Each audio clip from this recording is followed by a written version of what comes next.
Bro, imagine this. You just fell into a game where if you die, there's no second life, no reload, no respawn. You're just gone. That's the bad part. Good part, the author drew every single girl in this world with one hand.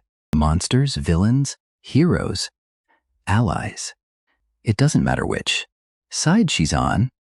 Every one of them turns me into Vladimir. Blood starts rushing around my body, and suddenly I want to dive into some puddles.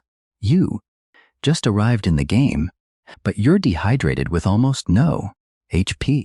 You hear the sound of water and excitedly approach it. As you start drinking, your HP begins to rise, but then you hear something nearby. Staying hidden, you observe it, only to get a surprise. God damn it, who drew those fucking clouds? Blood rushed so frantically to his lower body that he even lost 1 HP. But wait, because she's turning around. What do we have to pay for the DLC? Bro shouted in pure anger. But that's when he noticed 4 dangerous girls behind him, saying he'd have to pay to see more than that. Bro's like, what? Boom. Head to the floor. 1 HP, and as he looks up, the quintet of mage girls tell him he'll have to pay the price for being such a lewd brat. With her little tongue sticking out, she even says that if he stays quiet, his pants will stay on. What does she mean? If it were me, I'd be screaming right now. As the witches laugh, the guy beside him says his name is Rudd and explains that he was unlucky enough to get captured by the witches of the forest. He thinks they're dead, but our boy has a plan. Rudd asks if he knows a way out, and our boy says he's Valorstead Valor for a reason. Of course, the guy who wrote the secret to defeating the witches knows how to get out. He knows the quintet. Gunda is the jail loli. Aldura is the monster freak for crazy guys. Aldita has wifey vibes for vanilla. Fugal is the perky brat. And lastly, Hijuju is the domineering mommy. This group is famous for having killed thousands of guys. Not gonna lie, I would have been a victim for sure. But our boy knows that their weakness is that they actually hate each other. So bro starts rage baiting those bitches, asking Fugal how she's still alive if Heijuju said she killed her. Heijuju replies that she never said that, but Fugal is already fuming because she hates the redhead more than anyone. Bro adds more fuel to the fire, saying Heijuju plans to take all of Fugal's assets. Bro looks apprehensive, but Heijuju asks what Fugal will do. Yeah, she'll take everything. The rest of the quintet join in too, with Aldita saying that's why Heijuju is making a bomb, Gunda just wanting to eat the protagonist, and Caldura wanting a fight. Meanwhile, the Ragebait King just smiles, if you can call that a smile. Now the fight starts, and that's the secret. Most guys don't know about this detail, and that's why those girls have killed thousands. Then bro says he'll show them the secret to escaping this place. He pulls the rug out from under the girls, making everyone fall straight into their own cauldron. As they struggle, bro instantly gets up and starts running while farming damage on those dumb hoes. That's what he said. Fugal still conjures a snake to grab our boy, but Rudd comes in clutch and frees him. Then he takes Rudd's bow and shoots an arrow directly over the heads of the quintet into the pot containing Heijuju's acid bomb. The chemical reaction sends the whole house into the air, and our boy gets spammed with notifications for killing each of the witches, with a total of 300,000 X points. He's drooling over it because this is the secret to the perfect start. But how does he know all these details about the game? See, his real-world name is Han Jae-woo. He used to work for loan sharks as their problem solver, and not the Excel spreadsheet kind of problem solver. So what does bro do? He borrows 1 billion won from the same loan sharks he used to break legs for, and buys the Dream Machine, a top-tier capsule. We open on him inside the demon castle. Every guard is on the floor. Standing right in front of him is Warsberg himself. Bro's ready to finish this and make some money to pay off his debts. But then, you are being disconnected from the server. Wurzburg cuts him in half, because back in reality, the debt collectors trashed his apartment and ripped the cable straight out of his pod. Bro wakes up and immediately grabs one of them by the collar, asking if he's ready to die. Then Bro's legs turn to noodles. They say they were helping him quit gaming. He beats them up anyway. Then he checks his bank account, and it's a big fat zero. They offer him his old job back as their personal fixer. He tells them to get out. He'll pay. But first, he has a mission to finish. Except when he logs back in, death penalty, 22 hours. And that is the exact moment a little jail trap walks up to him and says, "Looks like you're having some trouble."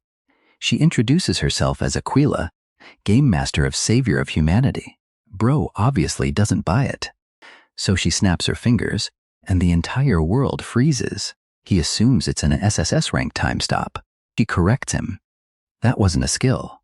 She just crashed the server for a second. Then comes the pitch, the 7th anniversary event. A brand new world has just unlocked, and she wants him to be the first player with a fresh character.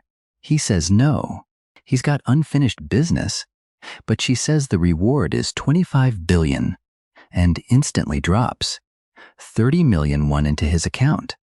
The world forms around them, and they're standing in front of a single door. Walk through and you're in the new world. Bro doesn't hesitate. He just reminds her not to forget his money, and as he steps through, she goes, "Oh, one thing I forgot. If you die in this world, you die in real life." Too late, the door's already closed. So that's how he ended up face first in the dirt of a brand new world, with a brand new character, 0 gear, and 0 water. And that's when he heard the stream, which, yeah, you already know how that went. Delicious heijuju in the water, the DLC paywall, which brings us right back to Rudd crawling out of the wreckage, going, "Damn, I thought I was done for." Which brings us right back to Rudd crawling out of the wreckage, going, "Damn, I thought I was done for."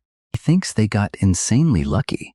That matters even more because he's still very low level. Rudd admits he'd already given up on living and thanks Han for saving him. To repay him, he offers the protagonist a gift. MC gets a pair of red dragon fruit cuffs and is thrilled. Even in his past runs, he'd never seen anything like them. Rudd says he took them because they looked important. He stole them from the witches, and Han wastes no time using them all at once. Right away, the system announces that he now has Dragonbone, a trait with immense power. Han watches his stats shoot up. A normal player would never get a boost like this so early, so maybe his luck is finally turning around. Seeing promise in him, Rudd asks the protagonist to become a hunter. The system immediately pops up. MC has unlocked a friendly route with a monster hunter. He likes the offer, but still turns it down at first, saying he has other plans. Rudd calls him a busy kid, and then Han realizes this could actually help him. His current character doesn't have a class, and all that new experience has nowhere to go. If he leaves it unused, it'll be wasted. So he decides to try the hunter path. He asks if 3 months will be enough. Rudd shuts that down fast. According to him, it would take at least 3 years. Once they reach a deal, Rudd takes Han deeper into the forest. There, he tells him to hide anywhere he wants. The protagonist gets 30 minutes before the hunt begins. That's when MC realizes Rudd has a tracking skill he uses on monsters. Even so, Han feels underestimated, like Rudd sees him as easy prey, but he's been through this forest over and over. He remembers all of it, even the hidden spots. He also knows the trees can ruin anyone's sense of direction, and toxic mushroom spores are spread all over the place. Worse, the forest is full of savage beasts that are even deadlier than the witches. The protagonist has already dealt with most of them before, and the fruits pushed his body close to its limit. With all that, he's sure Rudd won't catch him easily, but he's wrong. Before long, Rudd finds him anyway. Rudd tells him to put in more effort. then adds that he'll still give him 10 bonus points for his drive. Han asks how he found him so fast. Rudd says it's been a long time since he had a student. This is interesting. Then he tells MC to keep working hard. The system chimes in. Hunter's hazing quest complete. A new quest starts, Hunter's taunts. As time passes, Han picks up several new hunter skills. He realizes joining Rudd was actually a great move. 3 months later, he's learned a lot. Back at camp, Rudd asks if he's really mastered everything he taught him. Protagonist tells him to test it. He can hide anywhere in the forest if he wants. Rudd says Han's confidence keeps surprising him, so he agrees. But if MC can't find him within an hour, MC has to make dinner. He accepts right away and looks forward to the challenge. Later, while hiding, Rudd thinks he may have finally found an apprentice with real talent. Still, he decides not to go too far. He figures hiding on a cliff for an hour should be enough to stay out of his student's reach. But as he climbs up, Han suddenly grabs his leg and startles him. After that, Rudd tries hiding in the trees, but the protagonist finds him again almost immediately. He switches spots again, and every time MC tracks him down. Soon, Rudd starts wondering how someone could learn in 3 months what took him 5 years. As a last resort, Rudd hides in a cave. He's sure Han won't find him there, since it's known as the Hellhound's Den. But Han surprises him even there. He says, Guardian of Humanity. Tip number 1. Not even an earthquake can wake a sleeping hellhound. Then he asks his master if he passed. Still stunned, Rudd says yes. Outside the cave, Rudd admits he never expected progress this fast. The protagonist answers modestly, saying he just had a great teacher. Of course, Han knows his system helped a lot, but he keeps that to himself. He lets Rudd take the credit. Even then, Rudd praises him, saying MC isn't just talented, he also remembers everything. He's never met anyone like him, and he's sure he'll go far. Now that the training is done, Rudd asks if the protagonist will move on to the task he mentioned before. Han says he wants to make some money first, then keep traveling.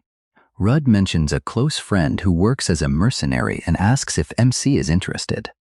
He doesn't think that sounds bad at all. It would be a good way to earn some starter money, and the job is easy to join with a flexible schedule.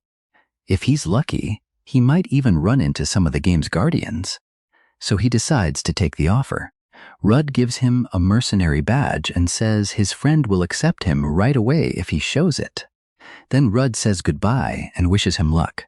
Han thinks beating the witches and getting a class was an amazing start to the game. At this pace, a happy ending might not be that far away, but the protagonist's real goal is the true ending. He only accepted Aquila's offer because she promised clues that could lead him there. To Han, the real thrill of the game is never knowing when death might come. He wants to enjoy that tension as much as he can. That's why he's eager to meet Aquila again and chase the true ending. As for Aquila, she's been watching from a distance, amused by MC's progress. Now she's sure choosing him as her VIP was the perfect choice. Then another woman walks up and says that Han is definitely no ordinary person. Aquila teasingly asks if her co-worker has a crush on him. Valfurga answers that she's a goddess, so there's no reason for her to look at a human she protects that way. Aquila doesn't see the problem. She thinks Han is cute. She also says Valfurga has been way too serious lately and remembers when she used to be much more fun. Valfurga brushes that off as ancient history, then changes the subject and asks if Aquila really paid the protagonist's debt. Aquila says yes, so Valfurga asks why Han was never told. He still thinks he's working to pay it back. Aquila casually says it's fun watching him play with so much energy, and Valfurga calls that awful. Then she asks if MC is part of some bigger plan or just a toy for Aquila. Aquila says Han is more like a promising talent, and she wants to keep watching him very closely. Back with Han, his legs start hurting, so he finally sits down. He grumbles that this forest is exhausting. He's so tired he wants to sleep for 12 straight hours, but he can't stop now. The mercenary guild is close. When he reaches Frankfurt, he heads into the Francois Tavern.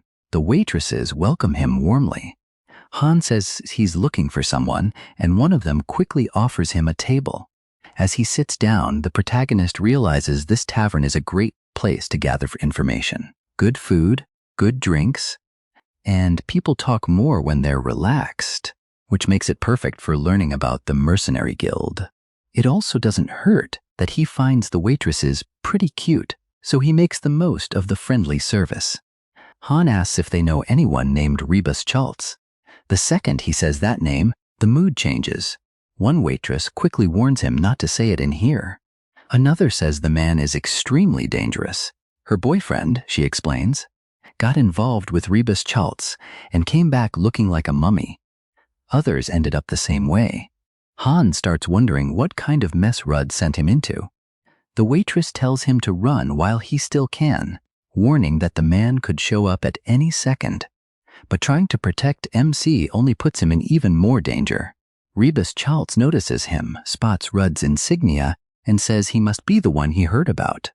He adds that the timing is perfect, because he was just looking for a new partner. The protagonist already knows this is bad news, and still can't believe Rudd dropped him into this. After talking with Rebus Chaltz for a bit, Han learns he's being taken to the war between the Elector Prince and Pessimut's army. But Han isn't stupid. He quickly figures out the truth. He's really being smuggled off as a slave for some foreign force. Even so, he doesn't run. Instead, he sees an opportunity. The Elector Prince is one of the game's guardians, one of Paltz's electors. Through him, Han thinks he might learn about the other guardians too. A trumpet sounds a moment later. Rebus Chaltz grins and says the timing couldn't be better. The prince has arrived. As the cavalry passes by, Rebus Chaltz says he'd fit in well working with them. But this isn't what Han expected at all.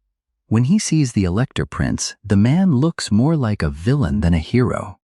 Then he notices someone beside the prince, Lady Valpurgis. The prince asks if something is wrong, since she seems distracted. Lady Valpurgis tells him not to worry. Then they continue toward the battlefield. In Han's past playthroughs, Valpurgis fought by his side. He hates that he could never save her. Every time, it always ended with her death. Rebus Chaltz notices the protagonist's reaction and asks if something is bothering him. The protagonist says no, but inside, he swears that this time he'll find a path where Valpurgis lives, even if it costs him his life. Sometime later, they arrive at the training grounds. After watching the others, Han can tell things here are no joke. Rebus said they were choosing squad leaders through fights, and the winners would get paid too. Pride and money were both tempting. But MC only cared about reaching the Elector Prince. Laying low seemed like the smartest move. Rebus wouldn't let that happen. He insisted Han join, saying Rudd wouldn't have sent him here without a reason. Then he asked who wanted to test the newcomer. A bunch of mercenaries stepped up right away. That pretty much killed any chance Han had of refusing. Since he was stuck fighting, he decided he had to win, even if he needed to use his power. His first opponent, Max, laughed at him and said that with a body like his, one hit would be enough. Once both fighters were set, Rebus checked that they were ready. Then he gave the signal, and Max rushed in. Han knocked his weapon away with a single strike. Everyone around them was stunned. The protagonist won in one blow. That shocked the whole group, since Max was one of their best. But instead of backing off, the others got even more excited to fight him. Han wanted no part of this, but nearly every mercenary lined up to challenge him, so he beat them one after another. At least he used the matches to raise his stats. Then another fighter stepped forward and introduced himself as Charlotte. Unlike the rest, he bragged that a rookie wouldn't make a fool of him. He walked up, mocking MC's small build. Han figured it was time to stop for a bit, but then he learned he couldn't log out of the game. He knew Aquila was behind it. All he wanted was a few minutes to rest, and even that was gone. So he had no choice but to face the next match. With nowhere to run, he decided to end it properly. Han used a judo throw on his opponent and slammed the big man down in an instant. Even after Charlotte was knocked out, Han still thought he was seriously heavy. Even the mercenary leader looked impressed by Charlotte's defeat. The rest got even more curious about Han's strength and wanted to test it themselves, which was the last thing the protagonist wanted. Rebus finally stepped in and told everyone to back away from the newcomer. MC was thrilled, thinking he'd finally get a break. Then Rebus announced that the newcomer was the chosen one and named him Valorstead Valor. He was the new group leader. After that, the mercenaries got ready for war, with Han put in charge by the guild leader. Soon they were thrown into a chaotic battlefield. Rebus gave the order to attack, and the mercenaries charged at once. Waiting for them was an army of trolls. Han didn't hesitate. He jumped straight into the fight and kept attacking. He believed he was now fighting on the Elector Prince's side. Rebus had told them this battle was against Demon King Pessimut's orc army. Their goal was simple: steal the enemy commander's flag. If they punched through the enemy line, they could use that gap to crush the rest of their defense. Still, Rebus warned them that orcs were proud, strong, and worked well together. He told Valorstead Valor to lead the squad and stop the enemy push. Out on the battlefield, Han couldn't believe he was actually leading mercenaries. He had a different plan: earn some war merit, then get out. Before long, an orc ran to his captain and reported that their spearmen were getting slaughtered. The captain refused to accept it, saying his spearmen were elites. He grabbed a spyglass to check for himself. What he saw startled him. Han's group was tearing through the battlefield. The captain ordered his troops to line up their muskets. Then they fired at the humans. Han quickly judged that muskets weren't a great tactic here. They took too long to reload and needed constant rotation. The second the enemy switched firing lines, Han called out that now was the time to attack. He charged with his squad and smashed through them. One orc couldn't believe his men were getting wiped out by a human this weak-looking. Still, he knew the advance had to be stopped. He was carrying the flag that held his tribe's pride and history, but the orc-bearer was no match. In the end, the mercenary squad won. Han took the banner for his side. Now he just had to hold out a little longer to get the merit he wanted. Then one of his allies ran up with bad news. The rest of the army was falling back instead of pushing forward. Worse, orc reinforcements had arrived. Han panicked. Victory had looked so close, and he couldn't understand why everyone else had run. One of his men asked what they should do. The protagonist still couldn't make sense of the retreat. His whole group was trapped and cut off. On the orc side, the hidden commander, the great general Calione, called out to the human warriors and told them to stop. He offered them mercy. Leave the flag behind and retreat now, and he would spare them out of respect for their courage. Han shot back that an orc's promise meant nothing to him and said he'd make good use of their banner. Furious, Calione roared at him for daring to insult their sacred flag. MC answered that war has no rules. If victory required it, he and his men would do anything. That answer did exactly what he wanted. It provoked the enemy. The orcs moved into formation at once, and Calione ordered them to fire. The humans were in a terrible spot under that rain of shots. Then Han's system gave him a warning. His intimidation had failed. He couldn't understand why. It had always worked in past runs. Either way, he and his squad were stuck under enemy fire, and his men were starting to lose hope. The enemy had a famous general, and none of them believed they could survive someone as strong as General Caglione. Even Han didn't know what to do. Then memories of past battles flashed through his mind, and he remembered the truth. If he died here, he died for real. That realization hit him hard. As if that wasn't enough, his men begged their leader to give an order before they were all killed. Instead, the protagonist suddenly burst out laughing, making his men think he'd finally snapped. Then he asked for Charlotte's trumpet. One ally warned that blowing it wouldn't bring reinforcements.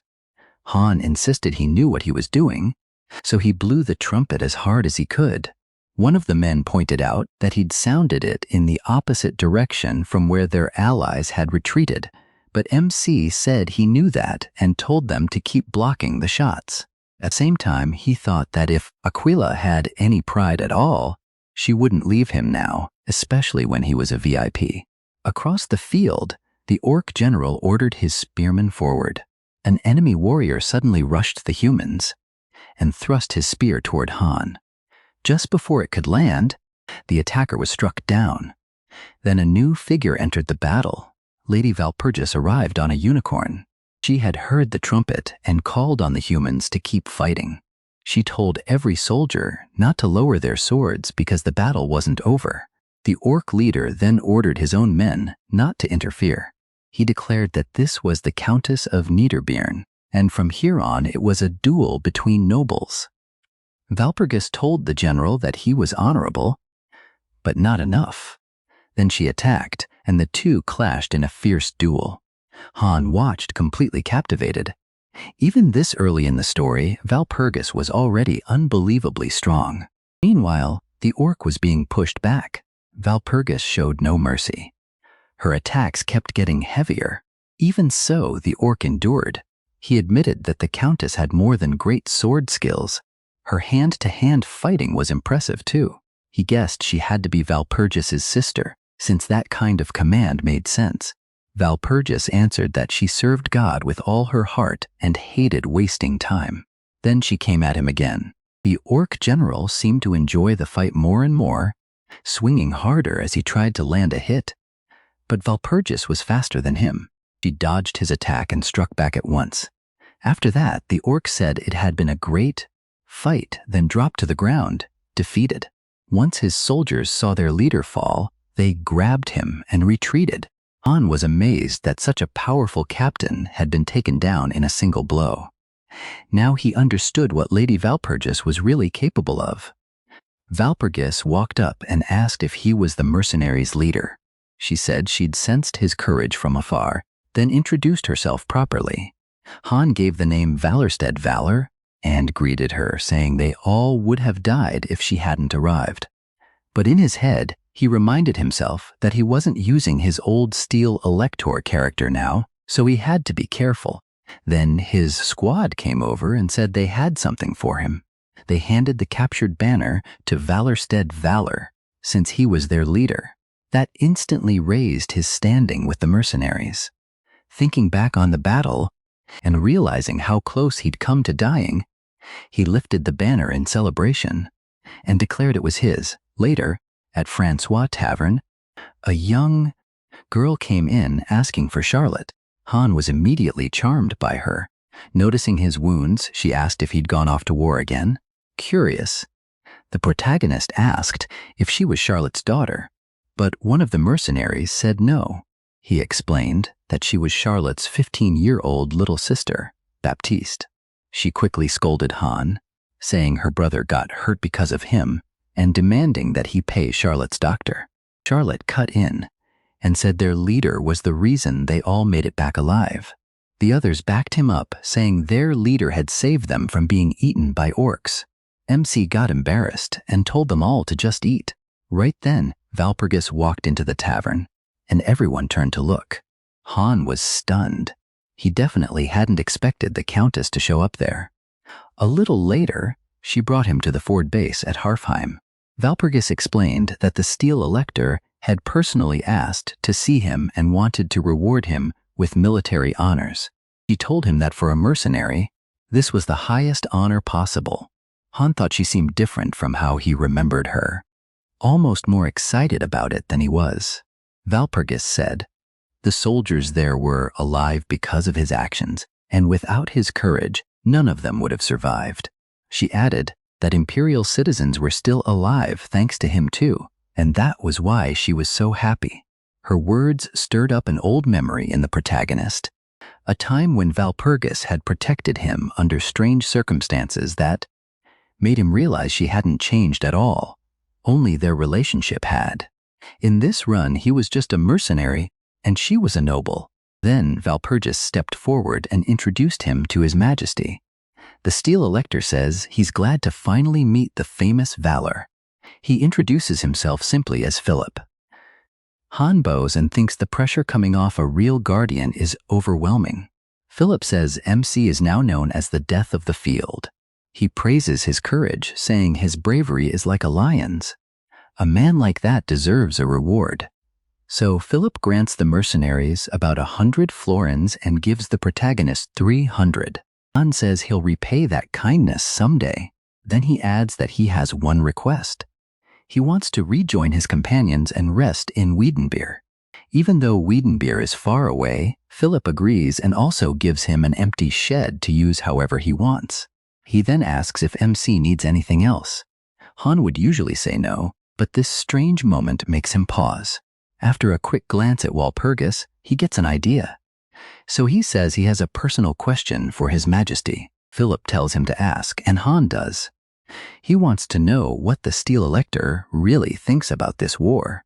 Philip doesn't answer right away. The room goes quiet, and just like the protagonist expected, everyone is confused. He's only a mercenary. Instead of answering, Philip asks what Han thinks first. MC says his perspective is limited, but one thing keeps bothering him. A noble cuts in, asking if he thinks one military reward makes him fit to advise them on war. Another joins in, saying the protagonist probably just heard rumors and panicked for no reason. Walpurgis steps in for him. She says they shouldn't judge by appearances and urges Philip to hear the young mercenary out. Philip's uncle snaps at Walpurgis, calling her shameless for speaking to his nephew that way. But Philip shuts him down, reminding him that Walpurgis is the niece of the Elector of Barnes and deserves proper respect. Han expected as much. Even the Steel Elector can't brush Walpurgis aside. Philip agrees to listen and asks what MC's concern is in this war. He answers with one warning: an ambush is coming. Philip asks how a mercenary can be so sure. Han explains that Demon King Pessimut has always relied on ambushes and betrayal. He brings up the 10-year war with the Toe Kingdom and the 6-year fight against Margrave and Hot. In both wars, Philip's tactics were what decided the outcome. So the protagonist says they can never be too careful about betrayal. Philip's expression darkens, and he asks if MC is saying there's a traitor among them. Han says he's only raising the possibility. Being cautious can't hurt. Philip agrees with that much and remarks that Han is bold.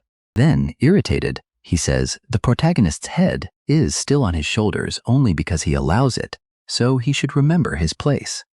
Walpurgis tries to speak up for him again, but MC backs off on his own and apologizes.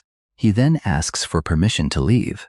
As he walks out, he thinks the Steel Elector used to be much more careful. This time he was arrogant, and Han can't figure out why. All he knows is that something is wrong. For one thing, Red, who should have appeared later, showed up too soon. That makes the protagonist realize that this time, everything is changing. While he's lost in thought, Walpurgis calls after him. She runs to catch up. Smiling, she says he walks pretty fast. Han asks if she came after him because she was worried. She admits she was and apologizes for Philip's harsh words. She also offers to help him with anything he needs. That much kindness from the Countess leaves MC a little flustered. Her saying she'd do anything for him sends his mind racing. For a second, his imagination runs wild, though he knows none of that will really happen. So he asks for something practical instead, a quill and a pistol. Walpurgis looks surprised. She asks if that's really all he wants, saying she doesn't make offers like this to just anyone. Han says he dreams of becoming a knight, and he plans to use those things while learning to ride. Walpurgis tells him she's never met anyone quite like him. Then she says this isn't the right place for that conversation and takes him somewhere more private. Seeing Walpurgis so bright and cheerful fills him with joy. Later, at Harfheim Peak, the Steel Elector's army faces the troops of Demon King Pessimut. Philip points at the enemy and declares that today he'll kill him. Pessimut just laughs at that. One of his allies walks up and reports that their war plans are ready. He also warns that relying on that woman may be a bad idea, but the demon ignores him. The ally argues that she's too cruel. If they capture the Elector, he'll be a valuable hostage, so leaving that job to a madwoman is dangerous. The demon says he knows and claims he'll keep things under control. Right then, the woman herself steps forward before her lord. He praises her work but tells her not to go too far. She answers that she always knows her limits. The demon says that's not true. Even then, she insists she's never crossed the line. The demon has to admit that part is true. And he doesn't even want to imagine what she'd be like if she really lost control. Elsewhere, Han is training with his horse, Philly. Philly is incredibly fast. Since he's a dueling horse, the protagonist thinks the animal suits the young lady of Houseborn perfectly. She even gave him an expensive potion that can fully heal whoever drinks it. Then an explosion goes off. Han realizes the battle has already started and rushes out. He knows this is the moment Philip could still be betrayed, especially after ignoring the warning. Philip is about to learn the truth the hard way. His uncle is the traitor, and he's been working with the enemy. The uncle mocks him and says Philip doesn't understand anything. He claims his nephew was plotting against the emperor by turning to the rebels. The moment he noticed that, he says, he chose to work with Pessimut. In his eyes, Philip is the real traitor. After saying all that, the old man asks if his nephew understands now. Philip scoffs and says no one would ever believe such a stupid lie. Before he can do more, the demon slams him to the ground. Calling him a fool who won't accept reality, he orders his servants to seize him. Terrified, Philip shouts that he's a noble and no one should dare touch him. But the enemy moves in to capture him. Walper slips in from the side. Then she reveals herself with a crushing kick straight into the demon lord.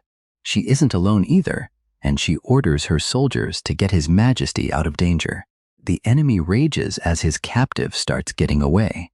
He instantly orders Hexax to chase Philip. She had been playing with other victims, but now she's told to start her real job at once. Hexax grins and tells her zombie dogs that dinner is ready. They're already starving, so she barely has to push them. A moment later, the hounds tear off after their prey. Han suddenly comes face to face with them. He clicks his tongue. Of course, the enemy brought zombie dogs. He knows Hexax uses them to wear her enemies down. They tear people apart little by little, and MC hates that filthy method. Still, he understands how Hexax fights. Since only a few dogs are here, the rest must be chasing Philip. Han doesn't care about Philip's pride. The only one he's worried about is Walpurgis, so he runs straight toward her. Not far away, Philip and Walpurgis are fleeing from the dogs. Philip complains that his mana control is a mess and blames the enemy for it. He says only the demon lord could pull off something like this. While they're running, one dog leaps in and nearly hits Philip. But Walpurgis cuts in and stops it just in time, moving with the same speed that has saved them again and again. Worried for his safety, she warns Philip that they're in demon territory and must be extremely careful. Then one of Philip's men is struck and begs his majesty to save him. Philip does nothing. Walpurgis moves to help, but Philip stops her. He tells her to leave the man behind and keep going. That doesn't sit well with her. Walpurgis says her life isn't worth more than anyone else's, and a noble's duty is to protect the people under them, not throw them away. She thinks none of this would be happening if Philip had listened to Valor. She even blames herself for being unable to help. In that moment of distress, Hexax catches her. With a grin, Hexax comments on how unpredictable they are. Walpurgis even cries out for his majesty to help her. But when Philip sees her captured, he chooses to run instead. He abandons Walpurgis without hesitation. In shock, she realizes she's been fooled. Someone like Philip doesn't deserve to be called an elector. Meanwhile, Hexax keeps attacking, smiling as she watches her prey suffer. Then a gunshot rings out nearby. One of her hounds drops. The second Hexax is distracted. Han charges in. His punch slams hard into Hexax. When Walpurgis sees Valor come to save her, she's completely stunned. She never thought he'd be here, yet she's clearly relieved. To her, he looks like a hero. Then she passes out and falls. Han quickly carries Walpurgis to a safer spot. He knows he can only get her out if he defeats the demon's servant first. Hexax realizes he killed one of her dogs and got close enough that she never even noticed him. That tells her he's no ordinary fighter. Han looks at Hexax and says she hasn't changed at all. Confused, Hexax asks where they know each other from. He answers that he'd never forget a wicked face like hers. Hexax eyes his weapon and admits it's pretty nice, with good range too, but warns that if his aim is off, her whip will catch him first. The protagonist doesn't wait around. He fires, but only tears through her cape. Hexax snaps back with her whip at once. It loops around Han's neck. Locked in place, he's yanked forward, and Hexax smashes him with a headbutt. The hit is strong enough to send him flying. Thrilled, Hexax says the fun isn't over, but when she swings again, she misses. Han slips past the attack and tries to fire from range. Hexax catches on to what he's doing. She whips at him again and again to stop the shot, but every strike misses. She can hardly believe it. No one has ever dodged her like that before. Hexus had always believed no one could beat her with a whip, so seeing someone dodge her attacks completely threw her off. Han gets ready to fire, but Hexus is determined not to give him a single chance. Even so, he catches her off guard again. Instead of pulling the trigger, he rushes in and stabs her with a dagger. After landing the hit, Han mocks her, asking, "So Hexus, how do you like my dagger?" That's when Hexus realizes focusing only on his gun has cost her one eye. She has to recover fast, so she spreads her demonic wings. She says she'd love to keep fighting, but this battle will have to wait. Han immediately mocks her again. "What, running away? Scared you'll lose?" Hexus brushes it off. She knows close combat isn't her strong point, and she isn't stupid enough to fall for cheap taunts. MC answers that it doesn't matter. He has a ranged weapon too. Hexus brags that dodging bullets is easy for her, but when she tries to focus, she notices her balance and sense of distance are completely off. Losing an eye has messed her up badly, and when Han fires, the shot hits her cleanly. He says the best way to kill a bat is with one direct shot. Watching her take the hit, he smirks and says, Hexus is finally learning what suffering feels like. Then he jokes about what kind of loot she'll drop after he kills her. Desperate to survive, Hexus tries to seduce him, but Han's heart is colder than she expected. It doesn't work at all. After winning, the protagonist gets some useful loot and is satisfied. Still, he knows there's no time to waste. He takes out a healing potion and hurries to Valpurgis, knowing it's her only chance. Before using it, Han carefully checks the instructions. He learns the potion has to be applied directly to the wound, which means removing Valpurgis's armor. He tries to stay calm, telling himself he's only doing this to save her. Then he focuses hard, determined not to mess up. At that moment, a powerful memory hits him. His father died from illness when he was young, and his mother later collapsed from working too hard. Because of that, Han was living alone before he even turned 18. At 22, he got a job collecting debts in Hanam-dong. He acted tough, but he often went easy on people who owed money. One day, he met a debtor who made money by playing video games. The guy said one big mission would earn enough to clear what he owed. That made Han curious, so he asked about the game. The young man excitedly told him about its huge world, and even bragged that the female characters were prettier than real women. He said it was an RPG, but what made it special was its huge player base around the world, and the fact that top players could actually get paid for hard missions. Han had a hard time believing a game could make real money, so the guy told him to try it for himself. At first, Han said he was too busy.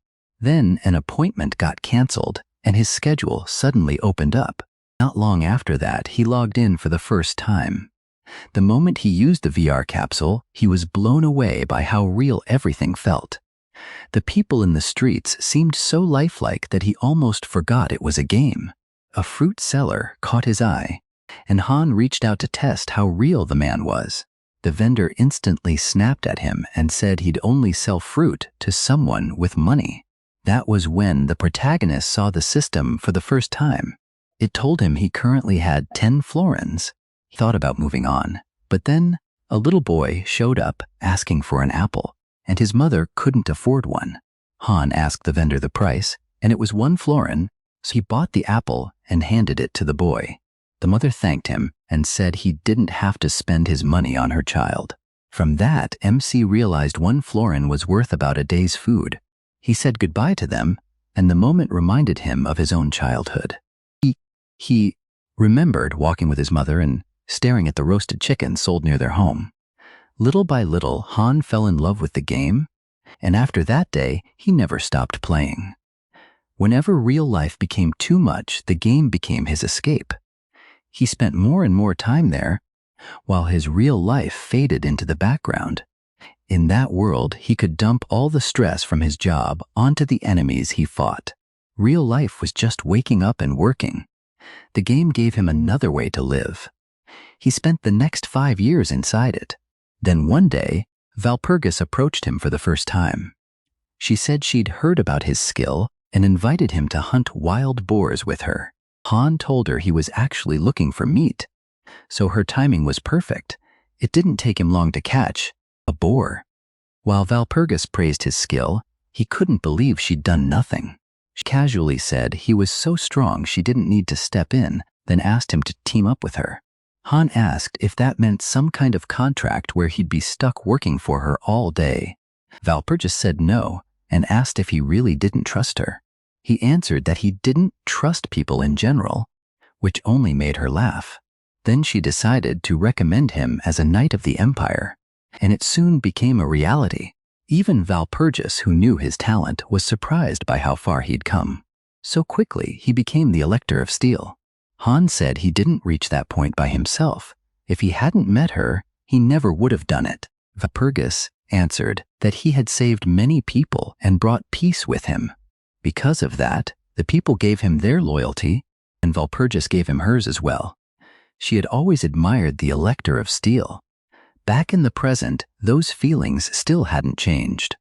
Even if reality was different now, she still felt something for him. She admitted that, despite his age, she'd never seen anyone so devoted. Then she asked what drove him. Han said he loved this world and everything in it, even if his face was now totally beat up.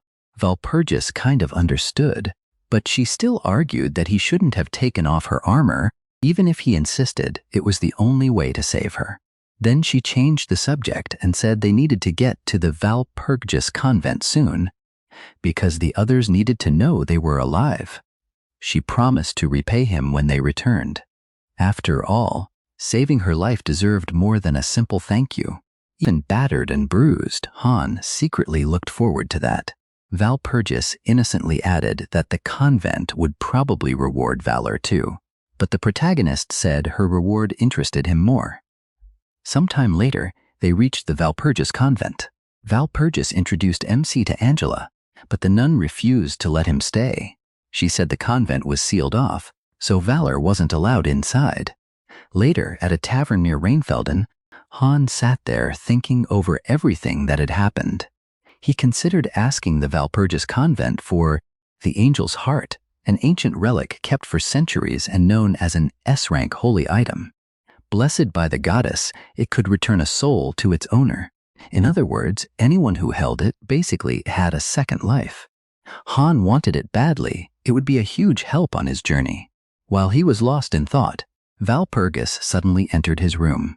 She apologized for coming in without warning, then seemed confused to find him hanging upside down. He calmly said it helped him think. Valpurgis then told him she had something secret to share, but first she made him promise not to tell anyone. Once she was sure she could trust him, she began. Valpurgis revealed that the High Abyss had fallen. Han was confused since he'd just spoken with Angela, but Valpurgis explained that the current High Abyss was Margarita. She also believed there was a traitor among them, most likely because of Pessimot. What really shocked the protagonist, though, was hearing that Margarita might still be alive. He hadn't even thought that was possible. Margarita was a legendary protector of humanity, strong enough to subdue even a low-ranked demon king. She was a symbol of pure strength. On top of that, she had turned the Valpurgis convent into a powerful military force. Han suddenly stood and said they needed to save her. Caught off guard, Valpurgis asked what was wrong.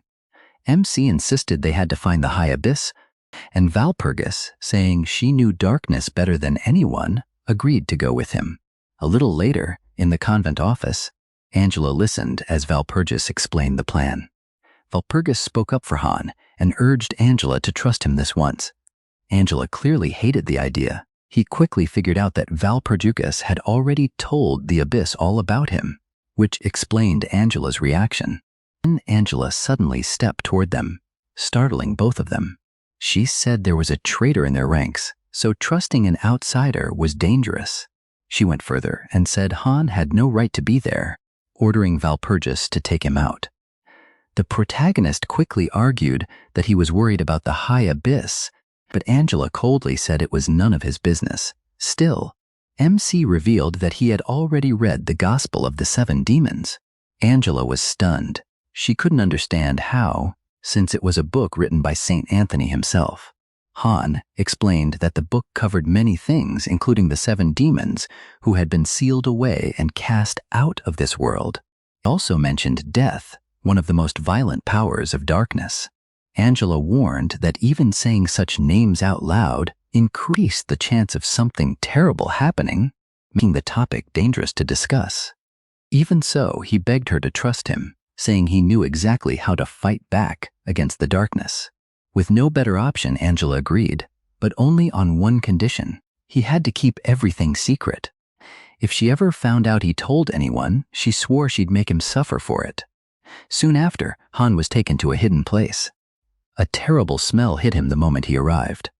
Gaiki recognized it from Angela's desk, but this time it was much stronger.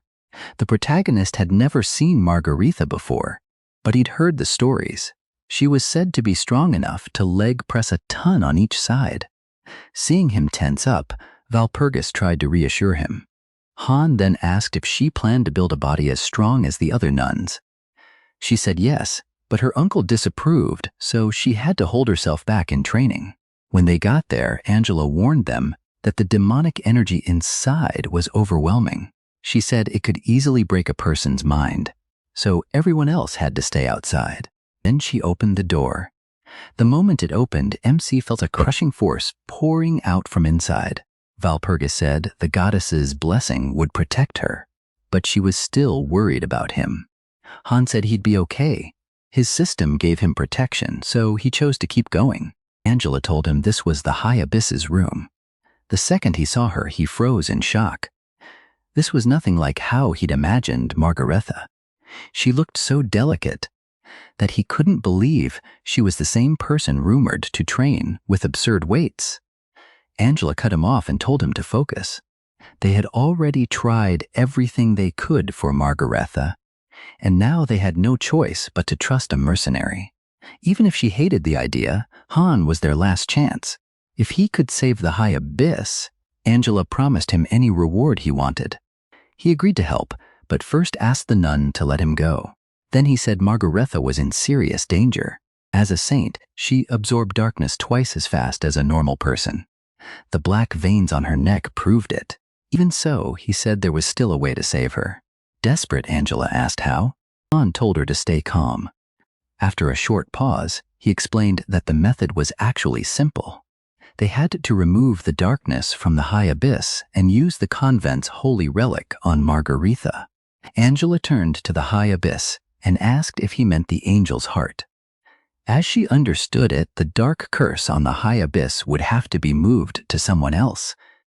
And because holy power and curses clash, the High Abyss would die during the transfer without the relic. That's why the angel's heart was necessary.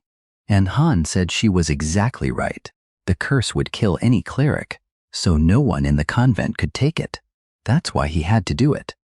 But Angela said that plan couldn't work. The High Abyss herself had forbidden it. She said this darkness was hers alone, and no one else should suffer for her. Han offered himself as the new vessel for the curse. Angela refused. They were dealing with a dark curse, and no one fully understood its cause or symptoms. She didn't think anyone could survive it, and if he did, he'd carry it for the rest of his life. Walpurgis agreed. There was no reason for him to throw his life away for the High Abyss. The protagonist thanked them for caring. but said this was still the best choice. He had read the Gospel of the Seven Demons and understood darkness better than most. Since he wasn't a cleric, he wasn't as vulnerable to it. On top of that, he was only an outsider, so Angela shouldn't be worrying about him. She should be worrying about her high abyss. At last, Angela gave in, though she said the high abyss would definitely scold her once she woke up. Even so, she brought out the angel's heart. As Han took the relic, he briefly thought about saving it for later. But this was the perfect chance to win Margaretha over.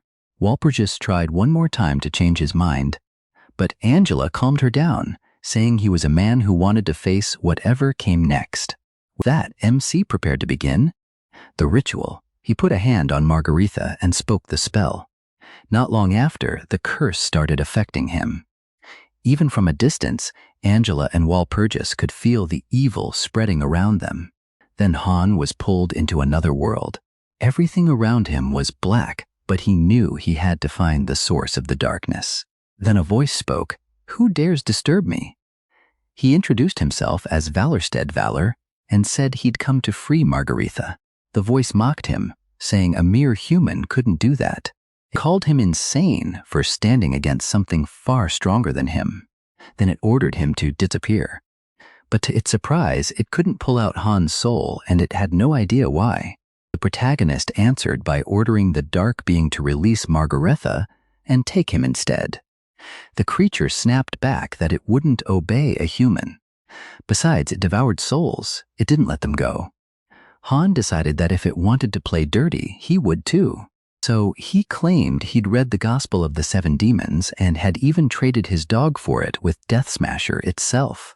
He added that the thing was probably out there, selling cheap copies to other sages by now. So if this creature kept dragging things out, all its secrets would end up exposed. That taunt worked, and the being agreed to the exchange, but only on one condition. Right away, a quest popped up in MC's system.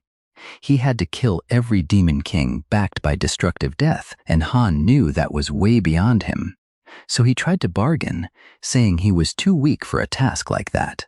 Instead of negotiating, the shadow decided to lend him some of its dark power, just enough to carry out the mission.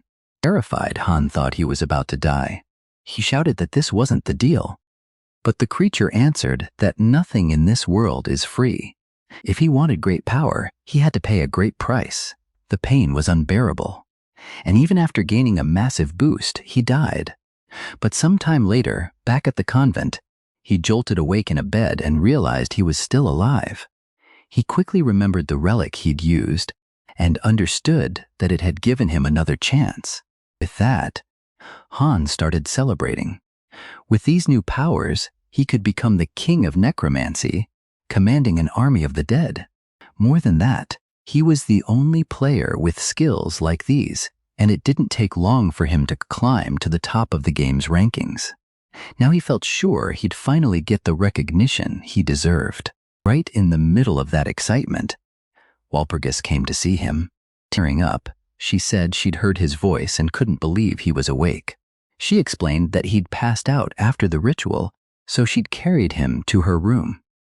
Now that he was safe, she told him never to do something like that again. She had been terribly worried. Han took her hand and apologized for scaring her. He promised he wouldn't do it again. That was enough for her to accept his apology. But then they both noticed a commotion outside. Worried, Han stepped out and asked what was happening. Angela noticed he was finally awake, but said he wasn't the only one. Then he realized who was behind all the noise. Margaretha declared she'd slept long enough and needed to get some exercise. She also said she was glad to finally meet the person who saved her. Then she introduced herself properly as Margaretha, the High Abyss of Valpurgis Convent. He already knew her name, of course, but she added that he could call her Mari. After that, they went down to the basement. Han figured Philip had probably made it out of the deep forest by now. Now that he'd finally reached the top necromancer class, Cold Blood, his plan was to quietly kill Philip. But without the angel's heart, and with Philip being a guardian, the odds were still bad. So he decided he couldn't relax until it was truly over. even while Margareta was bursting with excitement about a new adventure. Seeing that, Angela told Margareta to act with a little more dignity. Margareta fired back that Angela was just getting grumpy with age. Even Han thought her behavior was a bit over the top, but Walpurgis said she'd always been like that. The protagonist found it hard to believe someone like Margareta was both the youngest and strongest military force in the convent. He'd expected someone much more serious. When she noticed MC and Walpurgis talking, Margareta cut in and teased that they seemed pretty close. Then she explained that the door in front of them led to Walpurgis's underground armory, packed with all kinds of gear. A lot of it wasn't just for battle either. It was magical and perfect for a mercenary like him. Han thanked her, and Margareta instantly replied, "Then pay me back by taking me on a date." Angela was furious the moment she heard that. Margareta insisted there was nothing wrong with it. Then she opened the door. With the right equipment, Han thought Philip wouldn't stand a chance. Sometime later, he headed for the stable to meet his horse. Now that he was fully geared up, he was eager to face Philip. But just as he was about to leave, Walpurgis showed up and asked if he was really leaving without saying goodbye. She asked him to take one last ride with her. On the way, Walpurgis said that even though they'd only known each other a short time, it felt like she'd known him forever. She remembered everything he'd done, fighting beside her against the orcs, saving her during Hexax's ambush, and even rescuing the High Abyss. Because of all that, she felt deeply grateful. After a pause, she asked if there was anything he wanted to know. Han played dumb and asked what she meant. Walpurgis scoffed and told him not to act innocent. She knew he was curious about what she looked like without the helmet. The protagonist admitted he'd always assumed there was an important reason she kept it on, so he chose not to ask. Walpurgis revealed that a large scar lay beneath it, left by a curse. She didn't even know what kind of curse it was. All she knew was that her uncle had spent her whole life telling her nobody could ever know, and so she kept it hidden. Still, she said with a sigh, people called her the ugly knight without knowing the truth. Even so, she decided she'd show her face to him. Nervous, Walpurgis removed her helmet. Han saw her face for the first time, and she quietly asked what he thought. A little embarrassed, she urged him to say something. MC was left speechless. Then he apologized and blurted out that she was beautiful. He remembered that even the Countess had never shown her face before, which made this moment hit even harder. Then Walpurgis said she had something for him. She handed him the Barnes family treasure, an heirloom given to her by her uncle. Han asked why she was giving him something so precious. Walpurgis explained that it was a keepsake. As long as he had it, a part of her would always stay with him. He was touched, realizing she wanted him to always remember her. He promised to protect the treasure well. Smiling, she told him to make sure he kept that promise. Then Han said goodbye and explained that he had to go. "You go first," the protagonist says, but Walpurgis tells him to leave first instead. For a moment, they keep playfully pushing it back and forth.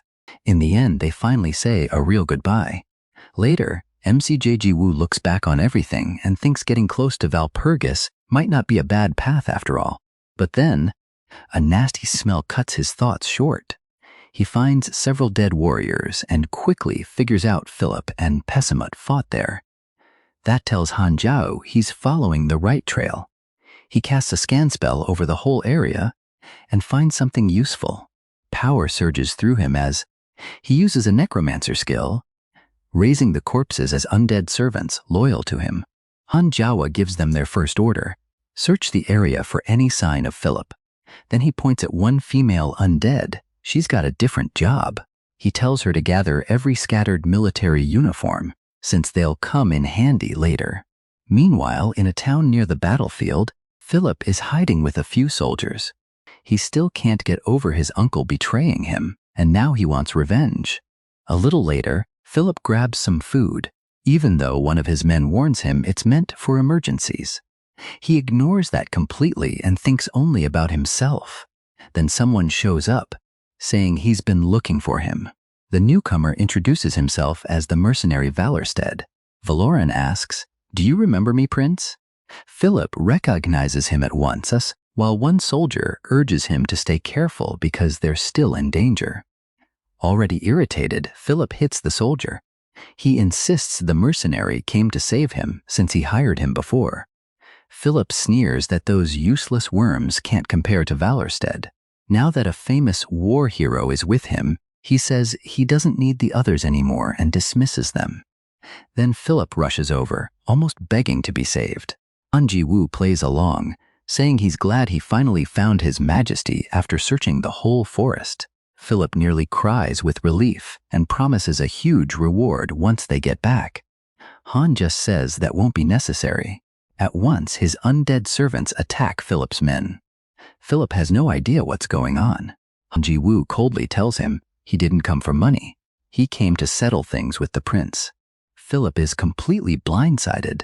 He snaps that a pup like the protagonist doesn't know what it means to fear a tiger. Then he says he must have been feeding a stray all this time. MC doesn't back down at all. He even barks like a dog to mock him. Furious, Philip pulls out his moonlit sword and cuts into some of the undead. Han Ji-woo expected that he wouldn't go down quietly, but every ally Philip calls on drains more of his mana. So Han orders the undead to fall back. Philip brags that beating those minions was easy. The protagonist, Jo-ji-woo, tells him the real fight will be different. He says he saved something special just for the prince. Then the two finally clash. Philip attacks in pure rage, burning with anger over the betrayal. Meanwhile, Heng Jokshiwoo is facing the one enemy he prepared for the most. He realizes this is the Elector's sword style, the very swordsmanship he once used and admired. That makes this fight sting even more. The style looks graceful and beautiful, but behind that old-fashioned charm is a deadly counterattack, ready to strike. Only the Steel Elector is supposed to wield that blade. Philip shouts, asking if Han really thinks he can betray him and still live peacefully. MC Jachiwoo calmly answers that he actually gets along pretty well with the nuns. Philip is shocked that a mere mercenary has ties like that, but he quickly says he's not afraid of armed religious groups. Philip charges again, but Han Jachiwoo blocks him easily. That only makes Philip angrier. On top of that, the old internal wounds from his fight with the vampire demon are still hurting him. Han tells him his little tragedy act ends here. Right after that, he drives a hard kick into Philip. The hit is so strong it makes the prince cough up blood. Han Jachiwoo says Philip should fear him, not the nuns. Philip stammers that he's only losing because his body is still weakened from the earlier battle. He reminds the protagonist that he once noticed his talent and rewarded him, so why is he trying to kill him now? MC Jakdu-woo fires back that Philip is even stupider than he thought, but since he still doesn't get it, he'll spell it out. First, Philip ignored Han's warning that someone close to him would betray him. Second, he threw Valpurgis away after all her loyal service. Third, he let countless others die instead of himself. Because of all that, he says Philip should be ashamed to call himself an elector. Cornered, Philip argues that everything he did was for his people. If he dies, who will feed the citizens left behind? He also says the other electors will attack the moment they hear he's dead. Han Jachiwoo admits that's a fair point, so he offers Philip one chance. If Philip agrees to his condition, the protagonist says he'll give him a healing potion. Desperate to survive, Philip accepts right away. Any condition is fine if he gets to live. MC Jachiwoo gives the order, "Get on your knees and beg Valpurgis for forgiveness." Philip agrees at once and even promises to donate 10,000 florins to the House of Byron. Han then hands him the bottle and tells him to drink all of it. Philip takes a swallow, then lets the rest spill onto the ground. Han mockingly asks if he didn't like the taste, then reveals the truth. It was never a healing potion, it was dragon poison. Once he realizes he was fooled, Philip's face twists with rage. Han tells him to thank Hex, since the poison came straight from her own stash. In desperation, Philip tries to strike back, but he's taken down before he can land a hit. And the one who drops him isn't the protagonist, it's an old ally. Philip stares in shock as he recognizes Piffenheim. The last time he saw her, zombie dogs were tearing into her. Piffenheim says that after he left her to die, her new master brought her back and gave her another chance. Now she has no reason to stay loyal to the prince. She admits she never liked his arrogance anyway, and now it's time for him to pay for his sins. Just before Philip dies, Han Joa's system warns that losing the Iron Elector could throw the game off course. MC can't believe someone this disgusting matters that much to the game. Even so, sparing him never crosses his mind. He'll deal with the fallout later. So he allows Piffenheim to finish her revenge. Just like the system warned, error messages start going off right away. Even knowing things just got harder, Han Joa doesn't regret it. Far above, Aquila watches everything happening inside the game. She notes that the protagonist really did break a seal, and from the look on his face, he's overflowing with confidence and excitement. Aquila loves it. She wants to see him cause even more chaos. To her, this is only the start. Han Joa thinks that, as expected from an elector, Philip gave amazing rewards. On top of that, leveling up earned him 2 S-class skills only he can get. But item-wise, only one thing dropped. At first glance, it looks like an ordinary magic amulet. But when MC tries to inspect it more closely, a barrier pushes him back. So he decides to take it to Margareta and have her unlock it for him. After that, his system sends another alert, this time about a transcendent being. That means he'll need to be very careful when he goes after it. Han Joa wants to become a transcendent being himself one day. To do that, he has to beat powerful enemies and use them as steps toward his final goal. Just then, Piffenheim arrives and says she has something important for her master. She checked the traces left by Philip's men and found an item. Han Joa thinks this must be the mission's real reward. The glow alone makes it clear. Then he asks if she handled the other job too. Piffenheim says she did. She dressed Philip's dead men in Pesamol faction uniforms so it would look like demons killed them. Amid all that, one man is still alive, begging desperately for mercy and saying he'll do anything. Han doesn't recognize him until Piffenheim explains that he's one of Philip's surviving followers. She asks her master what should be done with him. Watching the soldier cry like a baby, Anyo says he'll send Pesamot a little gift and hopes he enjoys it.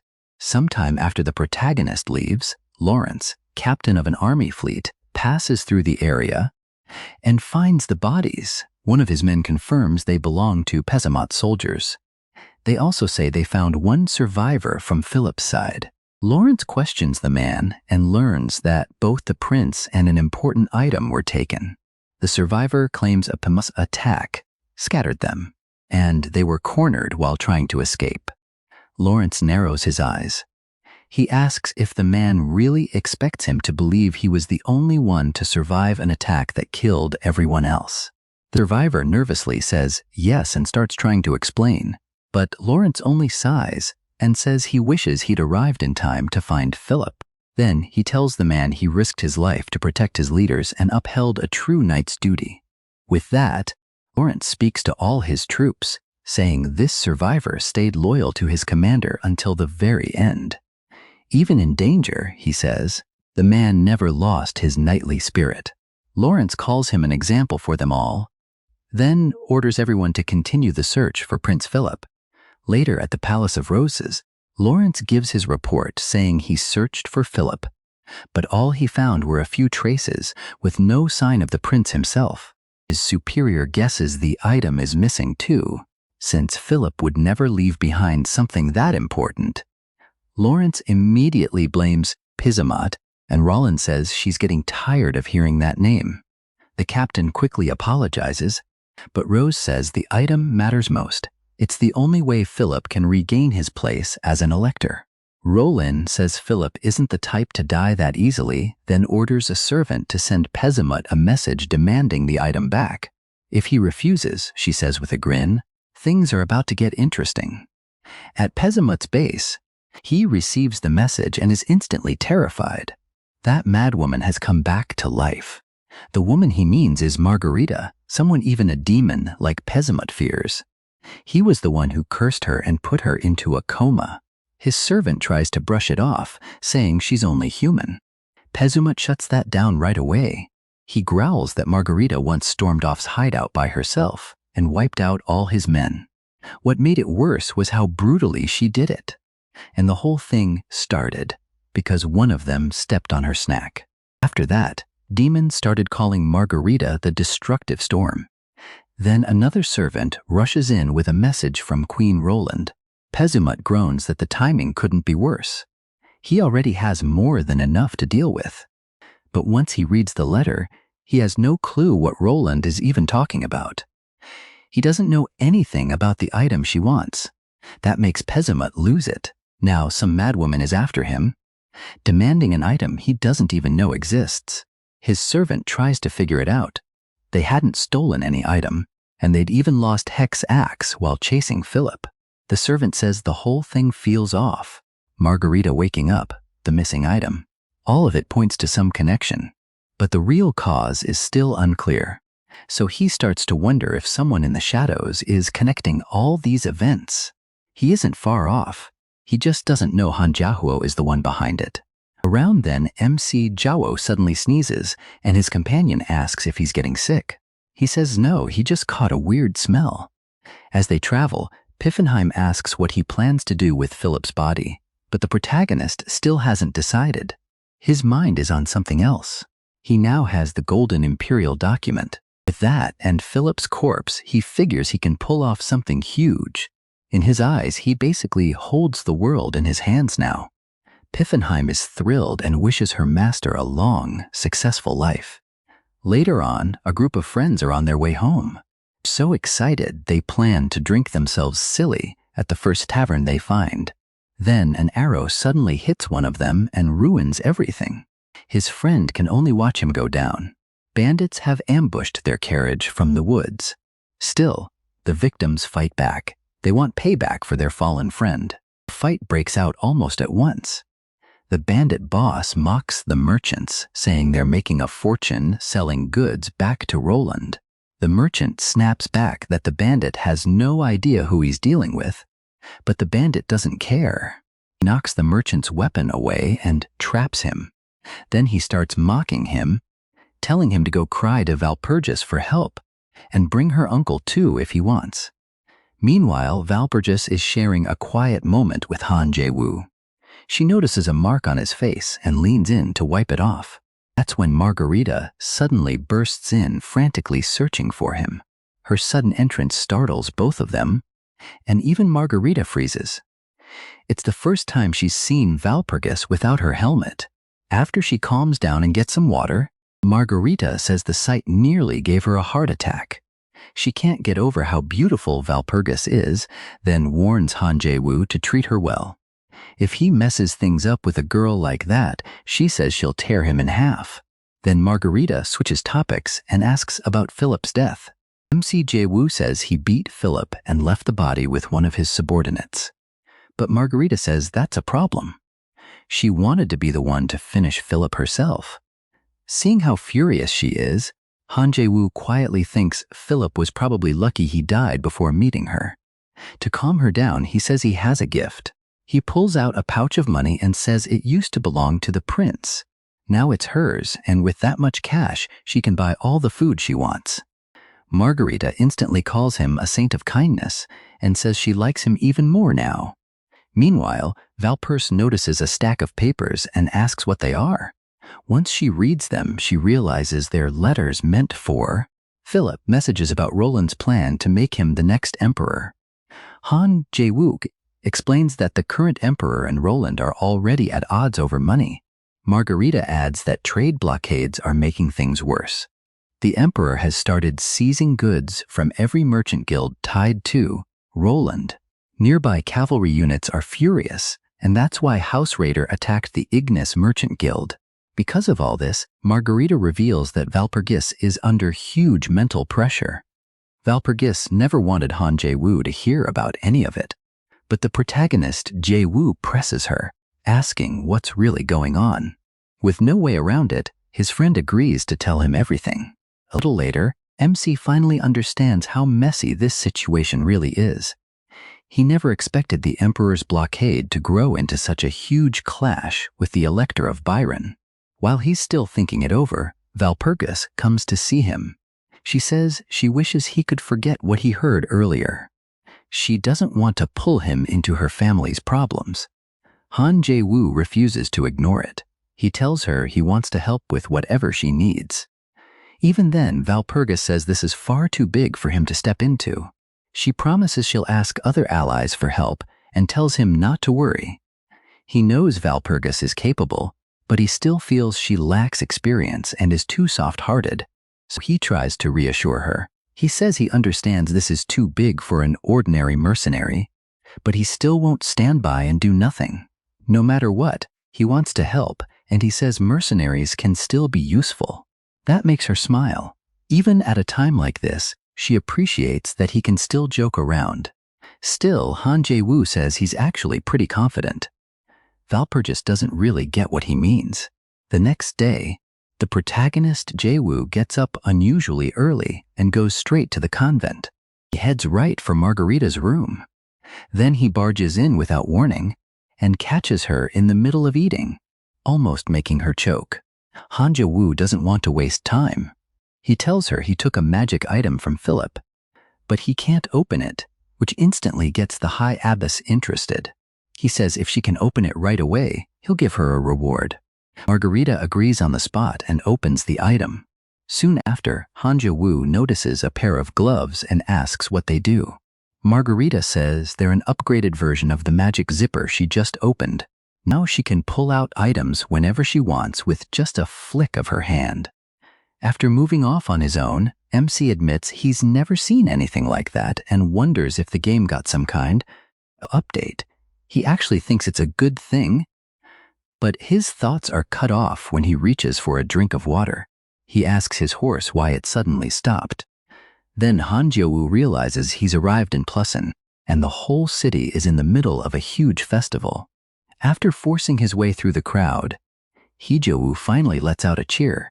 It feels like he's been stuck in a theme park for 3 hours, but at last he makes it out of the packed crowd. In the middle of all that noise, he notices someone holding a welcome sign.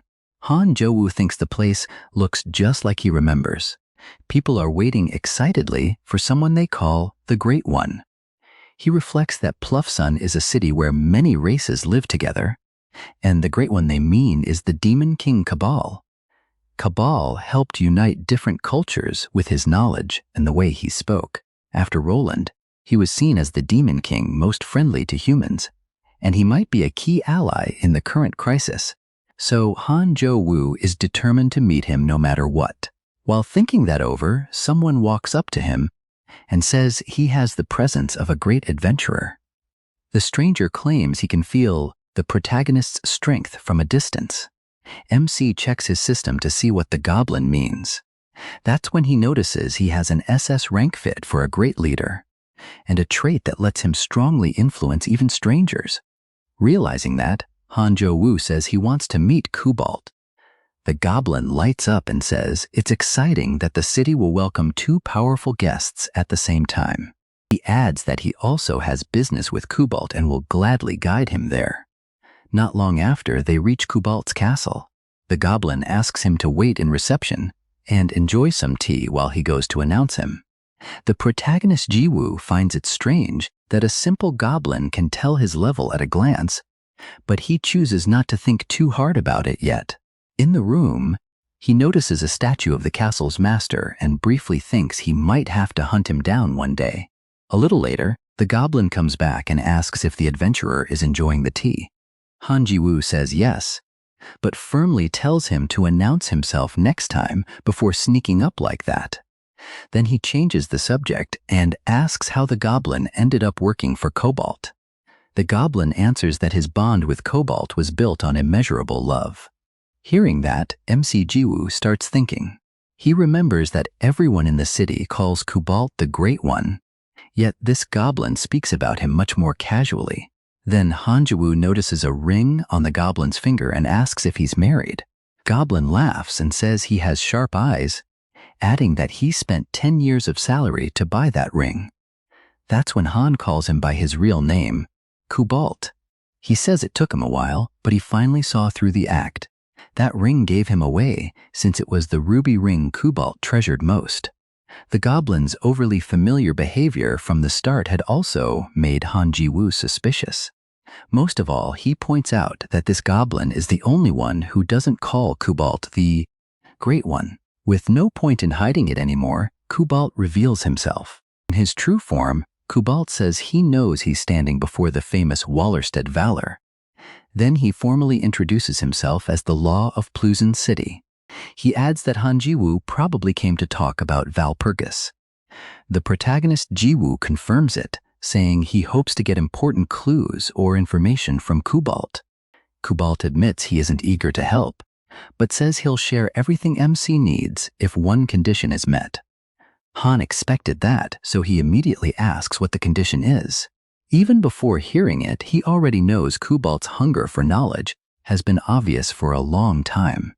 And Han Ji-woo has rare information, half the details of future wars, plus even real estate secrets. So of course he's curious about what Kubalt will ask for. To the protagonist's surprise, Kubalt asks for something simple. He wants to be friends with Wallerstedt. Kubalt says Valor has become famous lately, especially after taking down Hexax. On top of that, he's gotten close to the Empire's most well-known paladin. People are even spreading rumors that Valor and Valpurgis are involved. Because of all that, Kubalt wants ties with Valor. Sure, it will help him later. Han asks why he should become Kubalt's friend. In response, Kubalt gives him a ring and says it's a communication tool. With it, they can talk even from far away. MC doesn't like the idea of being friends with someone like Kubalt, but Kubalt says that as a sign of their new friendship, he'll share everything Valor wants to know. To prove it, he gives him an important lead, a clue hidden in the capital of the Duchy of Saxon.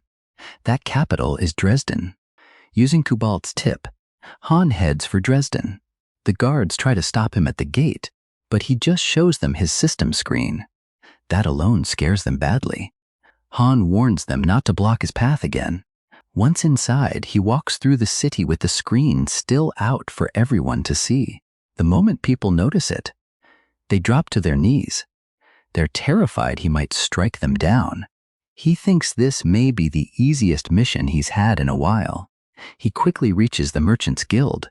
Inside, a woman warns that an unknown man is coming toward the guild, and he looks extremely dangerous. A moment later, Han walks in and shocks her by openly showing his system screen. After that, he comes face to face with the guild leader. The man immediately asks why someone like him came here. Han closes the system window and says he wants to make a deal with the head of the Merchants Guild. Earlier, Kubalt had already told the protagonist what he knew about Dresden. He said, the city's merchant guild and the Ritter family were buried in debt, locked in a serious debtor-creditor mess. MC had no clue about any of this before. Just like he expected, Kubalt knew almost everything. He'd beaten Han in information battles many times before, and his spy network reached across the whole continent. That's why Kubalt was called the King of Shadows. Seeing his reaction, Kubalt could tell the information pleased him. But he still had more to share. Back in the present, Han stands with the guild leader, who begins talking about his daughter. He explains that she now spends her days stuck in bed. Not long ago, Marin was a normal child. Then one day, her arms grew too weak to even lift. A fork. Soon the weakness spread through her whole body. Her father brought in the best doctors he could find, even experts from outside the city, but nothing worked. Watching his daughter waste away has filled him with regret and pain. Even so, he still hasn't given up on saving her. So he begs the famed adventurer to help his daughter. Han first tells him to just call him Valor. Then he says he came to make a deal. Looking Marin over, Valor can tell her condition is very serious. Her muscles have badly weakened and her body is severely undernourished. He decides normal treatment won't save her. Still, there is one way to cure her. Her father quickly asks what he needs to do.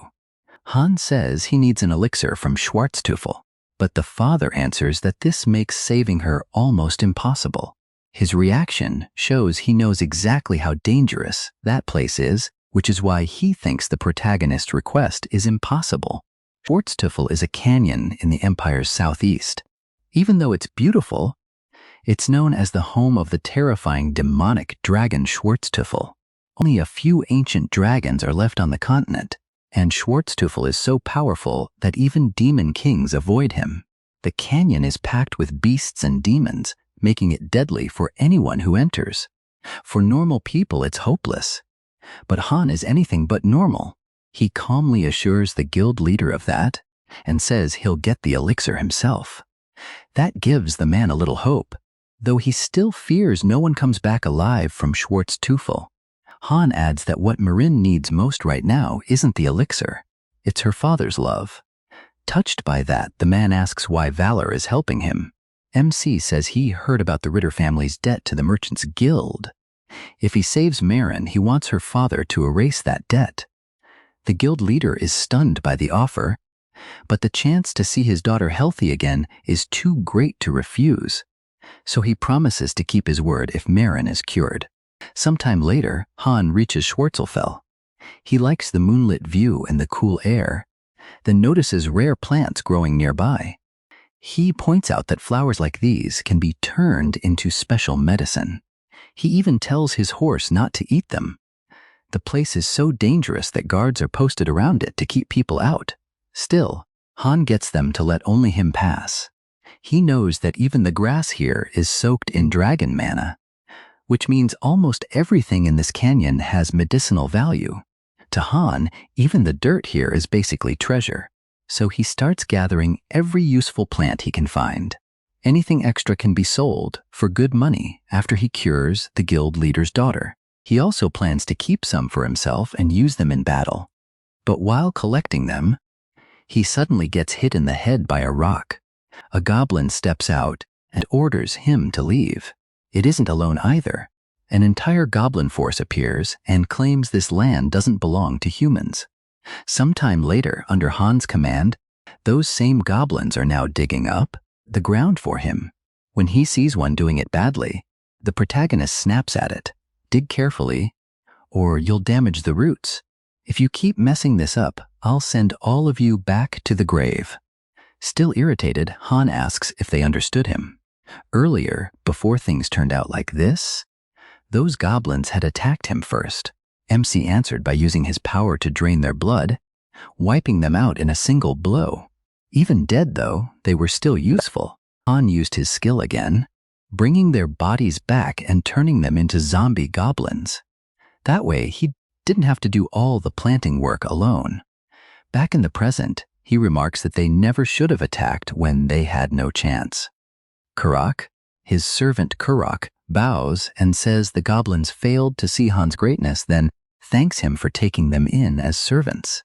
The protagonist laughs and says he should be the thankful one since they're working so hard. Then he asks who else lives in these canyons besides goblins. Kurik quickly answers that the canyon is full of monsters, werewolves, worms, giant centipedes, and plenty of ogres too. MC notes that his new servant really memorized everything and says keeping him around was a smart choice. Kararak calls it an honor to serve him. Suddenly, he hears a voice from the ring. It's Kubalt, asking if he forgot the ring was for communication. Han admits he did, then asks what Kubalt wants to talk about. Kubalt asks how things are going in Schwarzteufel. Protagonist casually replies that the water is nice, the air is fresh, and the moonlight looks great. Kubalt says Pleasant is also getting lively as people prepare for a festival, and invites Han to come if he has time. But the real reason for the call, he says, is that Valpurgis recently visited Ritter, just like Valor expected. They demanded a ridiculous settlement fee. They also threatened to seize the goods meant for trade with Roland. In short, it was completely one-sided and unfair. MC says they've crossed the line, but Kubalt warns this is only the start. Kubalt says he wishes Valpurgis would be more reasonable, but Han insists she would never agree to those terms and tells Kubalt to stall for time. Cobalt agrees, saying he'll do it for their friendship. Han promises to repay the favor next time they meet. Cobalt sounds pleased. Since Schwarzteufel is a gold mine, he's clearly expecting a good gift. Then, hearing all the noise around the protagonist, Cobalt says he must be busy and ends the call.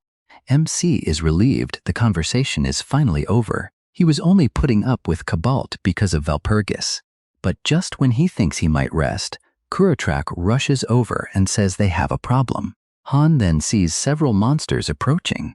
A pack of ogres has come to greet him. He tells Courage Rock to get back. He realizes the goblins under his control have already been wiped out. After checking the ogres, he sees that his blood-draining skill won't work on them, and bringing the goblins back into the fight is pointless. They can't handle ogres, so Han decides he'll have to fight them himself. He pours power into his magic and calls forth Rablania, one of the Empire's 12 legendary swords, the unbreakable treasure of House Paltz. The ogres react the moment they see the blade. Han says they recognize his weapon, and of course they do. Rablania is famous for lighting up the darkness. He even mocks Philip for owning something like this without understanding its power. Now fully armed, the protagonist attacks. After cutting down the first ogre, he rushes the others and moves to surround them. He's so fast they can't even track him. He strikes from their blind spots and toys with them at the same time. Before the ogres can respond, Han cuts them down, without giving them a single chance to fight back. Afterward, he admits he wasn't even sure he could pull off that move before the battle. Now that he's seen the result, he quietly praises himself. And it's not just MC who's impressed. His new servant is amazed too. Han says this is nothing compared to how strong he used to be. But a second later, something catches him off guard. A creature lunges at him and barks, "What do you think you're doing?" He has no idea where it came from. Before he can react, it already has him by the throat. Furious, it growls, "I'll break your neck." For the first time in a while, Han is facing someone on his level. Then his opponent hurls him away like he weighs nothing. After taking that hit, the protagonist knows this enemy is the real deal. One strike alone took 10% of his life. The enemy looks impressed. "You're strong, who are you?" Han fires back, "You should go first." With a smug look, she answers, "I'm the master of Grusglockner." MC freezes. The demon dragon? He never expected her to look like this. He'd pictured something more like a normal dragon. She moves closer and studies him. Something about him feels off. His life force is from another world. Karara quickly steps in front of Han. "I'll protect my master." But she snaps that she's sick of their pride and disrespect. She makes it clear she'll kill them on the spot. Han cuts in and tells her to listen first. She isn't interested. So Han throws out a shocking line. "If I die, you die too." That makes her stop. Demanding answers, she presses him to explain.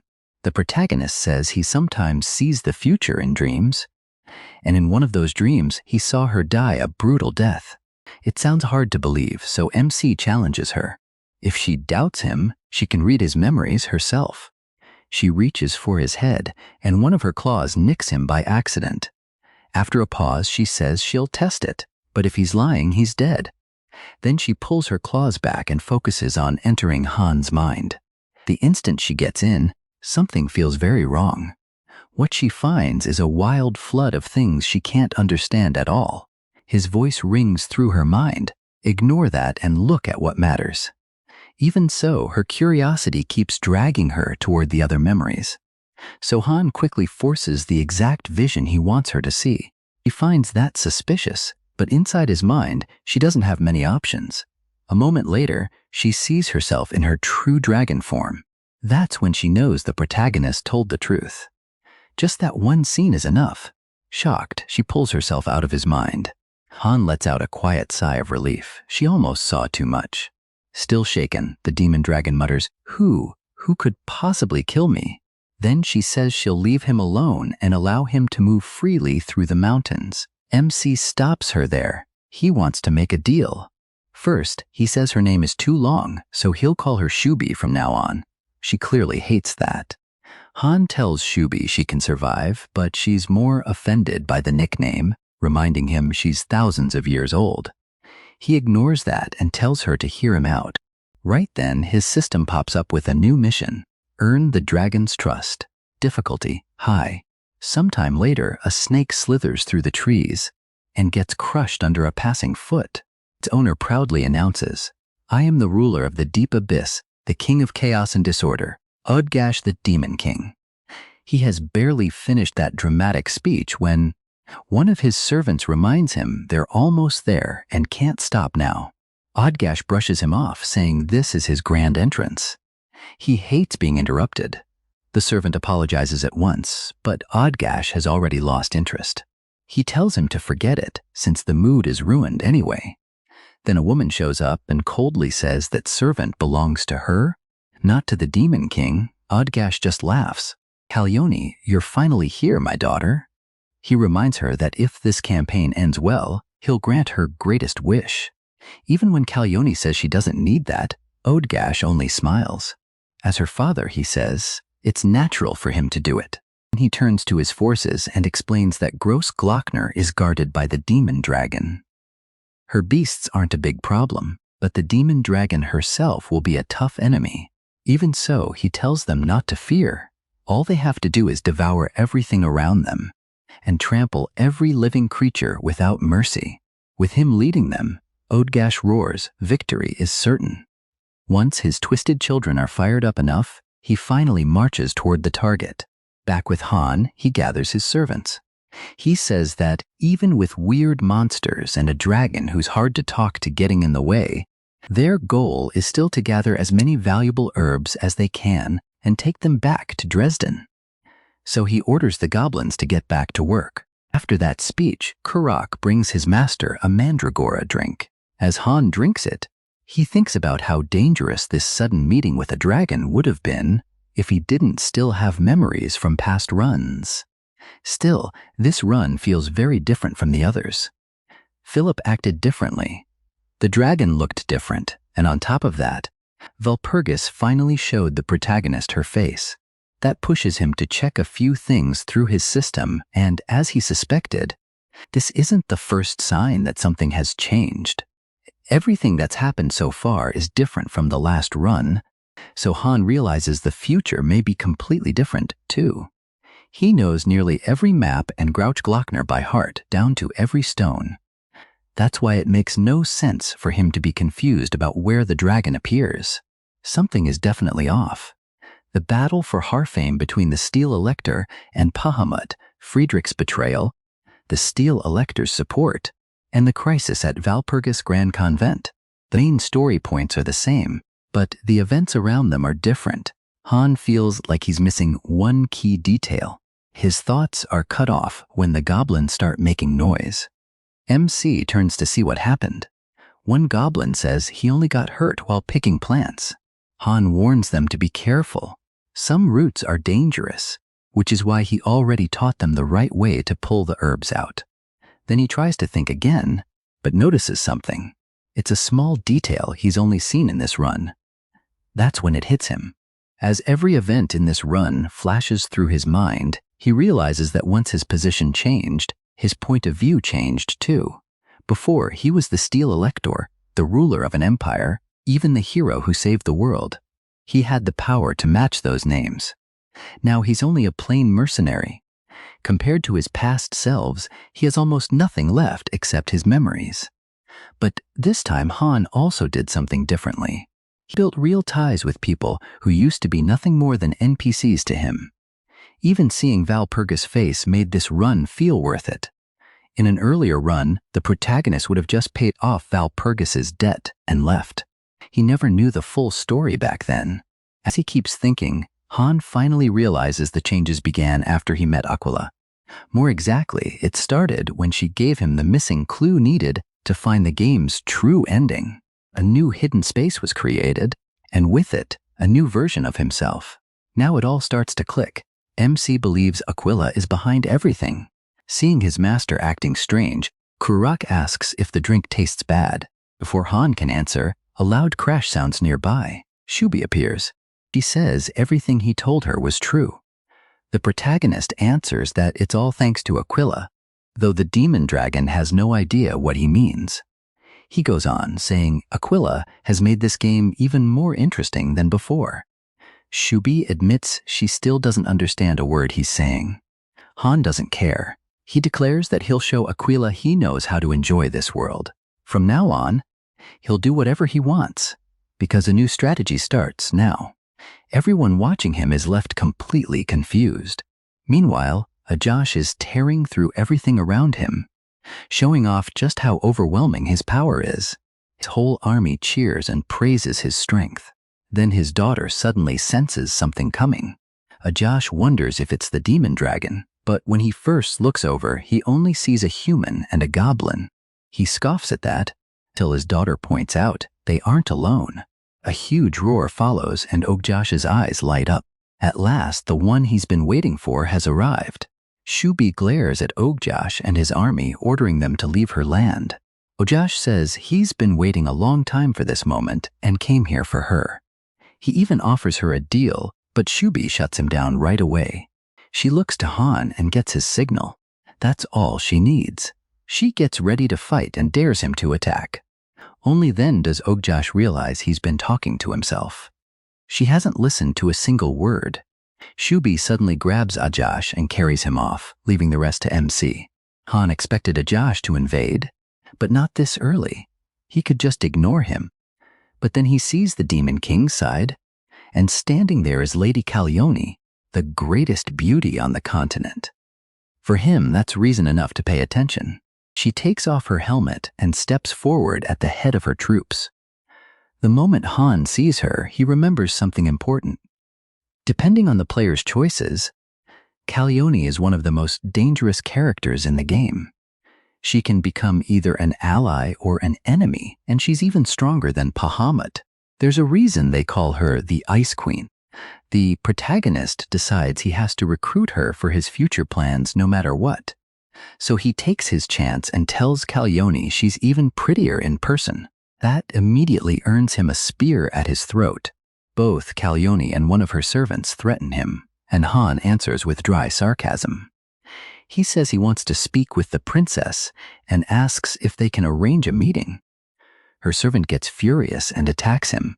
Worried about MC, Kerr jumps in first. Han can't help thinking his favorite goblin is absurdly loyal. Kurojak tells the enemy that if they want his master, they'll have to go through him first. Han notices this is nothing like the Kurograk who ran away alone during Shubi's attack. As the fight starts, the protagonist taunts the princess, saying his servant is more loyal than hers. Then a whip snaps forward and wraps around the enemy completely. On the other side stands Hexax, a vampire under Han's control. MC had been sieving her for the perfect moment, and this is it. He sends his servant in first, but Hexax isn't the only one joining the fight. Piffenheim steps in too. She swears she'll cut down anyone who tries to harm her master. Calione quickly realizes Han can control vampires like they're nothing. He has a whole army of the Reborn behind him. Calione answers with a huge force of monsters. She admits her enemy has some very powerful allies. Still, she says Lord Ajosh's demon troops stand with her. Then Calione gives the order to attack. No survivors. The moment she says it, her side rushes in. Han's reborn servants charge too, and their masters jump into the battle right away. They collide at once. Calione drives the protagonist back. She says very few can stop her strikes, and that puts him above patient mood. Han says it's an honor to hear that from the princess. Then he says it's a shame she's serving Ojigash, and if her real father knew, he'd cry tears of blood. MC knows she's Lady Calione Raminia Kaimars, the only daughter of the former first-ranked demon Lord Kaimars. Calione narrows her eyes and asks what else he knows. Han starts laughing, and she snaps, asking what's so funny. He says it's ridiculous that she's become so blind, following the one who helped bring down her own father. That shocks Calione. Confused, she demands an explanation. To her, her father was the person she respected most. His warm eyes always gave her peace and made other demons believe in themselves too. She was proud of him. He was her happiness. Then he died, and everything fell apart. Kamars was killed by Gora Kalgum and Kaltus. After that, Odgash took her in. He claimed he hated those demons just as much as she did. He said, Lord Kamars had been his true master and even his best friend. Then he spoke of a new beginning. He promised that one day he would help her get revenge. Back in the present, Kalyoni is furious to hear Han insult Odgash. He tells her she's in a terrible spot. But before she says anything else, he asks her to look at something. He throws an energy sphere to Kalyoni. At the same time, Ogash faces the demon dragon and says romance is the only answer. To him, this whole mess is some twisted love story. Shubi fires back, accusing him of ruining Kalyoni's life. Ogash says he didn't kill Kaimars, that Gora Kalgam and Kaltus did. Shubi mocks that excuse. She already knows the truth. Ogash calls her stubborn, then finally gives in. He admits she's right. Those two fools could never have killed Kaimars on their own. Last, he reveals what really happened. He says that once those two learned he knew Kaimar's one weakness, they jumped at the chance.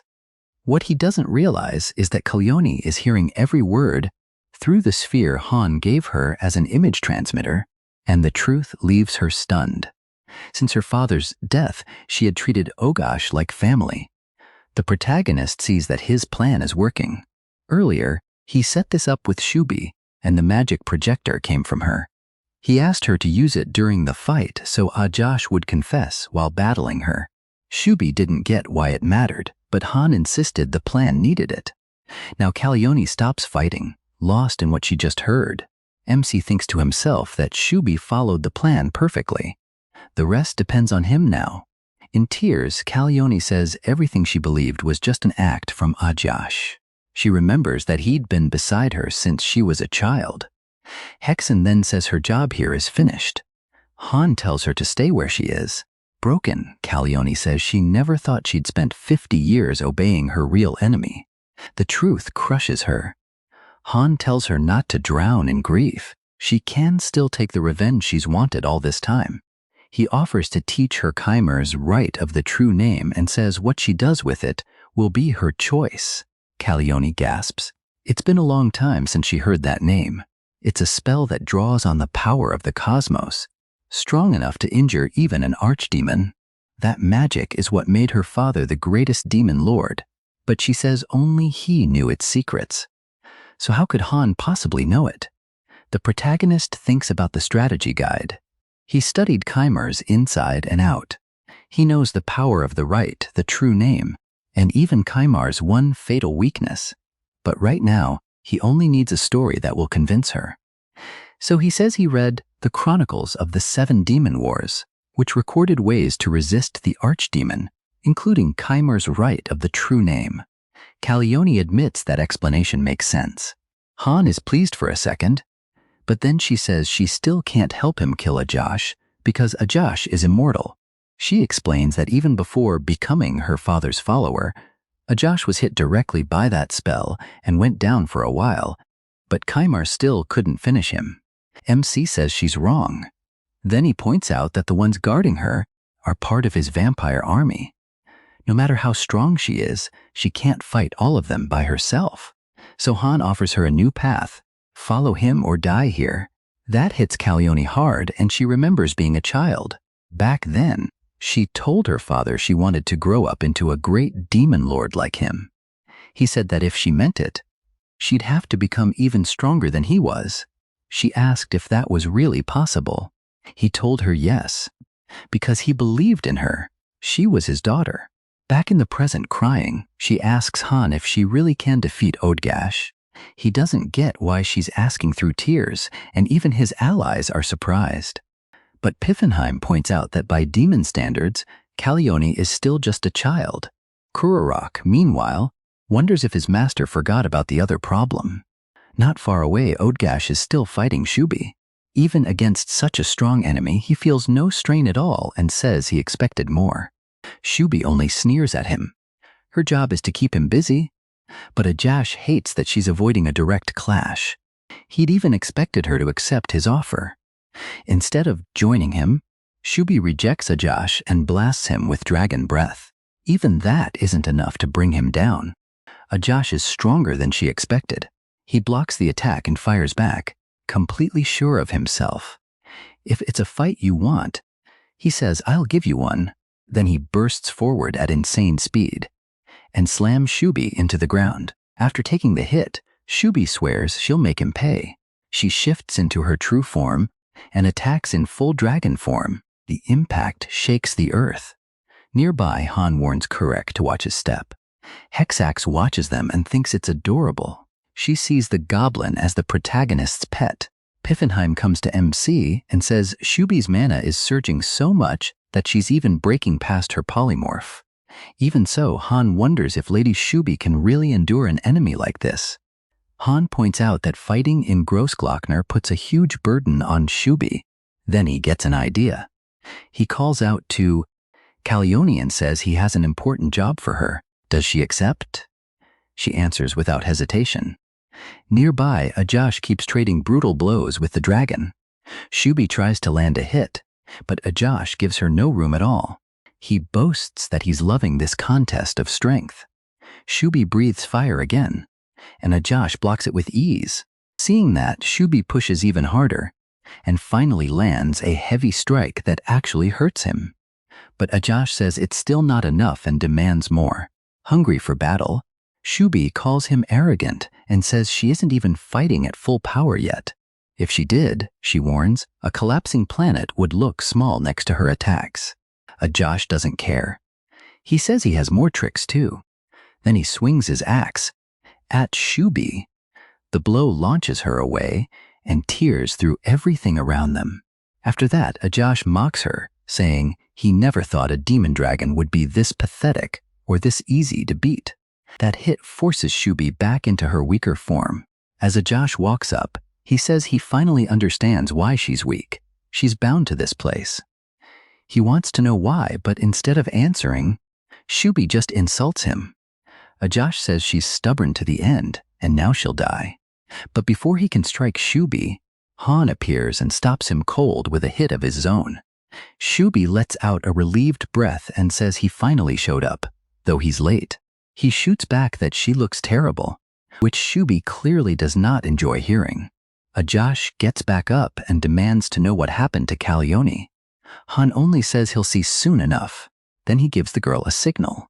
Calione comes down from the sky and asks if Ajosh forgot to tell her something. Seeing her, he says she's finally mastered the rite of the true name and tells her to use it on the protagonist. Instead, MC cuts in and tells Calione to finish her father's killer. Ajosh says he has no idea what they're talking about. He insists Kymers was his best friend and he'd never hurt him. Then Shubi steps forward and exposes him. She says everything he confessed was already transmitted, so Calione knows the truth. That makes Ajosh snap. He rages that they're all plotting against him. Han tells Shubi to lock him down before he can run. Shubi uses her territory's power to bind him with heavy roots. A magic seal forms around him too. But Odgash still says they can all come at him together. Calione attacks first, firing her magic at her former master. All her hatred pours into that strike. Odgash takes the full blast. Afterward, Calione is nearly drained from using so much power at once. Even so, Odgash looks much worse after taking the hit head-on. Thinking of her father, Calione starts breaking down again, but she barely gets a moment. Odgash is already standing back up. That catches her completely off guard. Han jumps in at once, refusing to let Calione stay in Odgash's sights. Odgash, meanwhile, is furious that a human dared to wound him. Odgash is furious, but it doesn't save him. Once he regains his focus, Jaewu turns Odgash's own horn against him. He says that's the one sure way to kill something immortal. Use its own body to do it. Then, with one clean and brutal strike, he brings Odgash down for good. Right after that, his system pops up with the rewards for winning the fight. At the same time, Shubi starts healing Calione. She explains that Calione almost died because she burned through too much mana in that attack. Still, at least Odgash is finally dead. Now that the fight is over, Calione has no idea what comes next for her. Then the protagonist asks her to join his party. That makes Calione realize she finally has somewhere she belongs. A little later, Marin wakes up. She complains that the medicine tastes awful, but her father says she has to drink it anyway. Lord Valor and the others risked their lives to bring it back. Marin asks if he'll grant her wish once she finishes it, and her father agrees. Meanwhile, the protagonist brings up their deal, but the guild leader says they should talk somewhere. His daughter can't hear. Once they're alone, the protagonist asks if the debt problem has been handled. The guild leader says the debtors are fighting it hard. The protagonist asks why they're making such a big deal out of it. The guild leader says it's probably because of the Elector of Saxony. Earlier, the Elector met with the guildmaster and said those debtors were big spending VIP customers, so he didn't support the arrangement. He also reminded him that their guilds had been friendly for a long time and said that if the merchant set up a meeting with the Elector of Saxony, he could change everything in their favor. Han Juwu figures out what's going on. They're panicking because if the debt gets settled, the merchant may lose his ties to Saxony. That also explains why those Ritter bastards were acting so wild. If this were only the Emperor against the House of Bern, things would still be even. But once the Elector of Saxony gets involved, it becomes far more dangerous. Now he sees why Valpurgis is so worried and starts looking for a way to help her. Noticing his concern, the merchant suggests trying a different way out of this stalemate. Han Jiwoo ignores that and asks the merchant a different question. Is he good at negotiating? Elsewhere, at a noble estate, news arrives that Saxony plans to stand against them.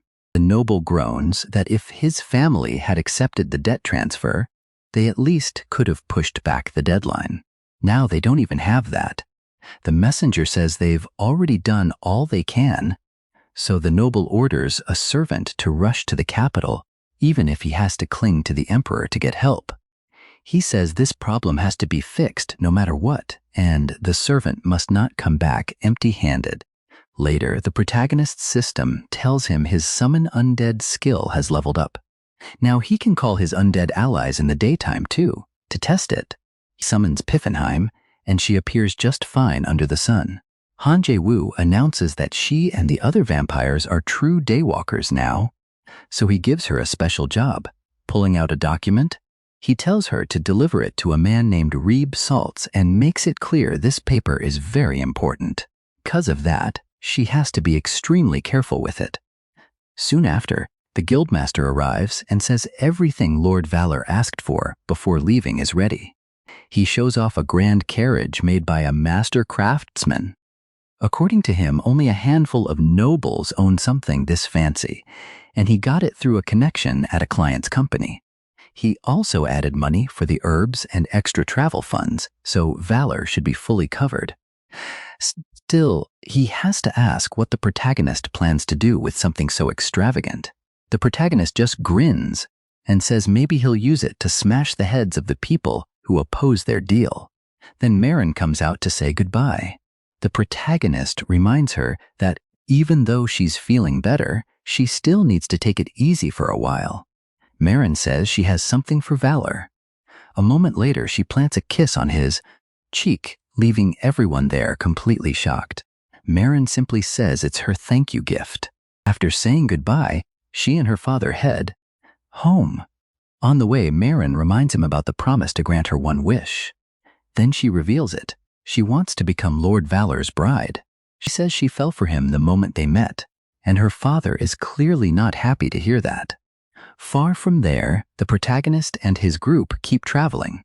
Calione says Marin really is bold. She never expected the girl to go after the protagonist like that. Then she adds that Lord Valor seems to care about money more than anything.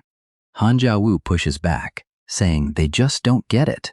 In his eyes, the whole world runs on money, but the disapproving looks from Calione's nuns make him quickly regret saying that. Luckily, a call from Kubold interrupts the awkward moment. Kubold heard Valor made it back from Grossglockner and is happy he survived. The protagonist says he's fine and still moving forward with the mission. Then Kubold asks if the enemies have already left. His ravens notice the move right away which is why he's calling now. The report just came in. Han Jarwo is impressed by the speed and asks what he learned. Kubalt says everything is playing out just like Valor expected. The enemy really did leave for the capital this morning, and they looked furious. The protagonist admits he helped cause that, then hints that even more surprises are waiting for them. Kubalt also mentions that Roland, the Rose Daemoness, is in the capital right now. Hearing that, the protagonist asks him to spread a rumor there. Kubalt says MC Jawo is as careful as ever, and MC answers that this is exactly what their alliance is for. Kubalt agrees and says he'll make sure he's rewarded, but then tries to end the call. The protagonist teases him for getting so flustered. Kubalt just says he'll trust him and hangs up. Afterward, the protagonist realizes he may have said something a little too embarrassing. Calione is surprised that he talks so casually with Kubalt of Plusen and realizes his network is much bigger than she thought. Then the protagonist says he's just come up with an idea. Blushing, Calione asks why he's looking at her like that. Han Jiaiwu tells her she just needs to do one thing for the sake of the group. Sometime later, in Vienna, the empire's capital, people are already buzzing with rumors. They say Kaimars's daughter has come to the city, and that Ajosh killed her father, only to be killed by her in the end. Some even claim she used her family's secret technique on him. On top of that, everyone keeps talking about how unbelievably beautiful she is. Into all that gossip, the protagonist's carriage rolls in, and the crowd instantly assumes the rider inside is Kaimars's daughter. Embarrassed, Calione asks if this is really necessary, but he gives her a firm yes. Her face is one of their best weapons. Calione shoots back that the only weapons she knows are swords and axes. He tells her someone wearing a dress that beautiful shouldn't talk so roughly. She admits she hates this attention and feels awkward with everyone watching, especially since she doesn't even know proper noble manners. Han Jiawu tells her it's simple. Rest one hand lightly against your cheek and place the other over your folded knees. Then put on the most charming look you can manage. If she does that, he'll handle the rest. Annoyed, Calione reminds him she's a commander, someone who wears armor, not dresses. Acting like this would ruin the image she's built as a leader. The protagonist calmly says she's free to leave the team and go her own way, but if she wants to stay, she has to follow his rules. Backed into a corner, Caglione gives in. She follows his directions and lifts one hand to her cheek while placing the other over her folded knees. Then comes the part that matters most. She puts on a soft, enchanting look that shows off her stunning beauty. The second people see her, they're speechless. Even though she's dying of embarrassment, Caglione holds the pose. Before long, men all across the city are praising her, and the strength of that reaction leaves Caglione genuinely shaken. Not far away, Roland gathers her servants together. She says an extremely important guest is coming and regrets that they aren't receiving this person in her Rose Palace because to her, this guest matters more than the emperor, more than any demon lord. So she orders everyone to do their best. The chefs must prepare the finest meal of their lives, and the maids must make the place cleaner and lovelier than even the Rose Palace. When an attendant says the guest is almost here, Roland urges everyone to give it everything they have. She calls it the most important day of her life. Privately, she thinks she's doing all of this for her lord Chamars. Roland's beauty and voice charmed every man who met her, making other demons jealous. But there was much more to her than that. She used words like weapons, and through diplomacy, she helped turn Rosarant into a powerful nation. That's why people called her the Bride of Rosarant, but almost no one knew the truth behind that title. Long ago, she went to Chamars and confessed that he was the only person she could open her heart to. Believing her feelings would never change, she begged him to accept her. Then little Caglione interrupted and asked her father who the beautiful lady was. He simply answered that she was a colleague. Caglione then offered Roland a gift, saying she had made it with her uncle Ajosh. "Because you're so pretty," she said, "I'll give you the best cookies I made." At that moment, Roland understood why Cammers had turned her down. His heart already belonged to someone else. After that, she asked Princess Caleone if one day the girl might name a castle for her. She said it would be a great honor if Lady Caleone chose the name. Moved by Roland's beauty, the princess gave her one.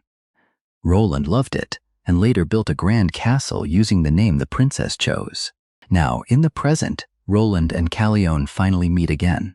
With Lord Tamar gone, she says, the first thing she wanted was to meet his only living relative, his daughter. Then she drops to one knee before the princess. Caleone is clearly taken in by how much has been prepared for her. Roland lets out a small sigh. If this were the Rose Palace, she says, she could have served something even grander. But Caglione tells her this is already more than enough. Roland also thanks Lord Valor for bringing back the princess everyone thought had died. She adds that Count Nitterbaron told her Valor always finds strange ways through impossible situations. She even brings up the odd link between the two of them. Han quickly changes the subject. Roland sounds disappointed. She does love a good romance. Still, she gives in and says they can talk business. The protagonist then explains why he really came, to pass along a message from Philip, the Elector of Steel. Roland is relieved to hear Philip is alive, but immediately asks if she can meet him herself. Han shakes his head.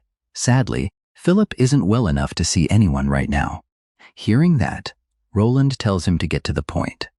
MC delivers Philip's words. He can't move openly for now, so he has named Valor Steadvalor as his stand-in with full authority, and he asks for your help, Roland, to recover the pulse soon.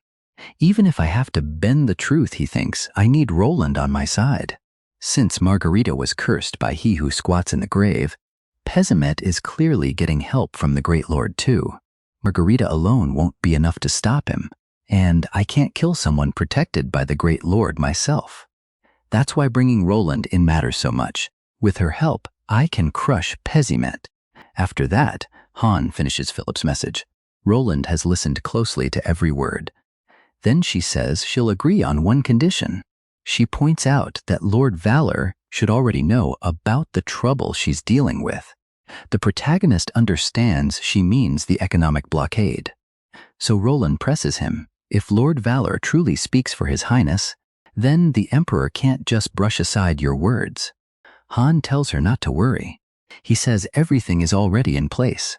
At the same time, in the Imperial Palace, a desperate servant begs the Emperor for help, but is turned down on the spot.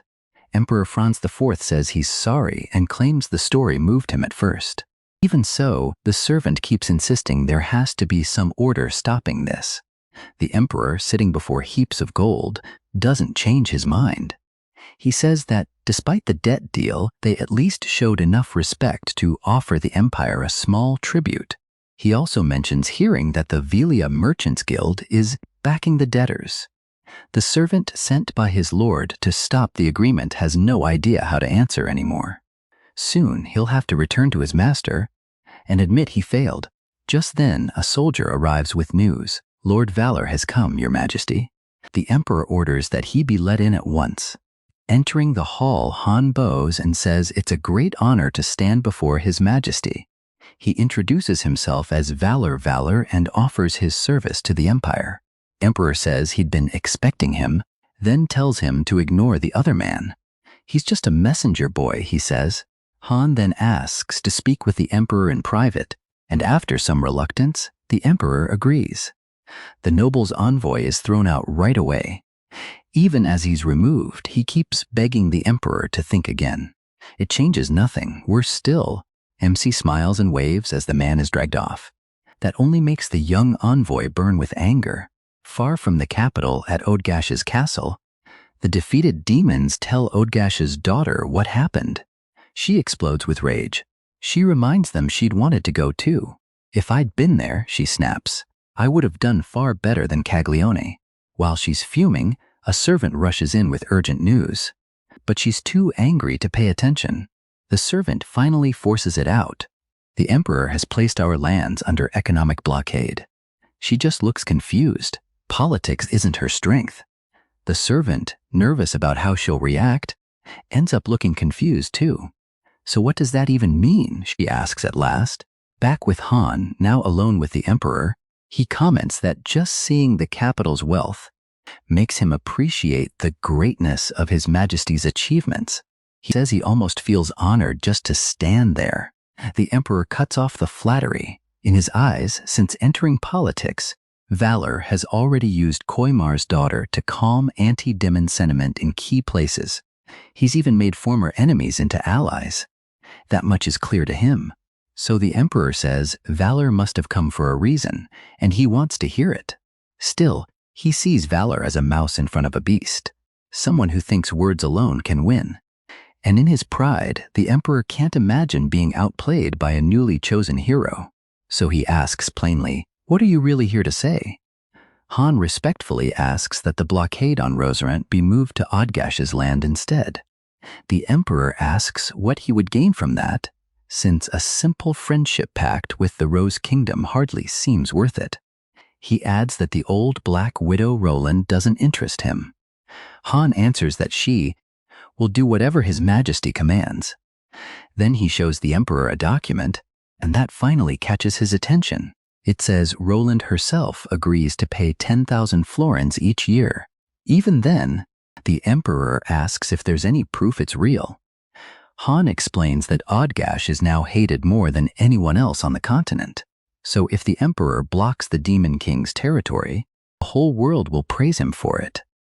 The Emperor admits Calione is interesting, but says that's still not enough. Politics, he says, isn't ruled by feelings. Annoyed, Han thinks that logic didn't matter when Rosarant was blocked just because Roland refused tribute. Then he speaks again. Odgash died in the last Great War. Now his followers are getting ready to fight the demonic dragon. The danger is still there, and the Empire's people are afraid. So now is the time to act. The Emperor says Valor really does know how to talk. Han thanks him, though inside he knows that's not true. What he really has is a power that makes people believe him. He says he only wants to repay His Majesty's favor with a small gift. That answer only angers the Emperor. He says he won't be fooled by sweet, easy lies, and he demands to know if Valor dares test the patience of the ruler of the continent. Right after that, he orders the guards to drag Valor away. Han can't figure out what just happened. Why is the Emperor suddenly acting like this? Later at Roland's banquet, Caglione feels out of place. Her attendants are eating happily, while she can't enjoy any of it. Even the Emperor is in a great mood, saying he's never had a conversation as pleasant as the one he had with Lord Valor. Han himself still doesn't understand the Emperor's sudden change, but then the Emperor tells him to call him uncle from now on. He doesn't want any more formal titles. The protagonist decides to go with it and calls him uncle. The Emperor lights up and says that sounds much better. Outside, the servant who got kicked out of the palace is boiling with envy as he sees how close the Emperor has become with Valor. He fumes that this place should have been his. He can't understand how Valor won where he lost. Then one of his allies asks, why not kidnap Valpurgis? Another hooded figure warns that it's too risky and says they should think of another plan. But their leader fires back that it's still possible. If they don't act now, their whole family could be destroyed. So he orders them to move carefully, but make no mistakes. Back to Han, he finally makes it to his room, worn out. Caligon tells him that's what happens when he drinks every cup put in front of him. MC laughs it off and calls it socializing. He says he used to survive 7 rounds easily, but now he only wants to sleep. Before he can rest, Cabal contacts him and says something terrible has happened. Han, groaning with a headache, tries to brush it off, but Cabal won't let him.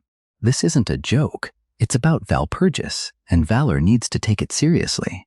At that same moment in Ogash's castle, the Demon King's daughter says there's no time to hesitate. She wants revenge for her father at once. This is Margaret von Tash. She swears that to avenge him, she'll even devour the demonic dragon if she must. Then she orders every fighter ready for battle to prepare for war and train without rest until all of them are ready. She wants to march to Grossglockner as soon as possible. Her servant carefully suggests that she shouldn't rush in so blindly. He explains that the Emperor has already placed that area under blockade, and Valpurgis recently brought Saint Margaret back to life. On top of that, Rosarin's blockade has been lifted, so Roland won't stay quiet either, which makes their situation even worse. He urges her to move carefully before putting any plan into action, but Margaret von Tash won't hear it. She says nothing will stop her, least of all the weak. Meanwhile, Valpurgis is being held captive. She demands to know why they're doing this. One of the plotters tells her their goal. They plan to pressure the Emperor. He boasts that their fortress is surrounded by a lake and nearly impossible to breach. Even if the Borns attack, he says, they won't bring it down. In his mind, the plan can't fail. Valpurgis mocks them, saying fools who trust walls and gates won't be saved by them. Annoyed, the man snaps at her to shut up. She's far too loud for a hostage. Then he sneers, waiting for that bastard Valor to save you. Just thinking about the shame Valor caused him makes him even angrier. Valpurgis shoots back that he'll be even more ashamed once she gets free. The enemy tells her she can't do anything like this. She's completely alone. Then another conspirator rushes in and warns them that they're under attack. Outside, Hans's group has already surrounded the place. Hexac reports that every unit is in position except Piffenheim, who's handling a special task. They can strike whenever he gives the word. Even Kararak asks if he should join the attack. The protagonist tells everyone to be quiet. Their mission is to rescue Valpurgis and wipe out Ritter. They've gone too far. He says he would have ignored them if they'd just stayed out of the way. But now he'll see this hunt through to the end. They launch the assault right away. The protagonist tells Hexac to take one side while he takes the other. Kararak begs to stay with his master. Hexac cuts in and says they're moving together, including the protagonist. So the protagonist sends Kararak with Hexac and one of the sisters. Kararak hates that plan. Hexac scares him. Han lets out a sigh. There's no time to babysit cowards. They need to move now. Inside the prison room, the kidnappers watch the battle outside. The leader's anger spikes the moment he spots the protagonist. Still obsessed with payback, he grabs a sword and imagines what he'll do once he finds him. Just thinking about it makes him happy, and he rushes straight at his target. The Ritter leader orders the others not to leave their ally fighting alone. Valpurgis realizes the protagonist came for her, and one thought hits her right away. He always saves her. Ever since they first met, he's been there for her. That only makes her more furious at how helpless she feels now. She starts shaking with anger, and in that rage, the pillar binding her begins to crack. Elsewhere, Ritter thinks everything was going perfectly until that servant got involved. He regrets not going to the capital himself. Then a sudden sound makes him jump. He turns and sees that the Countess of Byron has broken free. He can't believe the paladin got through a reinforced restraint. Still, he figures she can't do much without a sword, so he attacks first. He's completely wrong. Valpurgis fires back at once, and her blow snaps his sword in two. Ritter panics, but he insists he still won't lose. That confidence earns him a hard right hook to the chin. The punch even knocks out a tooth. Valpurgis says she can't keep leaning on others forever. This time she means to end things herself. Ritter tries to defend himself, but he can barely talk. He only manages to mumble that he wasn't part of the plan. Valpurgis says she doesn't care. Before she can strike again, Ritter yells that it's rude to call a lady a monster, and Valpurgis shoots back, then suddenly notices something coming. A real monster enters the fight. Ritter laughs and says his monster is finally awake. Now one monster can fight another. He calls the brute Igor and orders him to protect him. Meanwhile, the protagonist checks if he's headed the right way. Kubalt says yes. He's watching through his familiars, and someone named Igor just showed up there. Kubalt explains that Igor is the human weapon they've been creating. He's the same one behind the slaughter at Ritter's castle. A truly savage monster. Han frowns. That was never part of the original game story. Right then, someone calls out, "Valor stead Valor." He thanks Kubalt for the warning, then says he has to hang up and handle this. A Ritter conspirator steps in front of him, snarling that he'll finally get his revenge. While he's busy taunting the protagonist, he leaves his back wide open. In an instant, a shadow the protagonist summons smashes him in the head. He drops on the spot and slams face first into the ground. Han mutters that this was a complete waste of time. He needs to move. Elsewhere, Igor charges at the paladin. Valpurgis handles it in her own style. She slips around his attacks, using her speed to stay ahead. Then she feels like there's something familiar about Igor. She asks if he was the one who ambushed her and dragged her here. Either way, as a member of the Valpurgis convent, she says she can't let her guard down. That only makes Igor even angrier. Walpurgis has no idea why he suddenly changed like that. Ritter explains that the paladin said the forbidden word. Igor hates the Walpurgis convent, he shouts. Now the Countess is in even deeper trouble. Elsewhere, Margaret von Tash complains about both the food and the camp. Her servant explains that their money is running out, and things will only get better if they rescue Lord von Tash. The blockade hurt them so badly they even had to sell their castle. When Margaret asks about the army, her servant says the troops got partial pay and full medical care. She snaps that they should be training, not doing anything else, even when he reminds her the soldiers need treatment. Margaret says that's only because her father spoiled the servants too much. The servant quietly says things were better when Lord Adash was here, and Margaret, annoyed, orders him to bring her real meat. Then the story flashes back to a young Igor trying to join the Walpurgis convent. One nun tells him they prove their faith through physical training. Looking at him, she doubts he can even lift weights, much less keep up. She respects his effort, but he's too weak, and they only accept women. After all, it was a convent. Igor still carries that grudge. Back in the present, he attacks Valpurgis because she brought up that old trauma.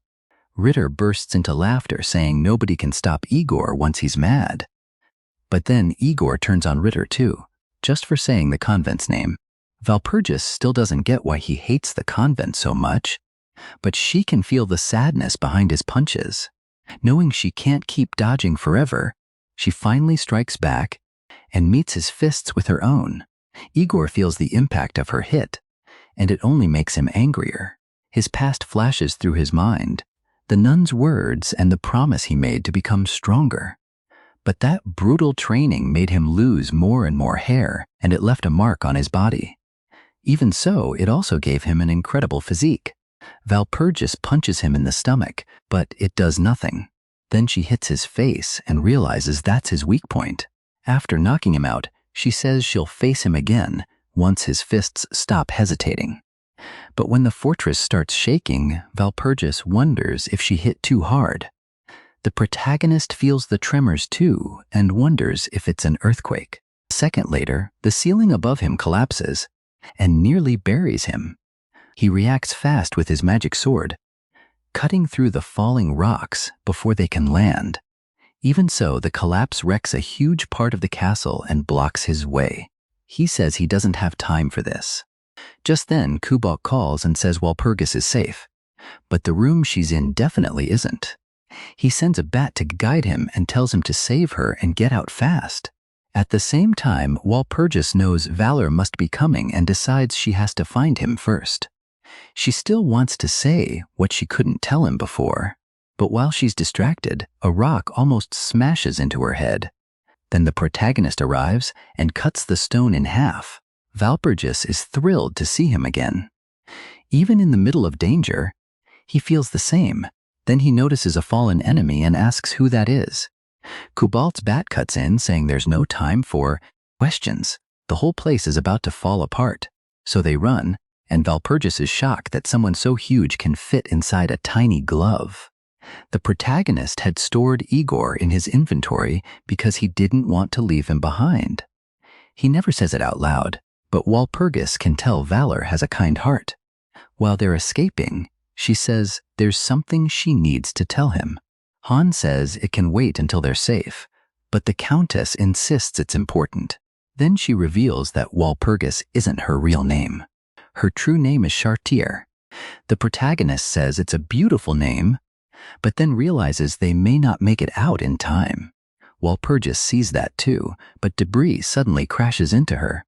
Han tries to stop it, but he gets hit as well. The bat panics, but the protagonist says he's still alive. Even with the ceiling coming down, both he and Walpurgis barely make it through. They quickly realize they're both safe. Hack shows up, and the protagonist says her timing couldn't be better. He uses her wings to get out of there, reaching for Walpurgis's hand. Hax warns that the whole place will fully collapse in 5 seconds, and he desperately tries to pull her free as fast as he can. But Walpurgis struggles to keep hold of him. Then the castle finally gives way. A giant cloud of dust bursts out over the area. Still, everyone escapes just in time. And after telling the protagonist her real name, her feelings for him grow much stronger. Another glowing message appears saying her affection for him has risen significantly. Hex carries him through the dust as the fortress falls apart below. Looking up at him mid-flight, she says he barely made it. 1 second later, and they'd all be dead. He steadies himself and says he's just glad he got there in time. Hex then mentions that her lord has a call. He glances over and says, "It's Cobalt." He answers with a greeting, but an angry voice screams his name. Startled, he realizes it's Margareta. Furious, she says those crazy Ritter rats dared to kidnap Walpurgis, and admits she was already on her way because she planned to hunt them down and beat them half to death. He quietly repeats that she's going to catch them and beat them, and she happily confirms that's exactly the plan. Below, the soldiers look up as she hovers over the ruined fortress and raises both arms. She loudly announces the secret technique of the Walpurgis Convents Abyss, the great Margarita light. Then she unleashes supernova, and a blazing pillar of light crashes down, blasting up earth, bodies, and stone. Standing in the smoking crater, glowing gold, she laughs and declares herself unbeatable. Watching from above, he gulps and decides he should avoid making her mad for a while. By the next morning, at the government center of Niederbjörn in Landshut, Walpurgis's villa becomes the meeting place for Chartier, Margareta, and Valor. Soon a carriage rolls in, and armored men in dark, blue cloaks step out and form neat ranks. Margareta whispers that the guest has arrived. She calls it another dramatic entrance, while Valor stares at the wall of armor and says these soldiers look even more heavily equipped than the Emperor's elite. Then a tall blonde noble walks forward beneath the banners. Maximilian, Prince Elector of Bayern. Walpurgis breaks formation and rushes into his arms, calling him uncle and asking if he's been well. He pulls back to check her over, asking if she's hurt and saying she has no idea how worried he was. Flustered, she says she's fine, and that Valor kept her safe. His eyes shift to the one who saved her. Then his tone turns sharp. He says Valor Vapor, or whatever that name is, should vanish like his name suggests. Walpurgis tenses, and Valor is left wondering why the man's attitude changed so fast. Margarita cuts in, saying they would have been in real danger without Valor. Walpurgis is only standing here because he got there in time. The prince marches up to Valor, grumbling that if he had arrived before this brat, but he catches himself and mutters that the boy should just be thankful. Valor gives a dry little laugh, thinking that even with all those soldiers, the prince wouldn't have reached the fortress any sooner. Then the prince suddenly opens his arms and loudly declares that his precious Walpurgis should sleep with her uncle tonight. She squirms in panic while Margareta tells him to calm down. Watching this, Valor figures Walpurgis probably had a rough childhood. Once the formal mood returns, the prince announces that Valor will be knighted for his great service and ordered to protect Walpurgis with complete loyalty. Valor bows and accepts with thanks. Later, as he walks through the cathedral, he thinks over what happened. Today, the Prince Elector made him a knight, and even though the man clearly didn't like it, he couldn't ignore the rescue. Ryder's debt was also turned into a land grant for him. Quite a few people didn't look happy about that. In another hall, Valor summoned the emperor before the complainers. The emperor slammed his hand down and demanded to know if those punks dared disrespect his brother. To Valor, it was the emperor's usual lesson. Money and power rule everything. Inside, he smirks and thinks they look like a bunch of cute little brats. By the time he finally reaches his room, he's completely worn out. He drops onto the bed and sums it up. The Ritter who messed with Valpurgis is gone. He's officially a knight now, and he even has a small piece of land. Then his thoughts drift to a certain blonde girl.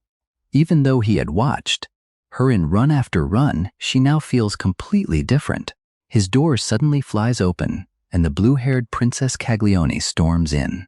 He blurts out her name just as she points at him, lips shaking. She demands to know how he could do this. He told her to follow him, then disappeared. What was she supposed to do after that? Valor quickly raises both hands and tells her to calm down. Then Roland steps in and gently tells Princess Caglione to back off for now, settle herself and try again later. Caglione blinks and asks if settling herself means more training. She says Ajax already made her train plenty, and Roland waves that off, saying she means a different kind of calm. A moment later, the princess turns red and finally settles down. Then she declares she'll let this go for now and orders Valor to answer when she calls for him. Roland lets out a cheerful little laugh as she leaves. Valor rubs his temple, wondering what Roland whispered, and admits she really saved him there. Then a calm voice points out that disappearing from the capital without a word would shock anyone. He yawns and says he just wants to sleep. Then someone softly calls his name. The voice comes from the balcony. He turns and sees Chartier waiting there. She tilts her head and asks if he'll take a walk with her. Caught off guard, he brightens right away and says they should go now. As they walk under the moon, he brushes off his sleeves and says the whole day was total chaos. She agrees. It really was. After a glance at her, he brings up Valpurgis and says that name was an alias. Chartier nods and explains that, strictly speaking, it's her baptismal name. She adds that the festival for the goddess Valpurgia is called Valpurgis. He says that explains why it sounded like the goddess of compassion. In his head, he runs through this world's gods. Rugen is justice, Valpurga is compassion, Orbina rules nature and life, Marga rules light, and Aquila rules time and space. Since she serves Valpurga's convent, he works up the nerve and says Chartier is a beautiful name. She blushes, surprised, then softly tells him that's fine. He thinks it fits her perfectly, and she leans in to say he may use it when they're alone. At that, he pumps his fist to himself and says he understands only in private. He grins inside, thinking that, at this rate, maybe they might even have an actual kiss. A red pillar suddenly slams down in front of them with a thunderous crash. He spins at once and shields Chartier. A red-horned dragon woman lands in the smoking impact point, staring straight at him, and says Valor is coming with her now. All he can think is how awful his luck is. At the same time, Margaret de Vantasha's voice rings across the grounds, calling everyone to gather. Demons and monsters pour out from the hedges into the open area. Hands on her hips, she glares at the messy group and demands to know why they're all in their underwear. A slime answers that they have no money. When she argues they sold the castle, he says the money is delayed because of the economic blockade. She cuts him off and tells them that's enough. Just fix it. Then she jerks a thumb behind her and announces that their next destination is the lair of the demonic dragon, Gross Glockner. Grinning wide, she raises a fist and shouts that they should fear nothing and eat anything that moves because the demonic dragon is hers. Meanwhile, as Shubi carries him through the night sky, Valor finally snaps. She asks if he's gone off on some reckless rampage again, and he instantly denies it. Through clenched teeth, he says a disaster this huge should be handled by people way above his level. She refuses that answer and says only he can deal with what's happening. Then the red dragon woman brings him down onto broken stone. She folds her wings behind her. Facing her across the ruined ground, he asks what she's trying to do here. She narrows her eyes. still focused on the strange power that rose from him a moment ago. To herself, she thinks he's crafty enough to even play with a gash. Old memories keep surfacing, and what she saw long ago convinces her it can only be him. She steps closer, then presses a finger to his forehead. He flinches and demands to know what she's doing. Calmly, she asks if he can hear her voice.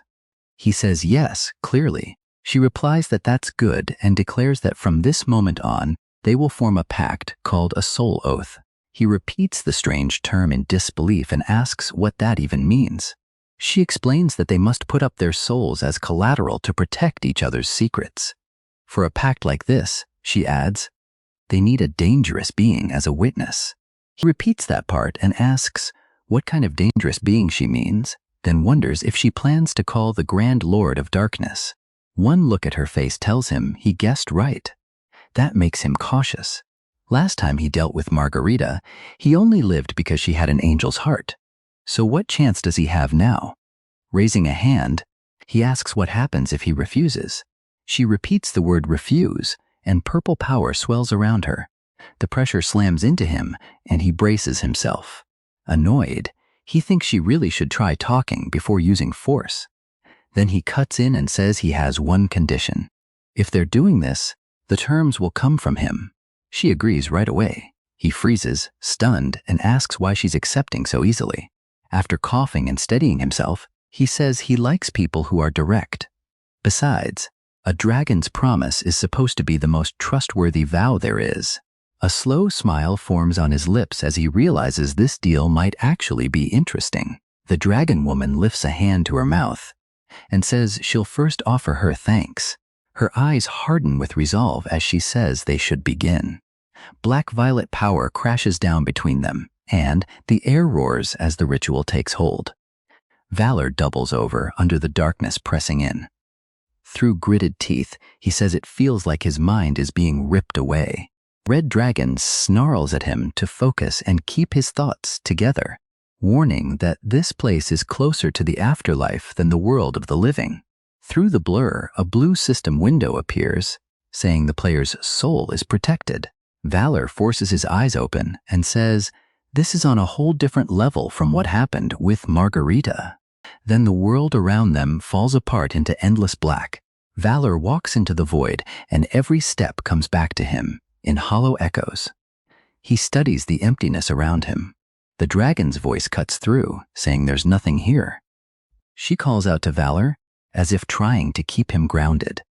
He looks at her and asks what's wrong, saying that expression doesn't suit her. She stammers that he suddenly seems different. He brushes that off and says they should stop wasting time and finish the ritual. She agrees, then turns away, sets her stance, and starts the invocation. She calls to a being darker than darkness and deeper than the abyss. Then she says a small, insignificant being humbly seeks an audience and calls on the great boiling abyss.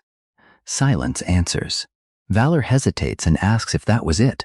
She immediately says someone is coming. A ripple spreads through the black, like disturbed water opening into a growing vortex. From its center, a woman slowly rises, covered in shadow. Her long dark hair hangs over her shoulders, and she calmly adjusts a round lens on a chain, her face unreadable, as if she'd been there the whole time. She notes that a dragon and a human are standing before her.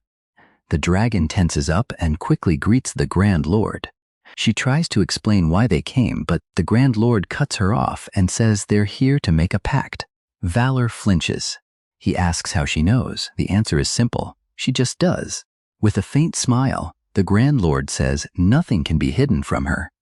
That includes Valor's plan to use what he knows about the 7-demon couple as leverage. Valor says that only helps move things along, then bluntly tells her to grant their request. Shabi cries out, shocked by how rude he's being. The Grand Lord just watches, now clearly interested. Shabi blurts out that this is the Grand Lord of Darkness. Valor tells her to wait, amused that the Grand Lord calls him interesting. Then she agrees. She'll make the pact and even give him a small gift. As her power settles over them, she adds that Valor can't handle 3 sponsors right now. He freezes and repeats the number. Stunned, In his head, he insists that he should only have the sponsorship of the one crouching in the grave. The Grand Lord tells him he really doesn't know yet. Valor snaps, telling her to stop reading his thoughts whenever she wants. She only smiles and says he'll find out soon enough. Then she lifts a finger and points. Light and pressure explode outward. The blast throws both Valor and the dragon back as the void howls. While her presence starts fading, she says they'll meet again, and next time she hopes his vessel will be much bigger. Valor fights against the storm and spits out an angry protest before her last words vanish into the dark. He curses, yelling that they're always like this. Far away, a huge pillar of purple light shoots into the sky. The shaking almost knocks him off balance, and then a system window flashes in front of him. It says his stamina and physical resistance have risen a lot, and his darkness energy has increased by a huge amount. He lets out a slow breath, feeling the change in his body, and says this must be the result. The Grand Lord's final words keep echoing in his mind. He narrows his eyes and wonders if she meant he's supposed to become stronger. Red Dragon instantly calls him an idiot. She warns that if the Grand Lord of Darkness has marked him, death may be the smallest of his problems. Before he can answer, green energy tears across the battlefield. Margarita Fontache appears and swings her weapon down. The blow erupts with a thunderous blast, sending rubble and dust flying. Standing in the wreckage, she throws her arms wide, laughs, and announces that she's here for the demonic dragon. Valor stares and asks who she even is.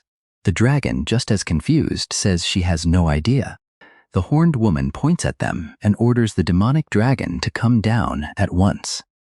She keeps roaring for the dragon to fight her, laughing the whole time. Margarita Fontache has arrived full of rage, but she still sounds thrilled. Laughing again, she shouts the dragon's name, Schwarztuffel. She declares that she's here to avenge her pig-digged father. Valor, completely flat, tells Shubi to deal with her. Shubi blurts out in disbelief, stunned that he'd say that so casually. At the same time, the Grand Lord's warning comes back to him. The gift alone could be deadly just to receive. Shubi spreads her arms and says her body is already in terrible shape. Frustrated, Valor says he doesn't know what else to do because he's worn out too and can barely summon even one undead now. Shubi clicks her tongue and mutters that this wouldn't be happening if he hadn't done something so stupid earlier. Another system notice appears. Because of the gift of the boiling abyss, his HP has temporarily dropped below 10. His eyes widen. A second message says that, thanks to the rise in darkness energy, he can now turn an even higher-ranked darkness being into an undead. He immediately thinks of Philip, and a dangerous idea forms. Lightning slams into the ground. A red warning says the target is a higher dimensional life form, and another warns that summoning it may put the player's life in danger. Even with blood at the corner of his mouth, Valor smiles. Right now, the only real backing he can count on is the Gravekeeper. He still doesn't know anything about the other sponsor, yet somehow 3 Transcendents have taken notice of him. His face hardens. He refuses to let this break him, even as the life-threatening warning keeps flashing. He points forward and says that if that's how this works, they might as well line up 10 more sponsors too.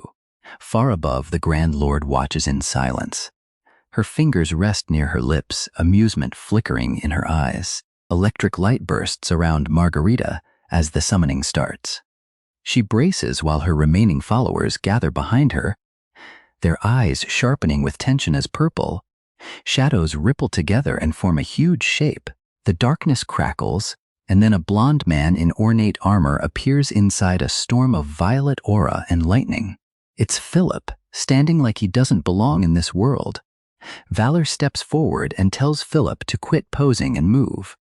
A faint purple glow lights Philip's eyes. The air around him twists as dark violet wisps coil off him. Valor tilts his head, almost amused, and gathers darkness in his palm. A blue message flashes. He has overpowered the soul of Philip the Elector Steel. Philip chokes in shock as the force clamps down, veins bulging at his temples. Philip snarls that he'll kill Valor. Valor calmly presses a hand to his chest and tells him to go ahead and try. Behind them, Margarita points and mocks him for thinking one undead can face her.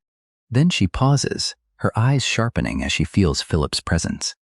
A furious voice erupts, calling Valor an insolent brat. Margarita's side rushes in, huge fighters and a snarling beast charging together. Philip lifts his blade and black lunar energy wraps around it. He unleashes the first form of his sword art, then chains more crescent strikes after it. Purple arcs tear across the battlefield, ripping through the attackers and leaving only shredded remains. Philip lowers his sword and coldly calls them vermin. Margarita goes still for 1 second, then flares with rage. She throws herself forward, screaming about his insolence. Dropping from above with her weapon raised, she tries to crush him head-on. She slams in so hard that broken stone and debris burst into the air. Calling him a rat, she pours green energy into another charge, screaming as a vertical spear. Green power surges up. Philip answers with another lunar crescent. His dark slash cuts straight through her attack and tears it apart. Then he slips inside her range and lands a heavy hit that snaps her head to the side. As she staggers, he says she's just vermin living off brute force. Margarita tries to steady herself, blood on her lips, but Philip hits her again. The blow crushes her posture and sends her skidding across the shattered ground. One of her companions panics and cries out for Lady Vontash. From the side, Shubi watches in silence before asking Valor if Philip really tore off the arm of the pulse elector. Valor says yes. A faint smile touches Philip's lips. Valor then remarks that kind of brutality fits vampires better. Margarita crashes down near the shaking green slime. The creature rushes over and anxiously asks if she's okay. Even bruised and bloodied, she insists this much is nothing. Philip walks toward them, his presence heavy. The slime urgently warns that the undead is too strong and begs her to retreat. Margarita forces herself back up, blood still on her mouth, and refuses. She snarls that those bastards killed all her subordinates, the very ones her pig-headed father left behind. Purple energy coils around her as she steadies her breathing. Jaw clenched, she decides she has to surpass her father. Philip closes in a flash of gold and black, his blade and aura dropping like a falling star. A heavy, round-bodied armored follower jumps between them and urgently tells her to run. Margarita reaches for him, but Zaguro suddenly knocks her out and hands her to the slime. The slime understands at once, carries her away, and tells him to survive and come back. Philip floats forward with a bored look and says the ridiculous creature isn't completely useless. The armored undead braces himself as Philip's shadow falls over him. Just before the killing blow, Valor cuts in and orders them to stop. Arms folded, he calls Philip by name and tells him to spare Zaguro. Philip pauses. The armored figure stays crouched, waiting. The killing intent eases as Philip obeys and turns away. Standing beside Valor, Shubi asks why he'd spare someone like that. With a faint smile, Valor says he doesn't kill without a reason. He adds that the one he spared could be useful later. Elsewhere, under a blood-red moon, a blonde woman staggers through the dark, while hooded figures close in around her. A system title identifies her as the protector and peerless swordsman Falk.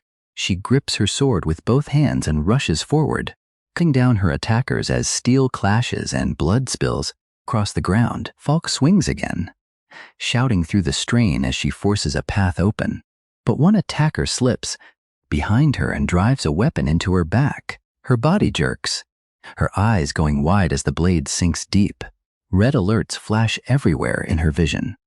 Then a final system notice appears, declaring that Protector Peerless Swordsman Falk has been killed. Zaguro trudges out of the dust. Someone realizes he's still alive. Still standing, he reaches a metal hand toward Margarita to check on her. She smacks it away at once, her face burning with anger. Margarita snaps that if he hadn't stepped in, she could have surpassed her father right then. The green blob nervously calls her lady, while she struggles to calm down. Then Zaguro takes off the helmet. Inside the armor is a small purple-haired girl, relieved that her lady made it out alive. The green blob quickly explains that Zaguro wasn't trying to disrespect her. She only acted because she truly wanted to protect her lord. Margarita glares, bruises dark on her cheek, then finally lets it go.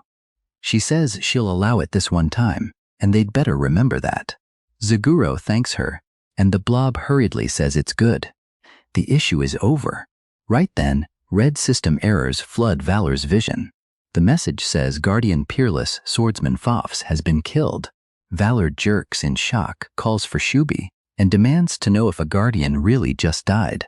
If she knows anything, he wants answers now. Shubi goes tense and asks if the Guardians are tied to the seal.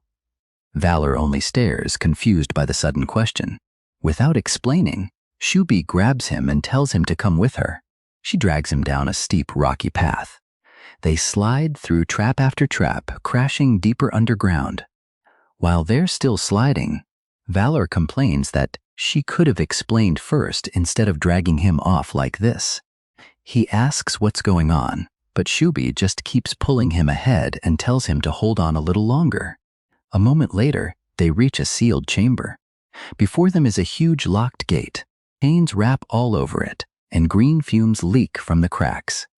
Shubi reminds him she once mentioned something connected to the world's survival.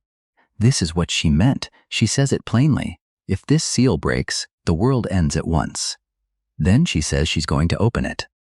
Alarmed, Valor asks if something even worse could really be locked behind it. The chains begin to shake and shift with a loud metallic grind. Green poison gas bursts out. Valor stumbles back, coughing, and asks what kind of poison this is. A systems message says the player's soul is protected. Through the gas, he catches sight of what's inside and reacts like he recognizes it. Another heavy clang echoes as the seal moves again. Shubi glances back and asks if he understands now. She explains that what's sealed here is a piece of a body. It belongs to the Grand Lord of Darkness, Thrashing Death. She adds that the seal has been weakening for the last 6 months. Valor repeats the time in disbelief. It matches far too well with when Philip died. He remembers the warning about going against the world's will and making the game harder, and realizes that message must have been about this. Shubi goes on, saying the Guardian's death weakened the seal even more, so someone must be moving behind the scenes. Then she asks how he managed to turn a Guardian into an undead servant. Valor freezes, unsure how to answer without admitting he killed Philip himself. So he lies. He says Philip was already dead when he found him, killed by those strange beings, and that he only recovered the body. Shubi watches him for a moment, then says she understands. Since he's recognized by the abyss, she'll trust what he says. Valor looks away.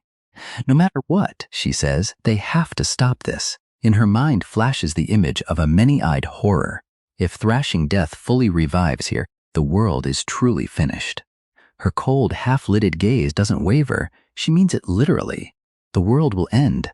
Valor crosses his arms and says he gets what she's saying. To him, it's simple.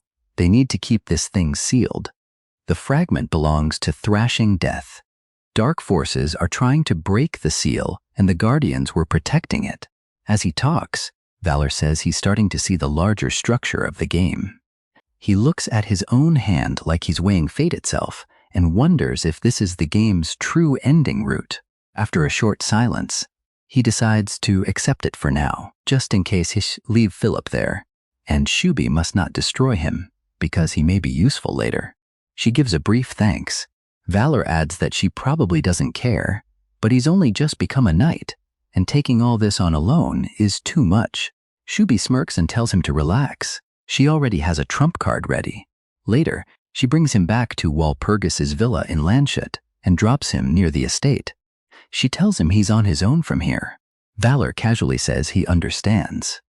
Before she leaves, he stops her and asks if she forgot something. With a teasing grin, he reminds her of what she once said about adjusting herself to him. Shubi freezes, clearly flustered. She blurts out that she's leaving, shoots into the sky, and gives a quick wave before disappearing. Left alone, Valor smirks and says that from now on, all of Shubi's florins are his. Then he notices someone nearby. Walpurgis's uncle is by the wall, hanging up notices.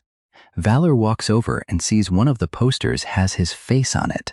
marked as a search notice with a reward underneath. He stiffens in disbelief, still trying to process it. He asks if Walpurgis thought he had gone missing and really put these up everywhere. Her uncle irritably says yes, that's exactly what happened, grumbling that all this effort was unnecessary. Before the uncle can keep going, Walpurgis rushes over and clings to Valor, calling his name. He quietly repeats hers, clearly caught off guard. The uncle explodes, yelling at her to get off him and asking what she thinks she's doing in public. Then Margarita storms in and sharply tells the uncle to leave. Valor blurts out Mari's name in surprise. Mari warmly welcomes him back. She jokes that he even got along with a dragon, which is pretty impressive. Valor answers with a smug smile, saying he's still closer to Mari. That throws her off, and she awkwardly says he's gotten very smooth with his compliments. Then Valor points out that she's getting a call, sweating a little. Mari insists she doesn't need to answer it. A loud voice suddenly roars across the courtyard, calling Margarita's name. An angry nun charges straight toward them. She demands to know how the high abyss can stay on top while dodging strict duties and dumping all the work on her subordinates. Mary, shaking with outrage, argues that if that's how she feels, then the nun should become high abyss instead. The nun cries out that that makes no sense, then throws Mary over her shoulder and carries her off, ignoring Mary's protests to put her down. Valor watches the whole thing with a blank look and says things seem pretty peaceful. The uncle repeats that in disbelief. Later, inside Walpurgis's room, she sits across from Valor at a small table and asks if he really needs a territory. He says yes. He explains that he needs to secure his base before the next stage begins. Walpurgis says his position is already strong and asks if this is truly necessary. Valor answers that he has to build his foundation while the timing is still on his side, like rowing with the current. He thinks back to the factions Shubi mentioned, especially the followers of Thrashing Death, where every member is at least a high-ranking demon king. To face that, he needs an organization that won't fall behind. Walpurgis lowers her eyes and sighs, ashamed she couldn't see all his plans. Then she says she understands. Still, she reminds him that the bitter domain he received is in terrible shape. Valor thinks about how Mary already turned it into a total wasteland. Walpurgis explains that her uncle put a bounty on the family head's corpse, and that set off a massive search. Then a call signal interrupts them. Walpurgis says it sounds urgent and tells Valor to take it. He thanks her and answers. A dark-haired retainer reports in. They found Lieb's child Valor asked for, but they're still chasing a certain count. Valor praises him, calling him Fenheim, and tells him to keep searching. The retainer agrees, then asks him to wait a moment. Next, a huge muscular man loudly greets Valor, saying he's been living like a wild chief. Valor greets Lieb's child and asks if he's been well. He says he has. He explains that ever since Weitenbeer became a free city, skilled people have been gathering there. He's been busy recruiting allies, and things got much better after the Narum War. Valor says he understands. Lieb's child complains that even so, too many people are fighting over too little land. Someone nearby tells everyone to calm down and seriously asks where all these people are supposed to live. Another townsman says lines of people are already forming beyond the Rhine. That alone is enough to give him chills. Someone else says a tax-free free city sounds nice, but maybe having nobles would be better, because nobles would station troops to protect their own lands. Another person asks what they're supposed to do and suggests leaving. Someone else says they should just watch the situation for now. Valor asks if Weitbugbeer is peaceful at the moment. Lieb's child says not really. He explains that Pessimut's orc army has spread along the Rhine and is starving them out, blocking every exit so no one can leave. He adds that this kind of tactic doesn't feel like orcs at all. Valor notes that after their crushing defeat and the fall of Callian, the orcs must have changed leaders. Callian was a real soldier.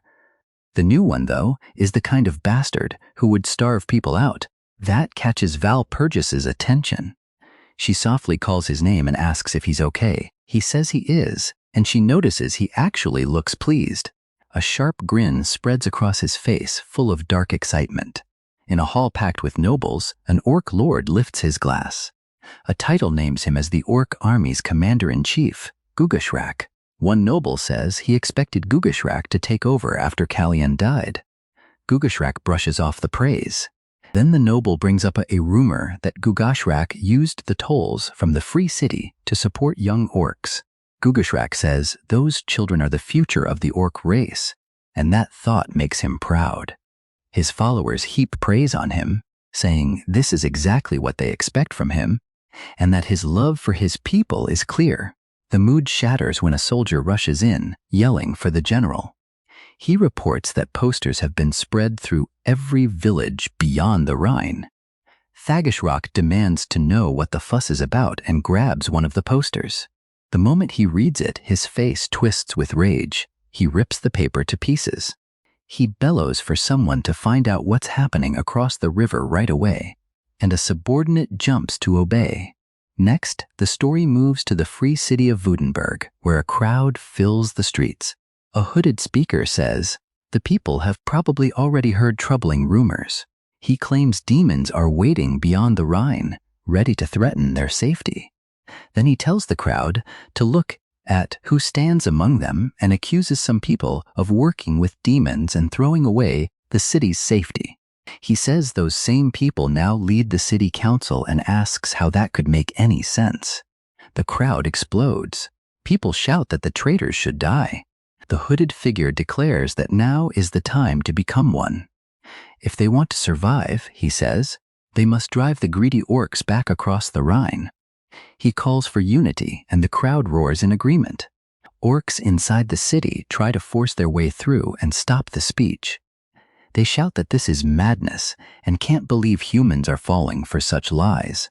One of them argues that they only followed the law of strength and rages over the fake posters. Swearing Commander-in-Chief Gugashrak will never forgive this insult, but the people are already blinded by anger. They rush the orcs, and the street erupts into violence.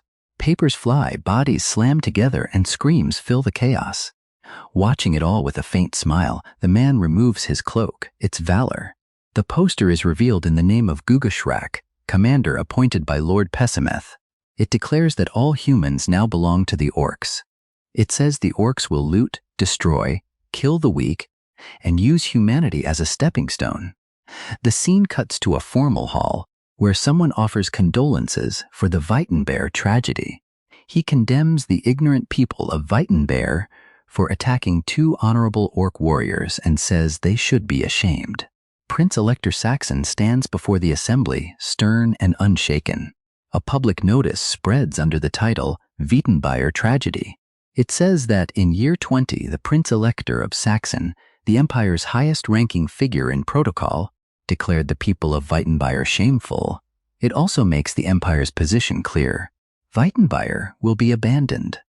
Then the mood flips completely. Confetti falls as the crowd shouts Valor's name. Dressed for the ceremony, he steps forward while voices cry, "Long live Sir Valor!" Valpurgis tells him everyone is welcoming him and urges him to say something. He looks out at the crowd and thinks about how he began as a commoner, and now he's standing here. After everything he went through, he has finally reached this place. Even if he used unrest to get here, what matters is that he rose this high. Then he starts addressing the people of Weitenbear. Inside, he steels himself. This is where it really starts. Then he thrusts his arm up and shouts, for everyone to move forward. The crowd echoes him, chanting the same words back in rhythm. He throws back his head and laughs, and Valpurgis notes that he looks happy. In just 2 days, Valor of Valors took Weitenbear. Later, a feast breaks out.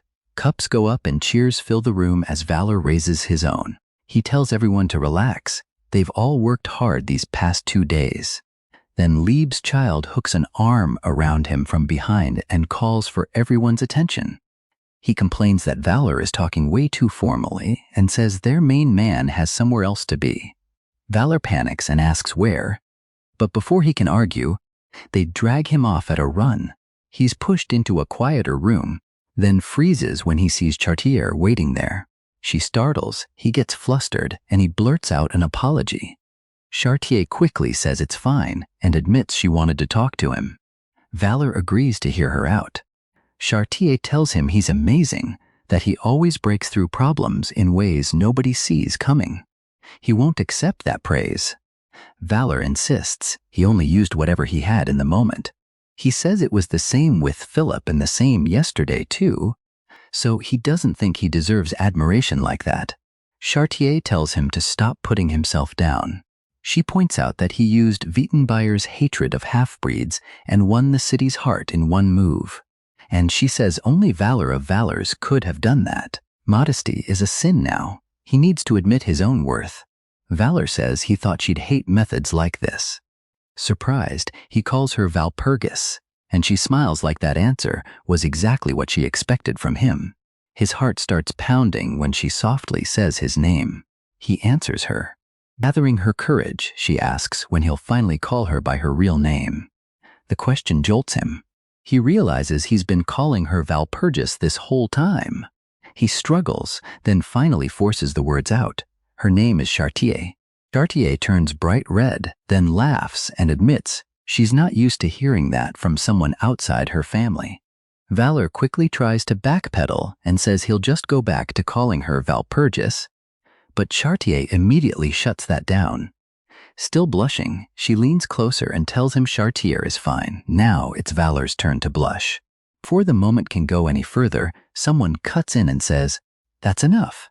Callian appears, crouched down and sulking with her arms around her knees.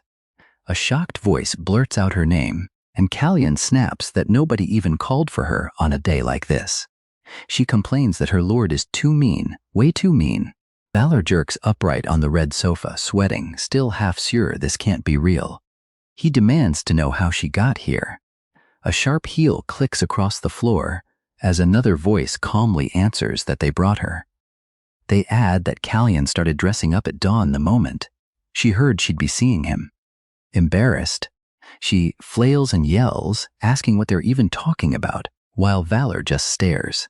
A horned demon stops dead and stammers that he doesn't understand what's going on. He spins around and runs, shouting to his lord that this is bad, while panic spreads through the others. A horned demon stops dead and stammers that he doesn't understand what's going on. He spins around and runs, shouting to his lord that this is bad, while panic spreads through the others. Pitsamuth's face twists. He roars in shock and demands to know what happened. Storming forward, he screams at a crazy old hag and accuses her of eating all his subordinates. The woman lounges there without a care and lazily says she's sorry, then explains that her kids are still growing. She looks up with a knowing smile, greets him, and calls him her partner. Startled, Valor calls for Roland, and she appears like she was waiting nearby the whole time. With a faint smile, she watches quietly as he approaches. Roland says he already knows Pisamuth has outside backing. Valor replies that Pisamuth alone wouldn't be hard to deal with, but the Grand Lord's involvement changes everything. Hearing that, Roland says a new thought about him just came to mind. She says he's like a comet that suddenly appeared out of nowhere. She names the people gathering around him. She points out how much power has naturally started collecting at his side. After thinking it over, Valor says he feels like he's slowly becoming Philip's replacement. Roland looks genuinely surprised, clearly impressed that he figured that out on his own. Before that moment can settle, Aquila steps closer and asks if there's anything more he wants. She leans in until her face is close to his. First she asks if he wants money, then places a hand on his chest and asks if it's power instead. At the same time, Roland appears again among blooming roses and teasingly suggests there may be another answer if it's neither of those. Completely flustered, Valor hurriedly says that's not it at all. He insists he only wanted to talk business. Turning his face away, he tries to hide how embarrassed he is while Roland smiles behind him. A moment later, Margarita asks if what he wanted to discuss was really business. Michaela joins in too, pressing him on what exactly he wanted to talk about. Finally, in frustration, Valor blurts out the truth. He needs support with construction technology. Caught off guard, Roland asks if that simple request is really all he needs right now. Crowded in and held by them, Valor says yes, though it's for another reason too. The scene cuts to a cave, where someone suddenly sneezes. Valor jokingly asks if dragons can catch colds, and she shuts that down right away. Elsewhere, Rambus thanks a man for giving him such a thrilling experience. Before they can keep talking, Valor cuts in and says he has something important to ask. Then he drops 3 huge sacks of coins in front of them. Stunned, Rambus asks what all that is and if Valor robbed the Imperial Palace. Valor says that the money didn't come from the palace. It came from somewhere even more dangerous. Sitting by the pile of gold, Rebus asks if Valor is just giving it away. Valor says no, he wants help recruiting people. That answer lights Rebus up. He proudly says this is exactly his kind of job and tells Valor to leave it to him, while Juju quietly starts planning their next step. Then Piffenheim comes up from behind with news. He says he found General Tilly. According to him, the general is staying in Breitnig, and something seems off there. Right then, another voice cuts in, saying she knows the city's count personally. Valor turns and sees Valpurgis walking over to join them. He explains that the count trades with them, and even came to her ceremony. Seeing a perfect chance, Valor says he'll head there right away and tells Piffenheim to come with him. Before leaving, he lets Valpurgis know he's going, which clearly surprises her. After he leaves, she quietly says she thought they might finally get some time together. The scene shifts to a bedroom, where a maid watches over Prince Philip as he sleeps. He tosses in bed, sweating intensely, clearly trapped in a bad dream. In that dream, Philip offers gifts to the Emperor and proudly speaks of his own achievements. Then the dream shifts. He watches a dark figure move through a bright hallway, and the next thing he sees is Valor holding Valpurgis. Valor declares that he rescued her from House Ritter. The Emperor then announces that Valor will be the next Prince Elector, and Philip breaks down in despair as everything around him starts falling apart. Still in the nightmare, he screams Valor's name and sinks into endless darkness, then suddenly jolts awake. He grabs the sheets in panic and knocks a glass to the floor. Grinding his teeth, he curses Valor as a weasel. He's completely consumed by anger. The scene changes again, and someone growls that this time Valor will finally die. A man yells that old Tilly is his and waves a club around. When Valor reaches a forest with Piffenheim, he asks if this is really the right place. Just then, a little boy shows up and asks if they came to see Grandpa Tilly. Smiling, the boy offers to lead them there, and Valor and Piffenheim trade a confused look before following. The child runs ahead and loudly announces that Grandpa Tilly has visitors. As they get closer, Valor is surprised when the old man greets him by name, but the second Valor tries to answer, the old man cuts him off and demands silence. Without warning, he yanks a giant fish out of the water. Seeing Valor's reaction, the old man laughs and says someone so famous shouldn't be so jumpy. Then he gives Valor a sharp look and tells him to watch closely. A moment later, he brings the rod down on the huge fish and handles it with amazing skill. As he cleans it in one smooth motion, he happily says they've got a side dish for the day. Watching all this, Valor realizes he's standing in front of a true legend. With the boy clinging to him, the old man is finally revealed as Count Johannes von Tilly. Once Valor understands who he is, he can only stare in awe. Watching the Count with his grandson, Valor quietly clenches his fist and decides he will recruit him no matter what. A flashback explains that Tilly was once a legendary commander.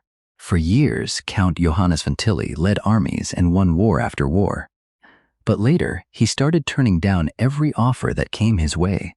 Thinking it over, Valor realizes no one really knows why a man like that disappeared from public life. During the meal, Valor tells the boy he looks strong and full of energy, trying to move into the real topic. He calls the old man General Tilly, but the Count immediately stands up and says he's leaving. Seeing that, Piffin says the man clearly has no interest in listening. The boy then asks if they came to flatter his grandpa, just like everyone else. Valor turns to the grandson and asks if he knows anything that could help. The child holds out his hand and says information costs money. Nothing in this world is free. Right then, an annoyed old woman comes in, demanding to know why they came back again. The grandson says the visitors seem decent and asks her to tell them Tilly's story. She studies the two men with open suspicion, then asks if they can keep a secret. Valor answers at once that they can. After that, she starts telling them what happened. In flashback, Tilly rides beside a woman near a river, and she tells him her family protected that land for generations. Tilly says that once he retires, he wants to spend the rest of his life there. The woman smiles and says she understands. Looking over the river, Tilly thinks that kind of future would be a beautiful dream. But the memory turns darker, and now Tilly is pouring liquor over a grave. He speaks to the headstone and says he brought the rum his mother used to like. Clenching his fist, he swears to protect that land. The flashback shifts again as a noble, and his guards confront Tilly and call him general. With a cold smile, the noble asks how much longer Tilly plans to stay stubborn over the debt. The old woman explains that they told the man to leave because they would never give up the land, but the noble says it makes no difference. To him, it's only a matter of time, and he tells Tilly to cooperate while he's still asking nicely. Back in the present, Valor realizes this goes much deeper than he first thought. Then he smirks and says debt actually makes this problem much easier to fix. The scene moves to a mansion where the Count Brace Snake stands on a balcony with a drink, bitter that the prince barely notices him anymore because of Valor. Then he comes up with an answer. He'll secure that land for the prince. At that exact moment, a maid rushes in and warns him that someone has broken into the estate. Then, Valor appears right in front of him, making the Count scream his name in shock. Valor grabs him and mocks him as a spoiled mama's boy, leaving the Count totally baffled. Pointing at him, Valor says he isn't doing this just for himself. Hearing the noise, the maid decides to run out and warn the others. But before she can, Piffenheim appears in the doorway with a terrifying look. She freezes in place, staring at him in shock. As she's about to scream, he silences her and warns her not to make a sound. Meanwhile, Valor tells the Count this is a once-in-a-lifetime chance for both of them, then asks Piffenheim to explain their side. While holding the maid back, Piffenheim speaks up.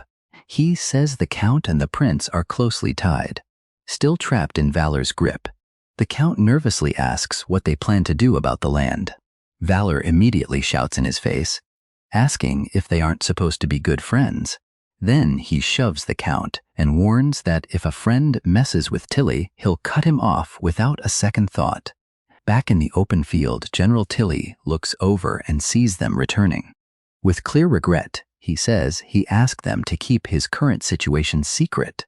Still doubtful, he asks if the Count would really give up such valuable land. Valor says yes and makes it clear the Count already agreed. Pressed into it, the Count confirms it. He says he gave up the land in exchange for friendship. Hearing that, the general repeats the word friend with obvious doubt. Throwing an arm around the Count, Valor cheerfully says they really are friends and promises to put in a good word for him.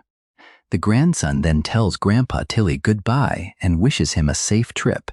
He steps forward and says they don't need to worry about things there, while the old woman jokes that he's all worked up again and tells him to come back safe. With a confident smile, Valor keeps his eyes on the old general. In the end, Tilly hugs his grandson and accepts the offer. Valor and Piffenheim celebrate with matching thumbs up. Then a system window pops up, saying Count Brightneck has been added to the list, followed by another confirming Count Tilly was recruited too.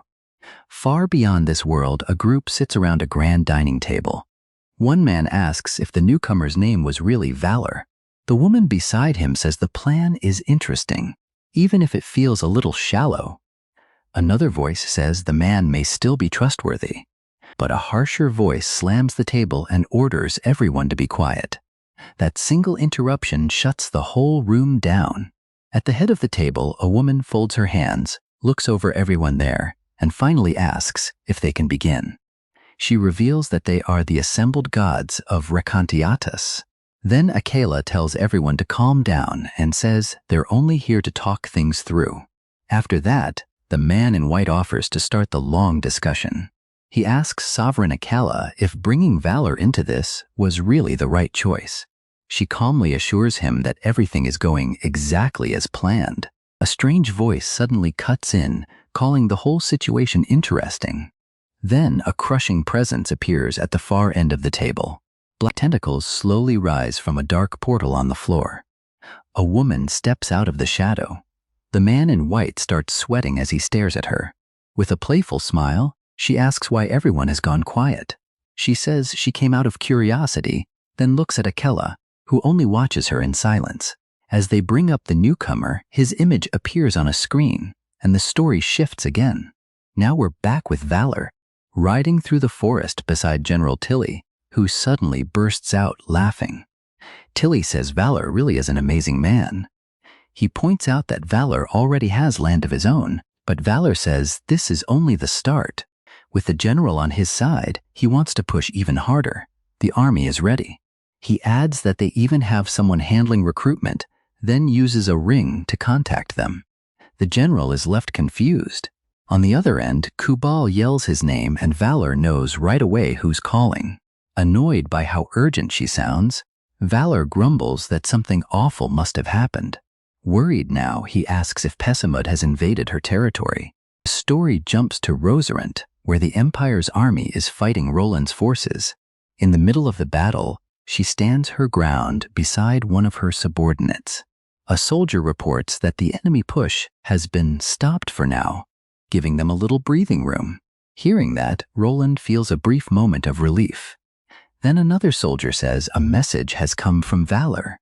Through the line, Valor asks if she's safe. She says she is and thanks him, clearly touched that he checked on her. Looking off into the distance, she says this whole mess feels strangely familiar. After scanning the battlefield, she says someone has to be pulling the strings and suspects Amund is behind it. The story then moves to Amund's territory, where her camp has been completely wrecked. The humans there are terrified. Then a hand covered in rings reaches into view and instantly grabs everyone's attention. It's Amund, and she says they need to prove Valor's value to her. She attacks a man trying to run back to camp. But before the blow lands, Rudd steps in and yells for the demons to stop. Two monsters rush him at once, threatening to kill the human for getting in the way. They close in while Rudd gets ready to fight back. But before they clash, Amund orders them to stop. After looking him over, she says he's worth more than her own servants. She offers to make him hers and promises him great wealth. Robert questions the offer and asks what he would have to give up for it. Then he rejects her completely. He says he wants nothing from a demon. Right after that, he shouts for her to die and fires a sharp arrow straight at her. But the arrow suddenly stops before it can hit. A man freezes it in midair, then throws Rudd back with ease. Laughing, she mocks him, says his attack meant nothing, and tells him this is all he's capable of. He can only grit his teeth as the scene changes. Back with Valor, he slams his fist onto the table and curses Emmy and A for showing up now of all times. Confused, General Tilly asks who this woman is. Valor sits down and explains that she's the craftiest of the demon kings. He remembers how she fights with huge numbers and layers of tricks. That makes him say she's the most dangerous and the most annoying of them all. Suddenly, a servant rushes in with news that something terrible has happened at the river. Panicking, the servant says a huge amount of filth is flowing downstream. Valor quickly puts the pieces together. If it's coming from upriver, then Piffenheim finishes it for him. The source is the Valpurgis convent. The convent is already in flames and falling apart. Its guards struggle to hold back a wave of monsters, while Angela smashes into one demon with a heavy blow. Even though she's worn out, she refuses to back down. The monsters see her strength and hesitate instead of charging. Margarita notices they aren't attacking head-on. Realizing something is wrong, she tells everyone else to stay back and calls for Angela to retreat while she steps in herself. A soldier shouts that Lady Margarita has arrived. Nearby, one of the convent's knights is already down, and the sight of her fallen allies fills her with rage. Even then, the monsters keep watching and waiting. At last, they surge forward and attack all at once. Margarita answers by saying her anger will become a storm of power. Then she unleashes a massive blast into the horde. The demons are blown away by the force. She gathers another sphere of energy in her hand, pours even more power into it, and throws it into the enemy ranks. Hovering above the battlefield, she watches the destruction below. Angela, exhausted, says that kind of power could wipe everything out. A huge explosion rips across the battlefield and swallows the area. Elsewhere, Ammon remarks that the wind suddenly got much louder. Jishwa congratulates her and says this place belongs to her now, calling her the Swamp Empress. Ammon. Surrounded by water, she reveals herself as the Water Demon Queen. Seeing her power, he decides the only way to live is to join her side. Smiling, Ammon says she always planned to spread west and that she made an alliance in the name of independence. Floating above him, she coldly tells him that now he belongs nowhere. Gutchwat just laughs and praises how well she understands the tribes and their ties. Then, in the next second, a sharp claw pierces a figure from behind. Caught off guard, Gutchwat demands to know what's going on. Still smiling, Ammon says useless things like pride should be thrown away. Blood spills from his mouth as he stares at her in shock. She kicks him away and says only those who seize their chance get to survive. As he falls into a pit, he yells at her to stop talking nonsense. He struggles back up and orders his warriors to kill every water demon, but no one answers his desperate shouts. Calmly smiling, she orders her demons to devour them all. At once, one of the water demons starts changing. It turns into something even more grotesque. Back at the convent, Margarita prepares another attack. She forms a dense sphere of energy and fires it at one of the larger monsters. Watching from a distance, Angela can only cry out Mari's name. As her subordinates collapse around her, Margarita freezes for just a moment in the middle of the battlefield. Then Mari steadies herself, gathers even more power, and faces the demons still standing, ready to keep fighting. Through the communicator, Valor asks if she's all right, and she says yes. Anger in her voice, Mari says they were used as bait and reveals that Amun is in the southwest. Even after that brutal fight, she forces a faint smile. She figures out the real target is the Orc tribe, then jokes that she's about to run out of snacks. Back in the room, the connection suddenly cuts, and Valor anxiously calls out to Mary. Before he can say more, Amun cuts in and mockingly apologizes for ruining the moment between them.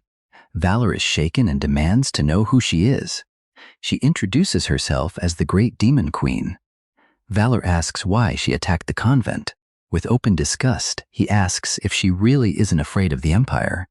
Amun laughs and says the Empire wouldn't care about a conflict this small. Then she throws the question back at him. Does he really think the Empire can stop her? Valor suddenly makes her an offer. She could serve under him.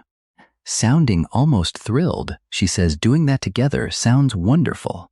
Then Valor smashes the table apart in a burst of rage. Staring at her with fury, he tells her to go straight to hell. She only laughs and says he's cute for knowing exactly what to say. The scene shifts again as Valor slams his fist down and asks Tiffenheim for an update on recruitment. Right then, the door flies open and Tilly rushes in, shouting his name. Mary comes in right after him and says she lost contact, so she ran here right away. The second she sees Tilly, she says it's been a long time. Then she turns to Valor and urgently asks what happened. He just stares at her in silence while she starts reporting. Elsewhere, the Brotherhood's building stands under the night sky. Mary angrily says Amundamul sealed away the lake's water dragon. She explains that the dragon had been keeping the water demons in check this whole time. It was also the one overseeing the others, including Amundamul. Mary adds that the pollution got this bad because of Amandamul's actions. Then she asks if the Emperor's side plans to do nothing but watch. Valor decides they'll have to deal with this problem on their own somehow. Then he asks Mary if she ran off again just to come here. At that exact moment, a loud noise draws everyone's attention to the door. Angela stands there with a furious glare and a clenched fist. She grabs Mary by the head and angrily orders her to come with her right now. Later, while talking with Valparaiso, Valor says the damage there must have been serious. He then asks about the situation on the Prince Elector's side. From what he hears, he realizes he'll have to handle this mission alone again. After that, Valor and Valparaiso sit in silence. Then their image begins appearing on some ancient screen. A moment later, it lights up and reveals who has been watching them the whole time. Aquila, alongside another being. The great Dark Lord smiles and says this is getting interesting. Aquila says he's glad she enjoys it, but reminds her that this is still a test. One man snaps at Aquila, saying this is no time to play around. Another argues that if someone like Margarita stepped in, the whole mess would be over. The blonde woman disagrees and says this time things are much more complicated. She explains that Aminia's side is too dangerous to take lightly, especially now that the orcs have joined them. The entity says they need an answer, but warns that meddling always brings consequences. Then she asks Aquila if all of this wasn't already part of his plan. She points out that he has guided countless great lords before, and Aquila calmly says that's true. He adds that if the one at the center can't handle a trial like this, then they were never fit for the role. He invites her to stay and watch how their wild card does. Valor lets out a long sigh, clearly worn down by everything going on. Falberga says goodbye and explains that she has to go, and he tells her he'll contact her again later. Soon after, Reibschild shows up and points out how tired Valor looks. Still, he proudly says he recruited 1,000 people in just 1 week. Even so, Valor warns that they're still in a terrible spot. Confused, Reibschild stops and tries to think of a solution. He suggests they move to the next city, but Valor says that's not the real issue. He gestures as he explains that the problem is much bigger than that. Then he suddenly pauses as a new idea hits him. With his energy back, he jumps to his feet and orders Piffenheim to bring General Tilly at once. Reibschild asks if he finally figured something out, and Valor says yes, giving him credit for helping spark the idea. Smirking, he says he finally has the answer and wonders how he missed it until now. In the end, he decides the only way forward is to make the whole game bigger. He says he'll pull many more people into the war. When General Tilly arrives, Valor says he needs advice right away, then reveals that he wants to bring Bastogne into the fight. Tilly warns him it won't be easy because the Lord there is a genius, full of confidence. Valor says he'll get past that with nothing but words. He adds that if things go really badly, he still has 2 other cards to play. Tilly cuts in and says he knows an even better way. The scene shifts to Bastogne, where Valor arrives and finds someone waiting at the castle gate.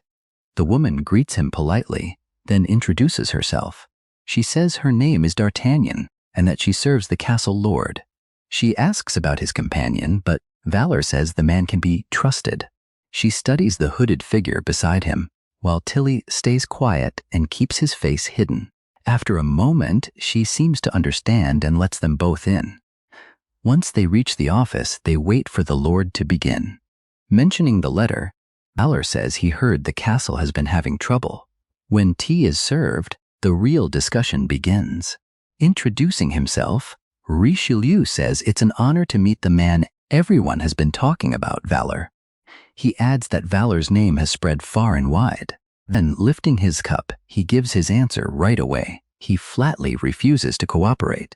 He says Valor is nothing more than a mercenary from the countryside, worse, and his methods are built on threats and pressure. To make things even harder, Richelieu brings up the rumors that Valor allied with a demonic dragon.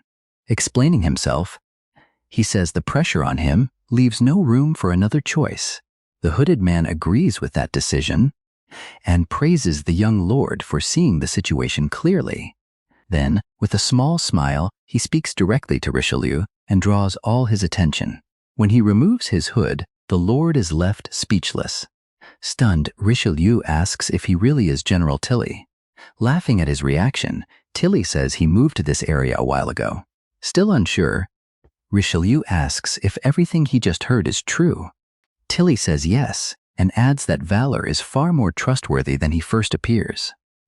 To Richelieu's surprise, Tilly says Bastogne is like a second home to him. His face turns serious as he explains how deep his ties to the place really are. He says he was close friends with the former Lord, Antony. Then he asks Richelieu if he knows the real reason Tilly left the battlefield. Confirming his guess, he says there was another reason.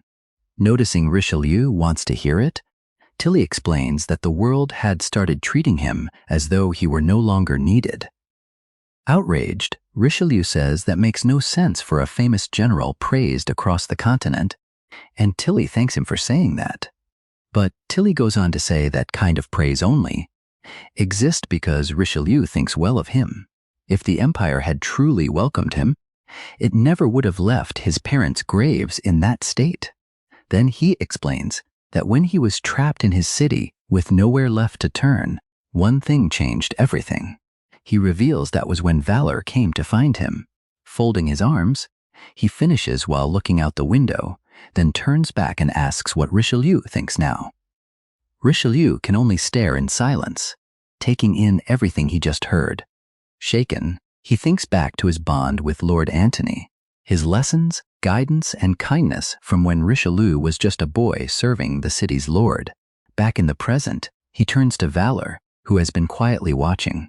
Then Richelieu asks if he can give beloved Bastogne back to him. Keeping his face calm, Valor says he can't promise that for sure. D'Artagnan gets angry and snaps at him for joking at a time like this. Richelieu agrees that it isn't that simple, especially since he never even met Count Antony.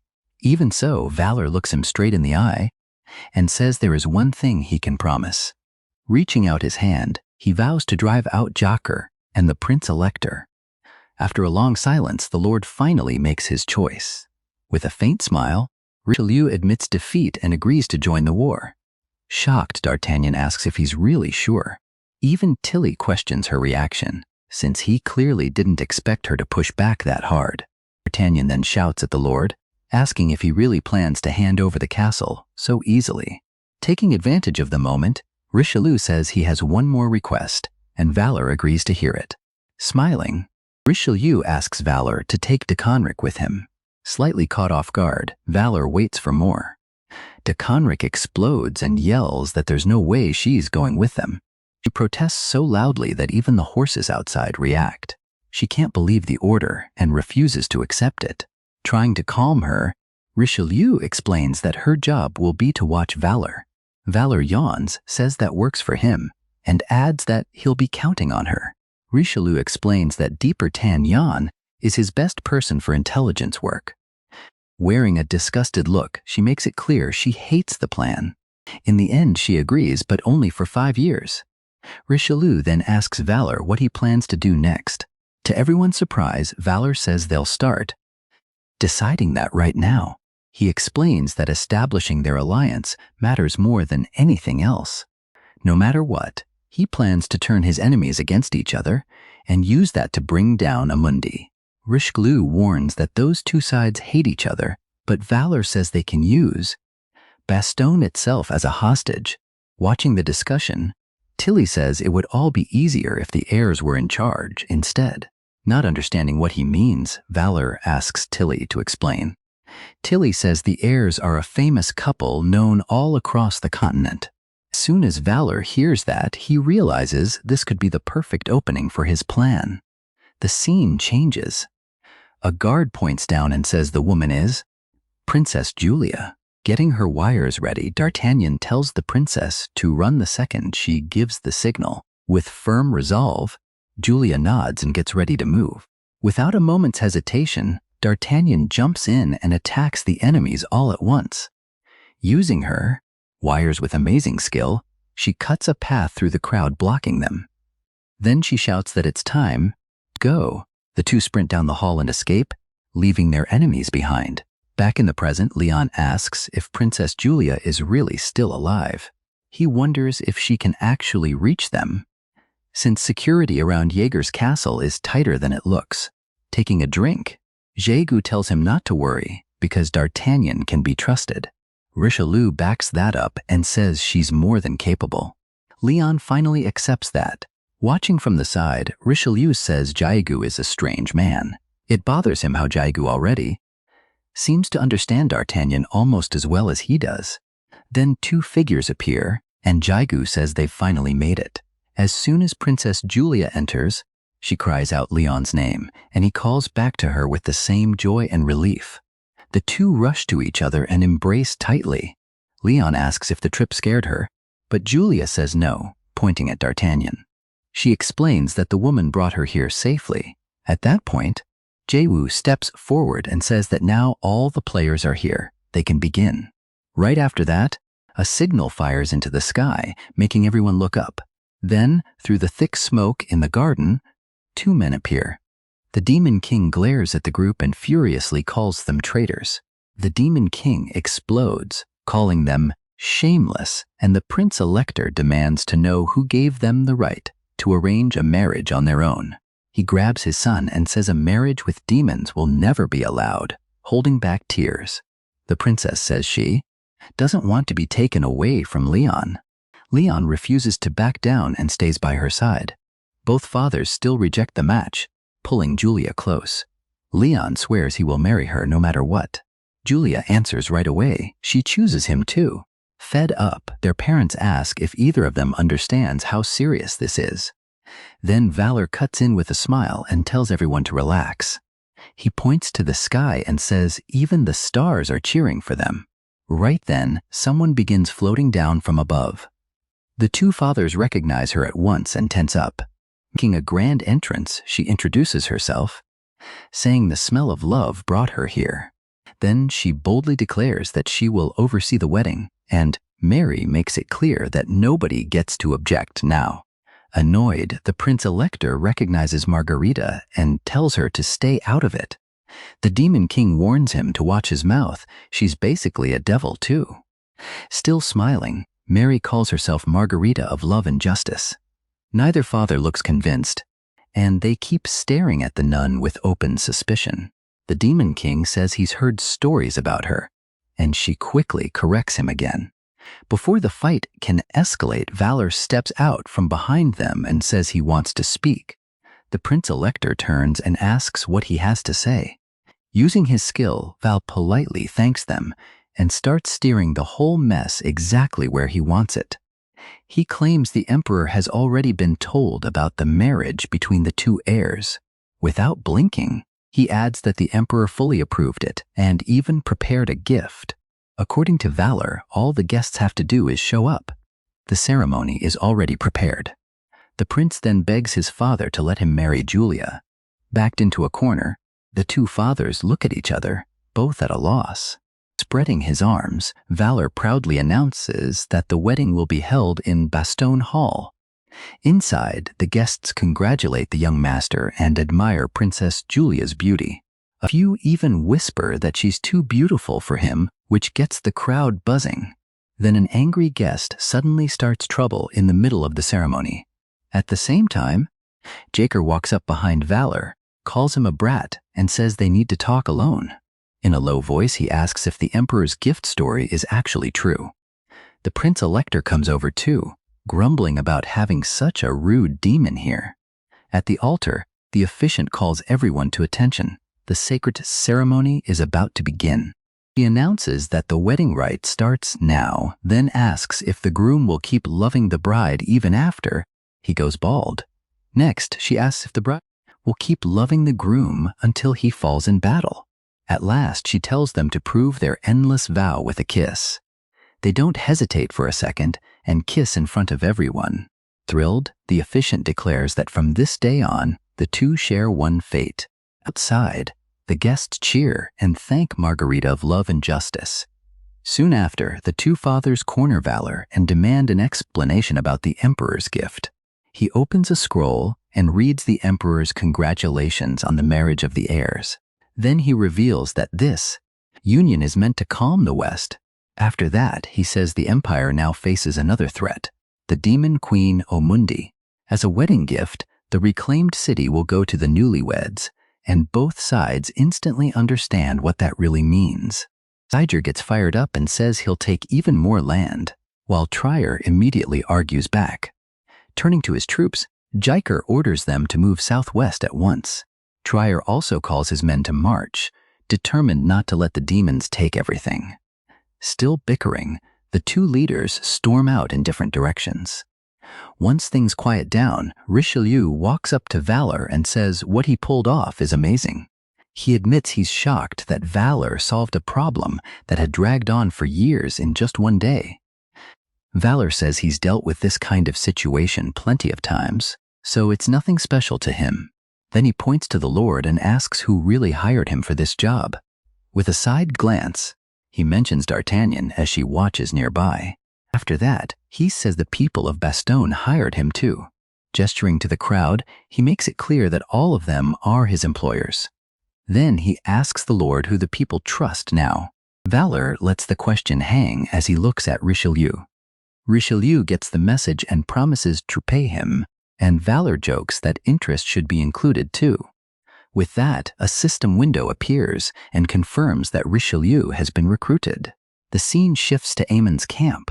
A subordinate rushes in, shouting for mother, then drops to his knees and reports that Valor formed a marriage alliance with the Prince Elector. She just smiles and says Valor's move wasn't bad. Then she orders the army to move and crush Wittenbeer as fast as possible. A man named Wallenstein steps forward and asks to lead the attack so he can prove himself. She looks down on him, mocking him as nothing but Pessimut's errand dog, but he stays calm and waits for her decision without reacting. In the end, she decides to test him and gives him 5,000 demons to command however he wants. In front of the army, he orders the water demons to head for Wittenbeer right away, taking full command of the mission. At the same time, General Tilly is getting ready to move out with his forces. In the town square, people panic when they hear an invasion is coming, and Reeves tries to calm them down. He yells for everyone to get ready to resist, but Tiffenheim cuts in and warns that they're only ordinary civilians. With the Lord away, he says they'll have to face this on their own. Then, in the middle of the nervous crowd, one citizen suddenly recognizes the famous person who just arrived. People instantly start shouting the name of General Johannes von Tilly, and the crowd erupts in cheers, certain that they'll be saved now. Tiffenheim asks the general why he isn't with the Lord. Remembering Valor's request, Tilly explains that he was sent back to protect Wittenbeer. With a faint smile, he says Valor saw this coming from the start. Then they notice that the army he brought is a strange mix, nothing like a normal force. After a short pause, Tilly seems to settle on his plan and asks the crowd if anyone is good at hide and seek. The story shifts again as Wallenstein leads Amon's army as temporary commander. Confident, he says they're almost at their goal and boasts that Petzmetz's lackey will soon serve under him. Just then, a scout rides in with news. Wittenbeer is completely empty and covered in trash. Ignoring Wallenstein, one demon excitedly says he can't wait to crush any enemy they find. Wallenstein snaps at them, reminds them he's in charge, and warns that their enemy is sly and dangerous. Still ignoring their attitude, he orders the army to keep moving and return with victory. The troops ride through the deserted city, and when they reach the center, one demon grumbles that the place is nothing but filth. Wallenstein threatens his own men, saying any disobedience will be reported straight to Amund. Another demon laughs at that and says listening to him in the first place is a joke. Scanning the city, Wallenstein notes that there isn't a single person in sight, only piles of garbage. As the smell gets worse, one demon complains that it reminds him of the awful food back home. When another asks what the stink is, someone says the real problem is their own noses. And a demon suddenly points ahead and yells that he found a survivor. Wallenstein turns toward the disturbance, and in that instant, he realizes something is very wrong. The hooded figure facing them reveals, with a creepy smile, that this was a trap from the start. Wallenstein immediately understands the danger. The woman throws back her hood, spooking his horse and making him shout. Trying to recover, he strikes one of his own soldiers and yells for the army to form ranks. At that same moment, archers line the walls with bows, ready to fire. Looking up, Wallenstein realizes he's surrounded on every side. The story briefly flashes back as a citizen asks if leaving the city gate open is really smart. Tilly says the open gate will make the enemy careless, but warns that trick alone won't close the gap in strength. Crossing his arms, he makes it clear this is only the first step. In a bigger plan, back in the present, the walls erupt as arrows rain down on the demon army, catching them completely by surprise. Tilly leads the attack and orders the second line forward as soon as the first volley ends. With arrows crashing down around him, Wallenstein realizes he was completely played. He looks back at the entrance and understands the open gate was bait that drew them in. Then he remembers how strangely silent the city was, and realizes that should have warned him. In the same moment, he figures out even the terrible smell was part of the plan, meant to throw off their senses. Furious, he sees the whole operation was designed to make them lower their guard. His eyes widen as he understands how trapped he is, and then he spots Count Tilly calmly watching from above. Suddenly, a whip wraps around him and yanks him hard, off his horse. Holding the whip, the woman asks where he thinks he's going. Burning with anger, Wallenstein glares at the woman and tears himself free. He hits the ground and curses the cheap tricks used against his army. The woman just smiles and says her part in this battle is done. Wallenstein charges at her to finish it himself, but Tilly drops from the wall and cuts him off. Their weapons crash together, and Wallenstein's blade breaks, throwing him back. Tilly doesn't pause. He lifts his sword and slams down a heavy second strike, sending Wallenstein flying. Before he can defend himself, he skids across the ground and struggles to get back up. Tilly is already on him. His sword stops right at Wallenstein's throat. With Wallenstein pinned, Tilly calmly says the battle is over. Checkmate. Keeping the blade steady, Tilly says he's heard plenty about Wallenstein and finds it strange that a man like him ended up serving Amund. Flat on the ground, Wallenstein answers with nothing but a hard stare. That silence brings back his past. He always wanted to climb higher, no matter what it cost. He was born poor, so he started life with almost nothing. Cold and ruthless, he used every trick he could to move up. Even the lord he once served was just another step along the way. Then Tilly feels a huge wave of power pouring out of Wallenstein. Changed by that force, Wallenstein vows revenge. He swears Tilly will pay, and Tilly rushes in at once. Sword ready, he moves to cut down the transformed Wallenstein. But right before the hit lands, Tilly notices something and stops mid-swing. In the next second, Valor rides in and blocks Wallenstein's attack, then jumps high to strike from above. As he rises, Valor calls out the first form of his sword art. Power gathers into the blow as he comes down, driving the technique straight at Wallenstein. It lands cleanly and drops him in one crushing hit. Afterward, Valor lets out a long breath, finally relaxing after the fight. Piffenheim greets him and says he cleaned up the mess nicely. Looking at Wallenstein's fallen body, Valor says the man's form feels deeply unnatural. Nearby, a medallion with a strange mark draws everyone's attention.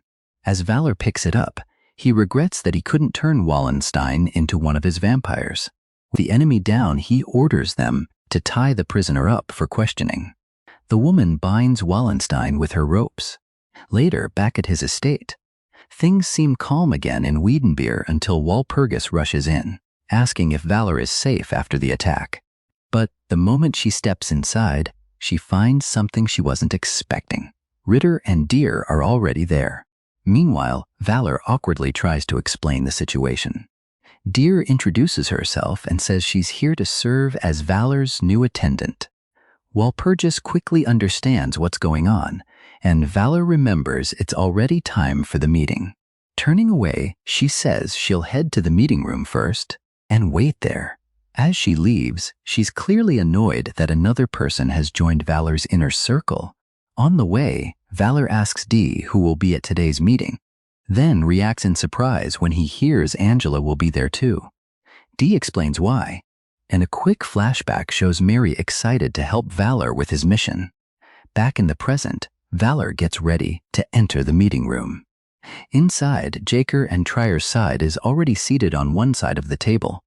Across from them, Roland and the convent's representatives are waiting as well. When Valor walks in, he apologizes for making everyone wait. Then he declares that the meeting on subduing Amund will begin now. Jaker impatiently boasts that his great lord has already scored a huge victory. Ignoring the jab, Valor asks for an update on Rosrent and the Sisterhood instead. Roland says the sewer demons are causing serious damage. Angela adds that the convent is still trying to take back lost ground. Mary wears a sly smile, looking ready to jump into the discussion, and Angela snaps that things would go more smoothly if certain people stayed quiet. Then General Tilly speaks up and offers his opinion. He suggests striking Pessimut's army to turn the war around. Valor agrees the timing would be good, but says there's one big problem. It would immediately incur the Tomb Guardian's wrath. Tilly understands. Valor apologizes and says he can't follow that plan. Prince asks how Valor plans to deal with the crisis instead, and Valor answers directly.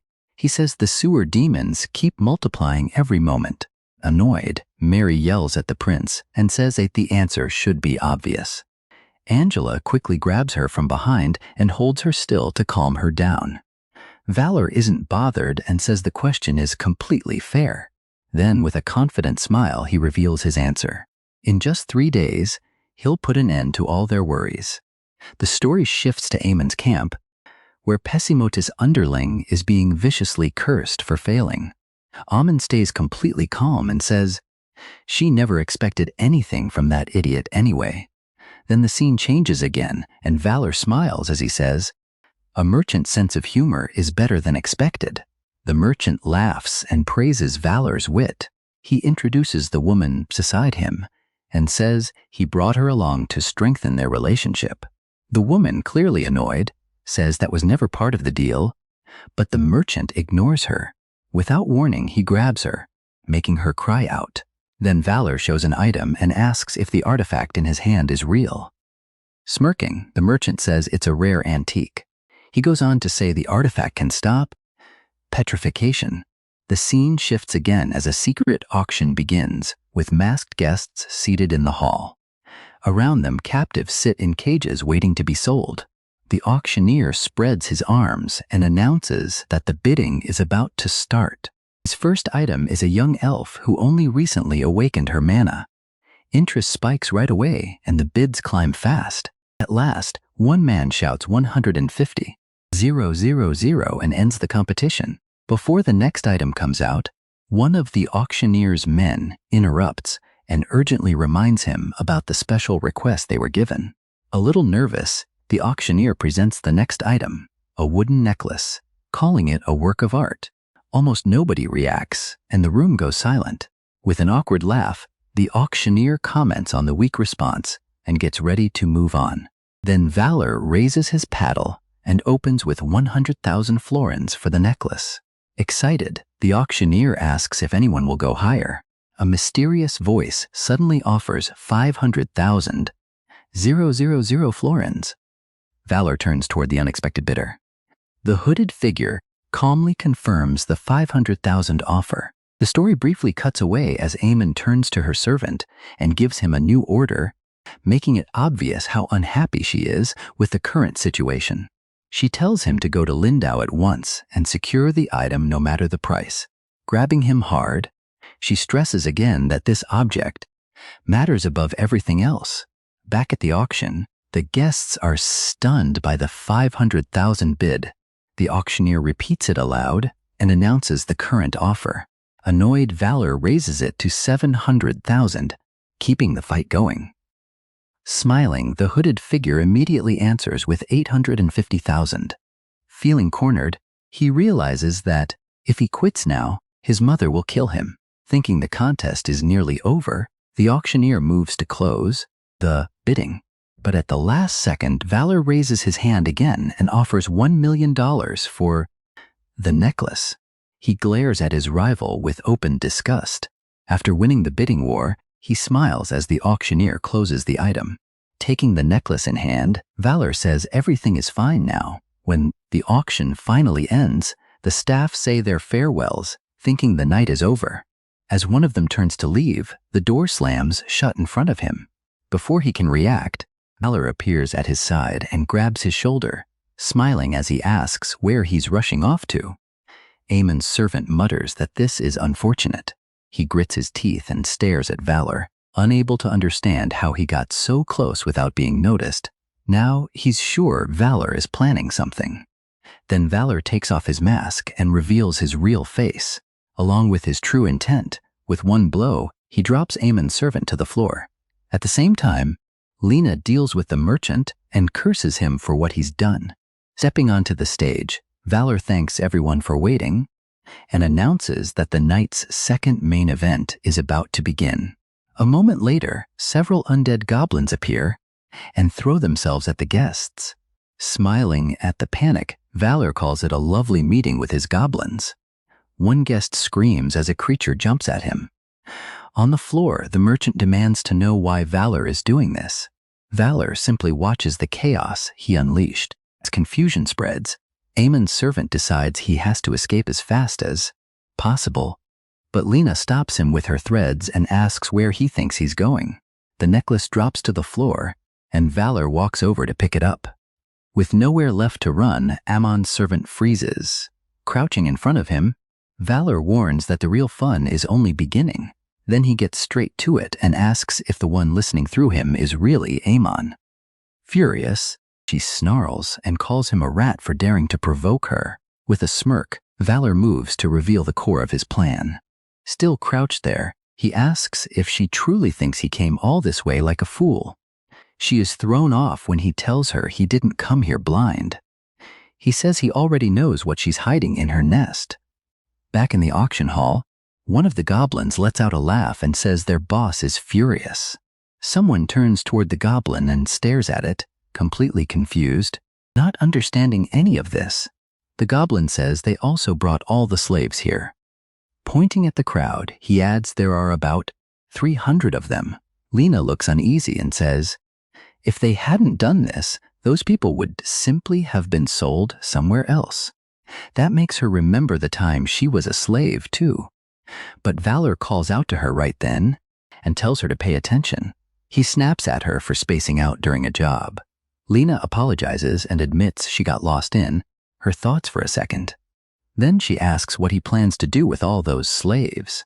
Pointing at them, Valor says he'll settle every one of them on his land and have her take care of the paperwork as if it's nothing. He adds that he'll hand them over to Ravis to put them to work. Lena actually finds that funny and starts laughing, so he asks what's so amusing. With a smile, she tells him he's a really strange person. Valor then orders the goblins to take all 300 slaves somewhere safe. As Lena changes clothes, she asks if he isn't going back to weed and beer yet. He says he still has one more thing to do, then tells her to call him master. After saying goodbye, she leaves, and he notices she's let her guard down around him. Then he focuses on the next job. Surrounded by sewer demons, he asks if it's time to clean this up. A group of water demons glares back at him, and he gets ready for the fight.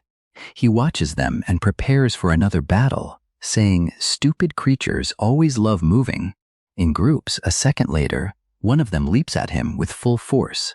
Valor raises a hand, ready to wipe them out.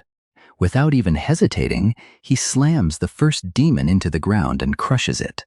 The others scream in rage and charge all at once. He draws his sword and readies a new version of his technique. With one smooth move, he unleashes a chain of strikes and cuts down everything around him. The impact kicks up dust and cracks the ground beneath him. Then he senses a much stronger creature appear and turns toward it, ready to fight. It whips its tail at him, but Valor barely dodges it. He dashes in and lands a clean hit, but the creature strikes back with several tentacles. After blocking them, Valor wonders if they're seriously looking down on him. Smiling, he says he didn't expect them to send just one giant brute. Not far away, the demon leader watches the fight in silence. Hovering above, the leader warns him not to get too confident. Then it points at him and orders the troops to kill that pathetic human at once. Valor forms a hand sign and calmly gets ready for the next wave. With a smile, he says if that's how they want to do this, fine. Several shadow servants appear and jump into the battle. One of them is Piffenheim, one of Valor's most dangerous and loyal followers. A woman appears too, saying she's getting plenty of new toys today. The demon leader sees the newcomers, points at them, and gives the order to attack. Valor's face turns cold as he gives his own command. The second he tells them to finish it, they rush in. The summoned servants crush the sewer demons without slowing down and wipe them out with ease. Seeing that, Valor says the fight got pretty intense for everyone. Then he decides to leave soon because there's still something important he needs to find. Furious, the demon leader yells for the others not to let Valor get away, but before it can finish, the leader is struck from behind and killed. Piffenheim tells Valor to go, saying they'll deal with whatever enemies are left. At last, Valor reaches the crystal cave he had been looking for. Staring at the entrance, he mutters that he gets lost every time because the place moves around at random. He also says that woman's taste is seriously bizarre. After a quick glance to the side, he braces himself and moves on. Ahead of him, inside an egg, is the shape of a huge dragon. Looking closer, he realizes it's the lake's water dragon. He moves quickly, knowing he has to act before Amundi gets there. Suddenly, the whole cave starts shaking and pieces begin crashing down around him. He turns and faces the new threat in front of him. Smiling as she steps in, Amundi enters the cave for the final showdown. She spots him and says she finally found her target. Amundi smiles, calls it a gift, and throws Valor's injured subordinate at him. Valor catches the man, his face hardening as the subordinate slumps weakly in his arms. Amundi adds that the man was impressive and surprisingly good at giving directions. Valor quietly agrees, then says the man is still better than her. A dangerous look sharpens in his eyes as he adds that at least his subordinate was a decent person. Unlike someone who walks straight into an enemy's place just to die, her smile twists in anger. Purple power bursts around her as she calls his confidence pure arrogance and says she has no reason to fear such a thing. Dark energy spreads through her body, scales cover her skin, and a huge snake-like tail lashes through the air. She launches forward at terrifying speed, tearing up the ground and throwing stone everywhere. Valor drops low with his sword ready, dodging the glowing purple orbs she fires at him from every side. Then Valor spins into motion and uses the lunar shadow sword art, striking with chain crescent, slash to cut through the attacks. Golden arcs split apart the purple energy, but Amundi just laughs, pressing him with both her tail and magic. She charges in again with crushing force and drives him back. The hit sends Valor flying across the field, smashing through stone as blood and sweat run down his face. Standing over him, Amundi asks what gave a weakling like him so much confidence. Valor steadies his breathing and thinks he can finally see it. His sword darkens as he releases Dark Moon and lunges forward with a blinding golden slash. The strike rips through the air, and Valor thinks it landed perfectly. But Amundi slips past it with unnatural speed, her tail already swinging before he can fully react. Smiling, she says the attack meant nothing. Valor crashes into the shattered stone, while she asks if he really thought she came here unprepared. Purple shadows gather around her, turning into vicious shapes and spears of darkness. Calling him a pathetic fool, she sends them all down at him. The shadow blades rain toward him, but right before they hit, everything stops. The darkness around Valor grows deeper and more unnatural. A voice says this has been disappointing. A single eye opens in the black void. The ground turns into an abyss, and giant tentacles rise around Valor, swallowing the battlefield in something far beyond a normal attack. Then a monstrous mouth opens in the darkness, packed with sharp teeth and a swirling, endless void. Beneath it, a pale woman in purple calmly rises among the tentacles. Valor stares in shock and blurts out that it's Abyss. Abyss says she hoped this time might be different, though she admits Valor has lasted a long time for a mortal. Valor goes still, confused by how calmly she keeps talking. He wonders why she says so much, then thinks all these so-called Grand Lords of Darkness are strangely catty. While Abyss keeps speaking in vague, threatening pauses, Valor studies her more closely. First, he thinks maybe she's avoiding killing him because he's a VIP, but he dismisses that idea. Then he understands. It's not that she doesn't want to kill him. She can't. So Valor suddenly tells them to wait. With a faint smile, he says they're missing something. Abyss silently watches as he asks if that isn't strange. He wonders why the great Grand Lords of Darkness would ever give anything to a tiny speck like him for no reason. His mind goes back to what he used to believe. He had made choices that shaped his path, but now he sees this whole game was hiding something insane. As a huge purple eye opens above everything, Valor realizes the real question isn't why they were attacking him. It's why they kept him alive this whole time. The great Lords of Darkness spared him for a reason, and he decides it's worth testing that possibility. Even hurt and bleeding, he looks Abyss in the eye and asks what she wants from him. Watching from beyond, Abyss remembers another goddess asking if she was curious too, and saying they should watch the Joker. Abyss smiles and says it's exactly what she expected, then calls Valor truly twisted. In the next instant, she moves close, wraps him in her tentacles, and kisses him, amused by his defiance. She says she hopes he won't bore her. Then time starts moving again, and Amundi attacks once more with purple blades of dark power. Valor cuts through them with golden sword, strikes that clash against her storm of energy. Blue system windows appear, announcing that Abyss's gift is growing stronger. His stats rise fast, his lunar shadow sword art improves, and its final form becomes available. Then a warning appears. Because he doesn't have enough mana, his life force will be used instead. Valor's eyes sharpen as the lunar shadow sword art reaches its final form. Amundi laughs and tells him to stop acting above his station, calling him a brat. She says nothing he does will change a thing, and charges straight into his glowing attack. Valor swings with everything he has, unleashing a huge golden slash that crashes into her dark power and tears. Through the battlefield, Valor survives the clash, but he's left gasping for breath, blood still running down his face. As Amundi vanishes, she laughs wildly and asks if he really thought she'd back off from something like that. Then she says that by now her subordinates should have reached Feidenbear. Valor's expression changes at once. He realizes the real danger and curses Amundi under his breath. He knows he has to hurry and contact General Tilly no matter what. Somewhere else, the goddess tells Abyss not to make a scene. Looking down below, she says that woman couldn't do anything. At an inn, the defeated demon girl happily holds up a piece of fried chicken and says it's amazing. She asks the innkeeper what it is, and he tells her it's called fried chicken. The green slime nervously tries to remind her that this isn't the time to relax.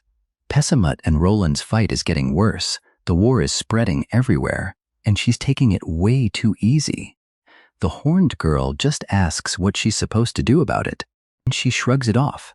It isn't her problem. A figure in armor arrives soon after. The green creature greets Zaguro and asks if anything strange is happening outside. From inside the armor, the purple-haired girl says nothing unusual has happened. Then she quietly adds that this is only true for now, because demons have already gathered outside Findembeer. Zaguro immediately asks where her food is. She gets an empty plate back with a smile.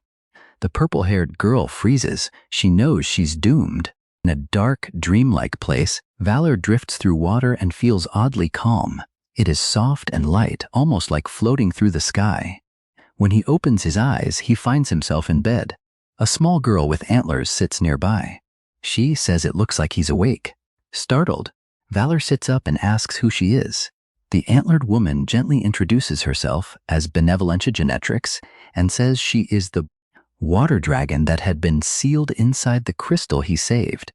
Smiling warmly, she adds that she saved him too. Valor just stares, too stunned to speak. Seeing his confusion, she says her name is hard to say, so he can just call her Jenny.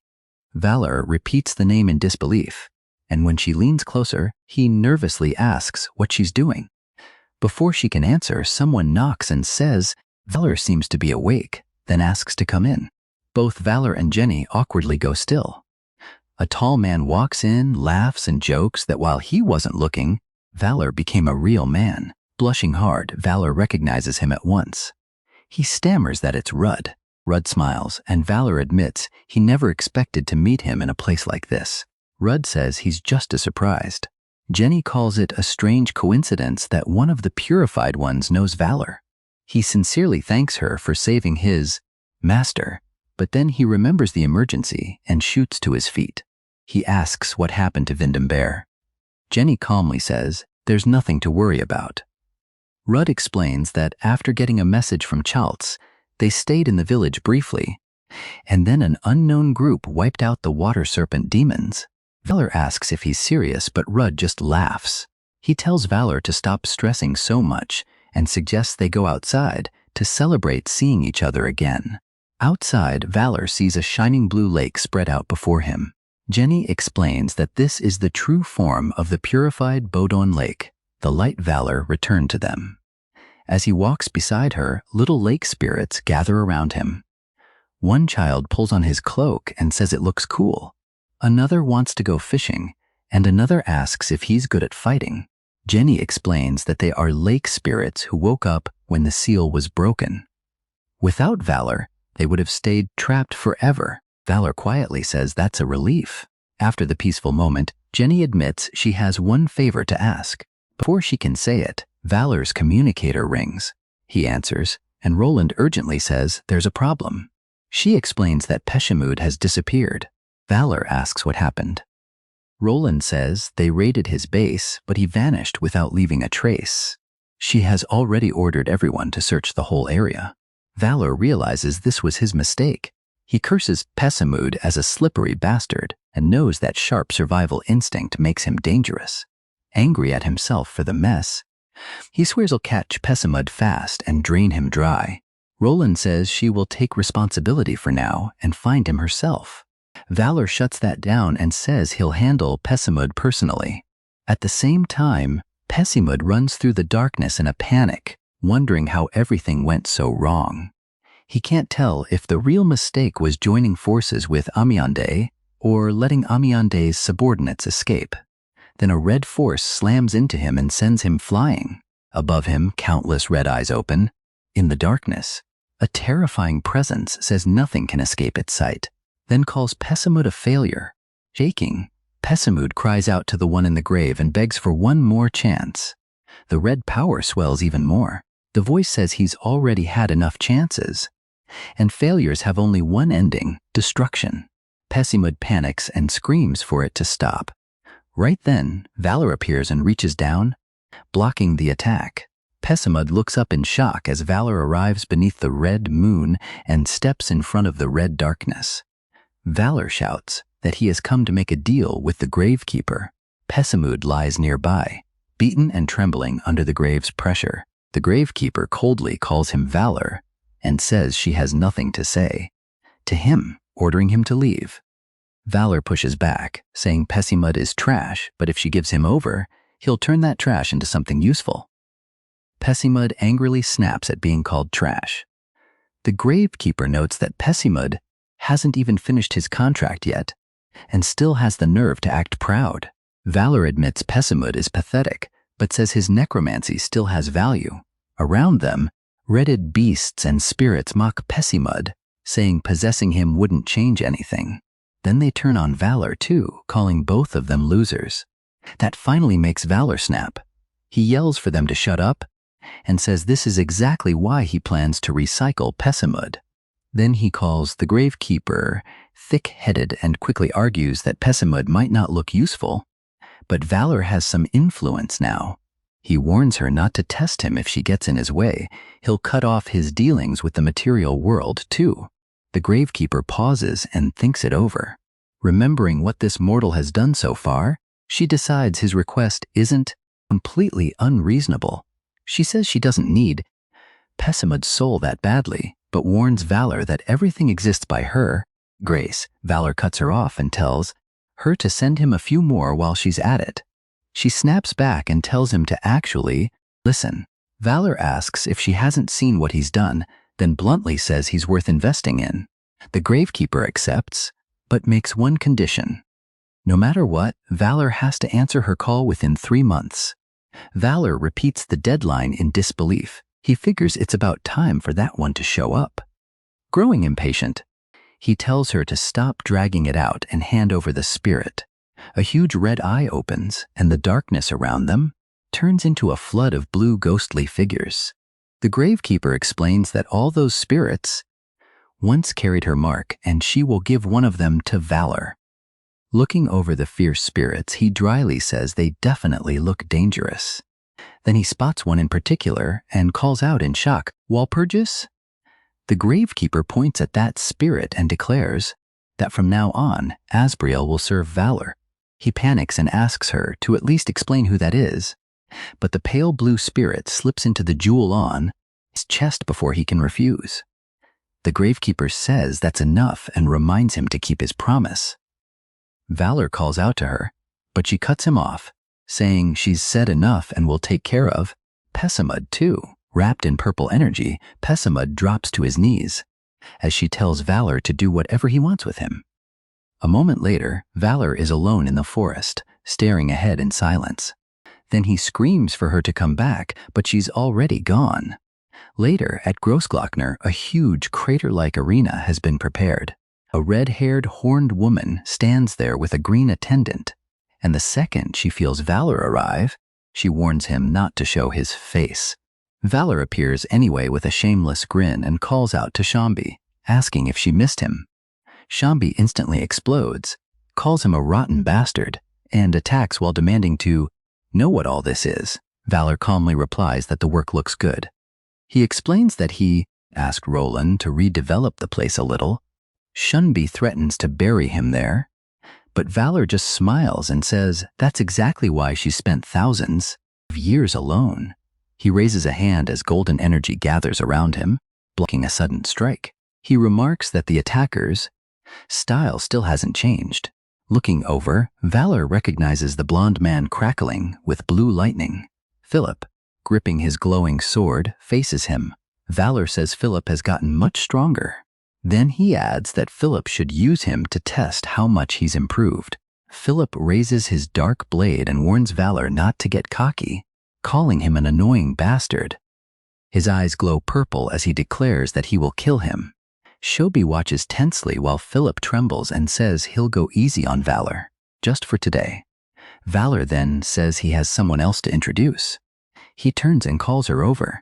A black-haired, wolf-like woman steps forward with her arms crossed. Shobi immediately demands to know who she is. Valor explains that from now on, she will be making an undead army for him. The woman quietly introduces herself as Pessimut. That stuns both Philip and Shobi. Shobi blows up and asks what kind of mess Valor is causing now. He raises his hands and tells her to calm down and listen. He explains that the war is about to grow much bigger. Their enemies aren't normal demons raised by darkness, but some hidden force they still don't understand, so they need an army too. Shobi admits Valor always knows how to talk. Valor says Pessimut will work as an undead production unit. Pessimut explains that because of the contract, her power isn't what it used to be, so she needs help. Valor looks at her coldly, and she snaps at him not to look at her like garbage. Valor laughs, calls her pathetic losermut, and summons several shadowy, female spirits from blue flames. He introduces them as Gundia, Aldeta, Kaldura, Fugel, and Hijuju, then asks if that will be enough. Pessimut lights up, thrilled to work with forces like those. Valor thinks it over for a second, then decides that if they're doing this, the place needs a new name. He gets everyone's attention and announces that, from that day on, the place will be called New Undead City, Moors Solar. Shobi instantly blows up, asking who gave Valor the right to name it. The little monsters love it anyway and start cheering for Moors Solar. Soon after, a report comes in. The subjugation is over, and Amundi, the water demon king, has been defeated. Back in the imperial capital of Wien, the emperor openly praises the marriage alliance for calming West, then gives Valor credit for taking down the water demon king who had terrorized the Southwest. He says he deeply admires what Valor has done and hopes even greater achievements will follow. Then he formally announces that Knight Valorstead Valor will be raised to the rank of Count. Kneeling on the red carpet, Valor accepts the title. Later, at the banquet, Purgis says she still can't believe he's become a count.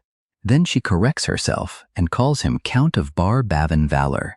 Valor gives an awkward smile, and she points out how unusually well-behaved he's acting. He says he doesn't really have a choice on a day like this. Then his hand touches his chest, and he feels his necklace suddenly start to vibrate. Walpurgis says using a major figure from the Western Empire to strike Amund was exactly his style.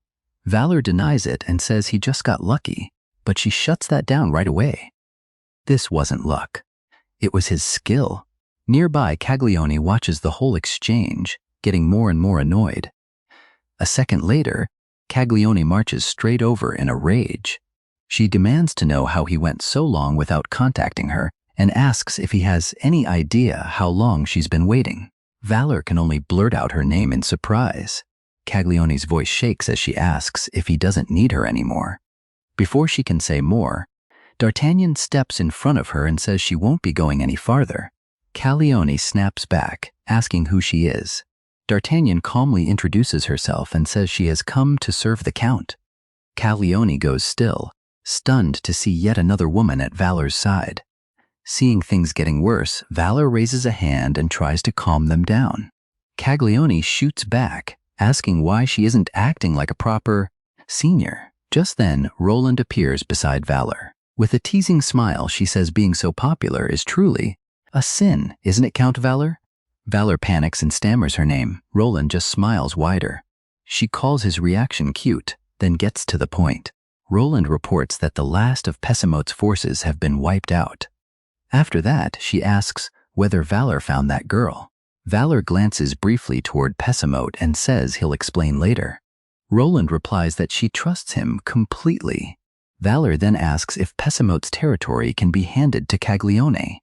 Roland says she has already been thinking the same thing. Valor thanks her and explains that Caglione has always been first in line anyway. As the Demon King's only direct blood relative, she should be treated properly. Roland blushes a little and admits she feels jealous. She says she's been working hard too, then leans in close and suggests the two of them should just settle their relationship already. Before Valor can answer, Roland suddenly jumps into his arms and urges him to stop dragging it out. Valor goes completely stiff. The sudden hug leaves him speechless. Caglione, D'Artagnan, and the others all freeze. Caglione stares at them and demands to know what they're doing. At once, the mood around the women turns dangerous. Feeling killing intent from every side, Valor nervously calls out to them. Luckily, a knight rushes in and announces that His Imperial Majesty is calling for the Count. Valor instantly seizes the chance to escape. He says he has to go at once, since the Emperor has given him a special task. As he follows the knight through the halls, he lets out a deep breath and thinks he almost died back there. The knight dryly says that must have been hard. Valor thanks him and keeps going. In a dark chamber, Valor kneels and respectfully greets the Emperor. The Emperor says Schwartzy Teufel told him Valor needed help. Valor immediately understands that this has to be what Shubi meant when she said there was someone reliable he could lean on. Then an odd presence makes itself known in the room. Feeling that heavy pressure, Valor wonders if this person really is who he thinks. The old man says he will help Valor as long as the Empire's balance remains intact. He also reveals that this is one reason he arranged for Valor to receive the title of Count. Valor is shocked that someone this powerful has been so close the whole time. Then he realizes what he's dealing with, a dragon. The moment he recognizes it, Valor understands everything. The Emperor praises him for figuring it out so quickly. The Emperor says this arrangement has allowed him to enjoy himself lately. meaning the empire has remained stable. He explains that Amionde's recent actions threw everything into chaos, and the empire had trembled in fear because of her. But once that problem disappeared and the heart of the empire became one again, stability returned. So in his view, that evil had oddly been necessary. Valor thinks the logic is a little twisted, but he can't deny that the emperor's conclusion makes some sense. The emperor says Valor is smart enough to understand that. Then he reveals that he has high hopes for Valor, calling him fairly righteous and also someone who can bring in a lot of wealth. In the end, he says he will be depending on him from now on. After leaving the room, Valor mutters Shubi's name and wonders who exactly she went to for help. Completely worn out, he decides to head back, wash up, and finally get some sleep. But before he can go, someone calls his name. For a second, Valor's face darkens. Then he sees Walpurgis walking over and asking if he has a moment. His mood instantly lifts, and he quickly says he has plenty of time. Meanwhile, in Munich, the capital of Bayern, 2 guards stand watch at night. One of them yawns, and the other immediately snaps at him for nearly falling asleep on duty. The tired guard apologizes, but his partner warns him that one more slip could end his military career. The sleepy guard brings up the Prince Elector's condition. His companion quickly tells him to watch his mouth. Then the guard asks if he's heard the rumor that the Prince Elector's worsening health was caused by a curse. The tired one laughs it off and says he's only repeating gossip, but the other guard angrily says he talks too much for someone on duty. Right then, a dark figure moves through the night. Blood flashes, and one guard is cut down before he can even understand what happened. The other guard trembles and shouts, asking who is there. A knight in black armor steps out of the shadows. Red eyes glow beneath the helmet, and killing intent pours off him. With a bloodied sword in hand, he coldly says things have gotten far too soft while he was gone. Then he adds that it's a shame for his brother. His sword falls again, and blood splashes as the knight goes quiet. Later, during a night festival, Walpurgis walks beside Valor and happily says a festival is going on.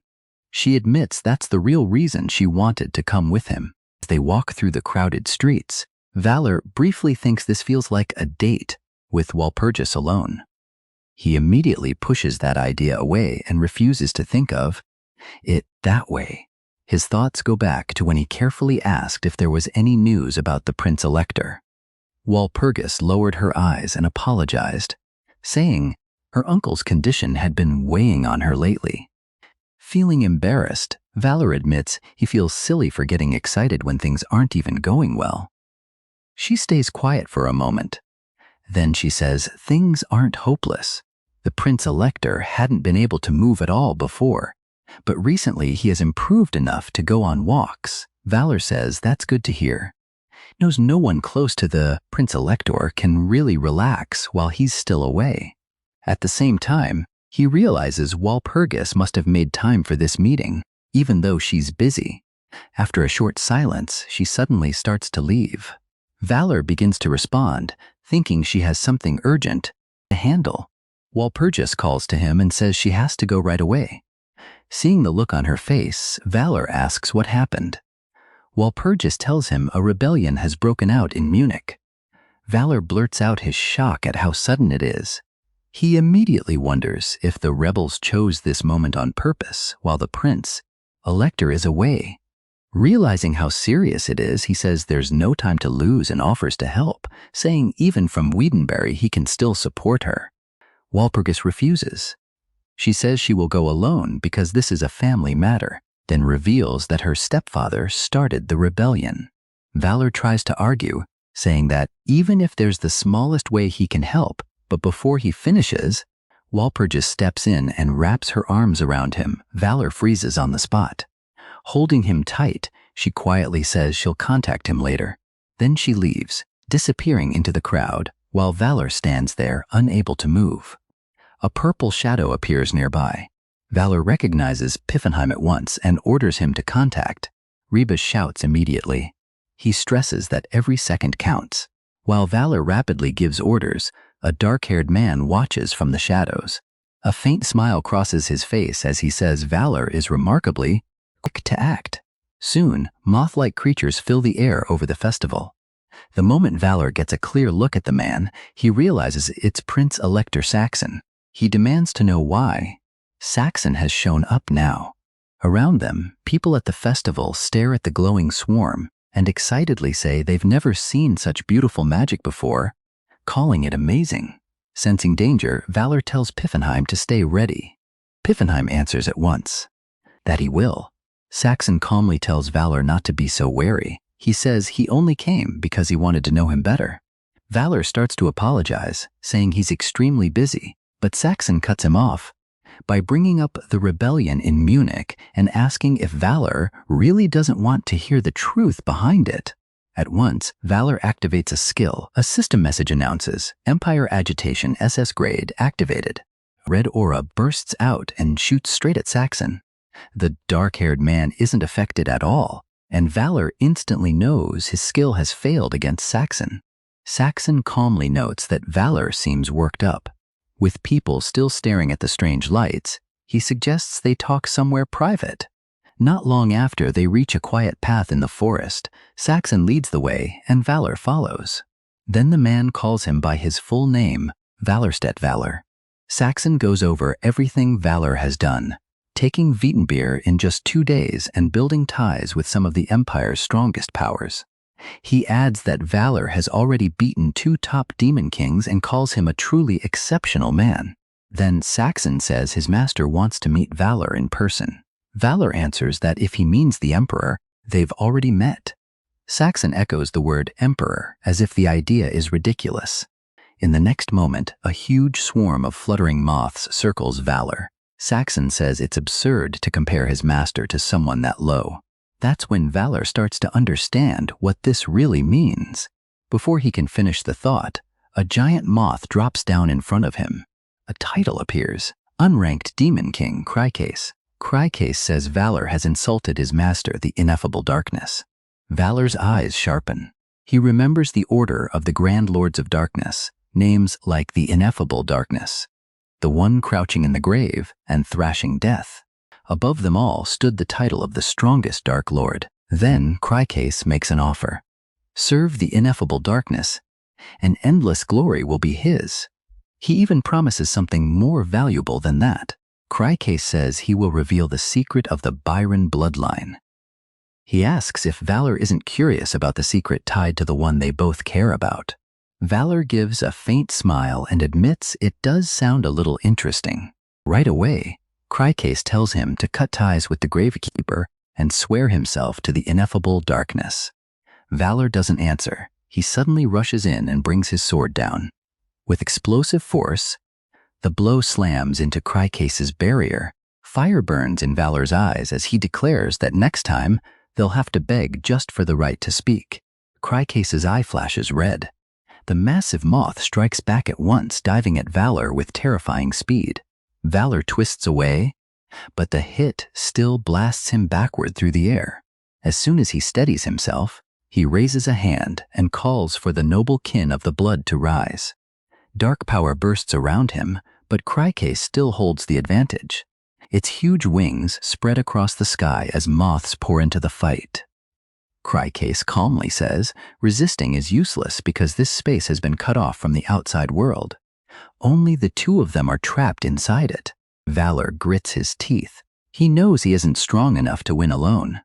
Cricase gathers overwhelming power and launches another crushing attack straight at him. Just then, Valor feels something strange.